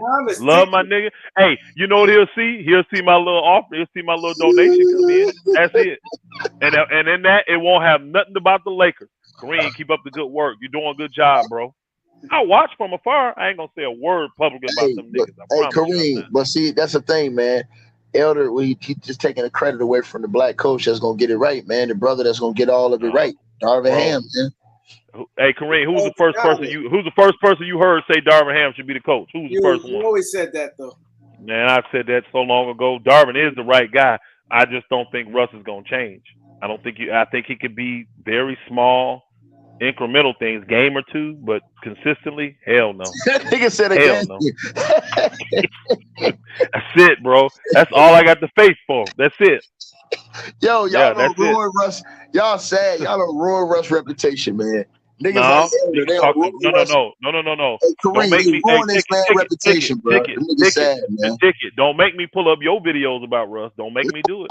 I cooked everybody. I said it was everybody's fault. Y'all blame all of I'm talking about in the beginning. Your videos about Russ after Lakers lost and the press conferences and stuff he was doing. Don't make me pull it. Don't make me pull it up. I'll do it. I'll do it. It was AD and Russ too. No, I got Russ too. I got AD too. Because I was saying LeBron was older. I was getting on AD too. I was cooking AD and Russ. You got mad at me. Kareem, this nigga got mad because I said AD was hurt. And you remember the game where AD did the windmill, the 360 and landed on his ankle when he jumped up and the nigga did the 360 in midair and twisted his ankle. And he got hurt. Yeah, I said, you remember the game he got hurt when he jumped up in the air, turned around wrong, and then fell on his ankle wrong. He was going up to get the rebound and shit. Remember he jumped up? The nigga did the ballerina 360 in the midair and twisted his goddamn ankle. I told this nigga, look, I made a video talking about how this nigga just terry cloth. That nigga Elder don't come in there with that hate speech talking about you just a hater, man. You just hating on AD, man. You want to see the man get hurt, man. You just hating. I'm like, this nigga's terry cloth. But see, this nigga Elder ain't got nowhere near the same energy for AD that he got for Russ. And that's my problem. Oh, yeah, I do. No, I do. What did I say about AD this year? This is the first year that he's actually been able to go in the offseason healthy and he can fully work out. Oh, he don't get it done this year? I'm off AD. I could legitimately say the things that was going on the years before with the injuries and the lower body extremities and he couldn't run and all that. That's fine. This year, he got no excuse. Full off season, no playoffs, and you healthy, you should come back a beast, bro. Flat out. And if you're not, I'm through with that nigga. And then you know what? I think the Lakers are too. I think you did say that, Tick, and I agree with that. If he don't play well this year, or he come in all that like he did last year, they're going to definitely trade his ass. I think Lakers going to trade his ass. I think they will. They throwing out the signs of it, too. They throwing out the signs like, you don't come in here, you come in on some bullshit, and you ain't. Because, again, what it is, the Lakers see you two guys are great, and we can't say you're not great together because you want a chip. So we got to say you're great together. But if we ain't finna go down, if y'all keep pushing us further away from winning the chip, got to get rid of y'all so we can get guys in here that'll come when y'all are gone. Because I agree. I don't think a lot of guys want to go play with AD. I think there's some, but I don't think there's a lot of guys that want to go play with AD either. I don't. They think he's soft like that. So, again, we got to get rid of both of them to get the real guys in. I'm good. When I said he got mad, man. It is. That's bad, it is, man. nigga. It is. You be all right, nigga. Hey, man, shut this shit down, Kareem. Kareem was ready to go to sleep 2 hours ago. I can't believe it's 1 o'clock. This is a 4-hour stream, bro. We've been here 4 hours. What's going on? Nigga, we beasts, nigga. That's what we do. Bro, I've been beasting with that damn water all day fighting these floods here, bro. Oh, my God. I seen your video, man. You all right? Yeah, we good. We straight, bro. We straight. Oh, yeah. They just got everything locked down, right? Because all the bridges, everything is out, bro. So all the major, roads and stuff to get into this area, they all shut down. So if you're going to come in, you got to go pretty much all the way through Alabama and then come back in. You got to take the side roads. Take you about an extra 40 minutes to get in. Is a big area that's flooded or just a small section? No, it's the whole northwest section of Georgia, like 7 counties, all jacked up, bro. Yeah, it's a lot, bro. A lot of dams and bridges and like structural damage. The water was that bad. structural damage to bridges and stuff. So they're trying to get it to stop raining, and it hasn't. So they can go in and assess, and then of course it ain't helping that this is the what do you call it the holiday weekend. So that ain't helping at all either. You know, so trying to get, because you know, in something like this, those small counties and stuff, they don't have enough manpower. You need to get the bigger cities manpower to come in and help you, and you know they can't get them right now. Stop Because blocking. it still don't matter because it's still raining. Y'all should have Hey, blocked. Kareem, you ain't gotta argue with them dudes, man. Look, I'm gonna tell you something, man. These dudes just want attention, bro. They mad. We over here minding our own business. See, this type of stuff I be telling you about, Elder. We minding our own business. These dudes will make fake channels come in here because they want to put other dudes in the conversation with us that we ain't even bothering these dudes, bro. Exactly. We doing what we doing. Why y'all bro. gotta keep trying to do this stuff? Come over here making these lame channels, trying to put other dudes' name in this man chat. This is a Kareem and Elder show. Elder been on YouTube all this time. He's seen the whole thing before Kareem came on YouTube. So he's seen all of this stuff. He's seen dudes leaving dudes alone. It's just immaturity, bro. If somebody not bothering y'all, man, bro, let that shit be, man. Y'all coming here messing up this man's stream, making all these channels, putting this man pictures and stuff, harassing this brother, man. Y'all sad, man. Yeah, y'all sad, bro. I've been talking about all day, ain't I, Kareem? I've been saying it's sad. You got grown men that have nothing else better to do than troll. You put a man kid bitch up there, bro. Just make your just make your day. So knowing that if we saw you face to face, you wouldn't have no courage, none at all. That's the number one thing. Because see, to me, that type of individual, you less than a person. Facts, you a bro. roach to me. I'm telling you right now, you are a roach. Exactly. And when I put 2 in your forehead, I'm gonna go sleep better than I ever slept before. I promise you I am. I would not care. Because you a roach. You ain't no real person. Doing this type of stuff out here, you laugh, hee ha ha. It ain't funny when it's in your face though. And that's what I've been talking about all day. You niggas sad. Y'all grown ass men trolling. Now again, I got respect for Jimmy Two Shoes because that's just what his role is. He goes to everybody's channel, do the same thing and troll. But at least he will send an offering. At least he'll send a donation. At least he's a part of us. You can tell. Yeah. You niggas go out here and make $1 million. Like I love how you call the one dude out ticket. Nigga, you got 100 channels. Stop. I got every one of them. You got 100 damn channels. Right. Man, I'm telling you, and that people like that. He ain't came back. He ain't came back over to my channel since. He know what time it is. No, I know. I ain't got no respect for cats like that, bro. And again, they mad because they ain't got no ratings. Ain't nobody talking about them. And believe you me, just like you got your trolls, people will report. Now we don't send them, but they'll come back. Man, he had this many subscribers. He dropped down to this. Man, he used to get 600-700 views. He can't get 100 people while y'all on at night. We know. We know why you sending boogers over here, bro. Because this chat room lit. It's 500-600 people in here. You can barely hold 100. We know what's up. Come on, man. Suckers. That's sad, man. That's sad, bro. Man. That's sad, bro. Kareem, don't let them get to you though, man. Keep doing your thing. Hey, use that application, man. Use that application to where you I'm gonna send you an email, Kareem. You got it. What you look, you go to stream, you go to the StreamYard, Streamlabs, excuse me. You go to Streamlabs and you set up the moderator and you put it so that they block out all the little words you want them to put in block out. So if you don't want them to put another nigga name in your chat, you just put it so it block their ass. And so what it do is the robot automatically block their ass whenever they come put another nigga name of another nigga channel, or they put some words you don't want them to use in the comment section, it automatically take that shit down and block them before somebody can see it. That's what's up. And you said it's Streamlabs. Not StreamYard, Streamlabs, LABS.com.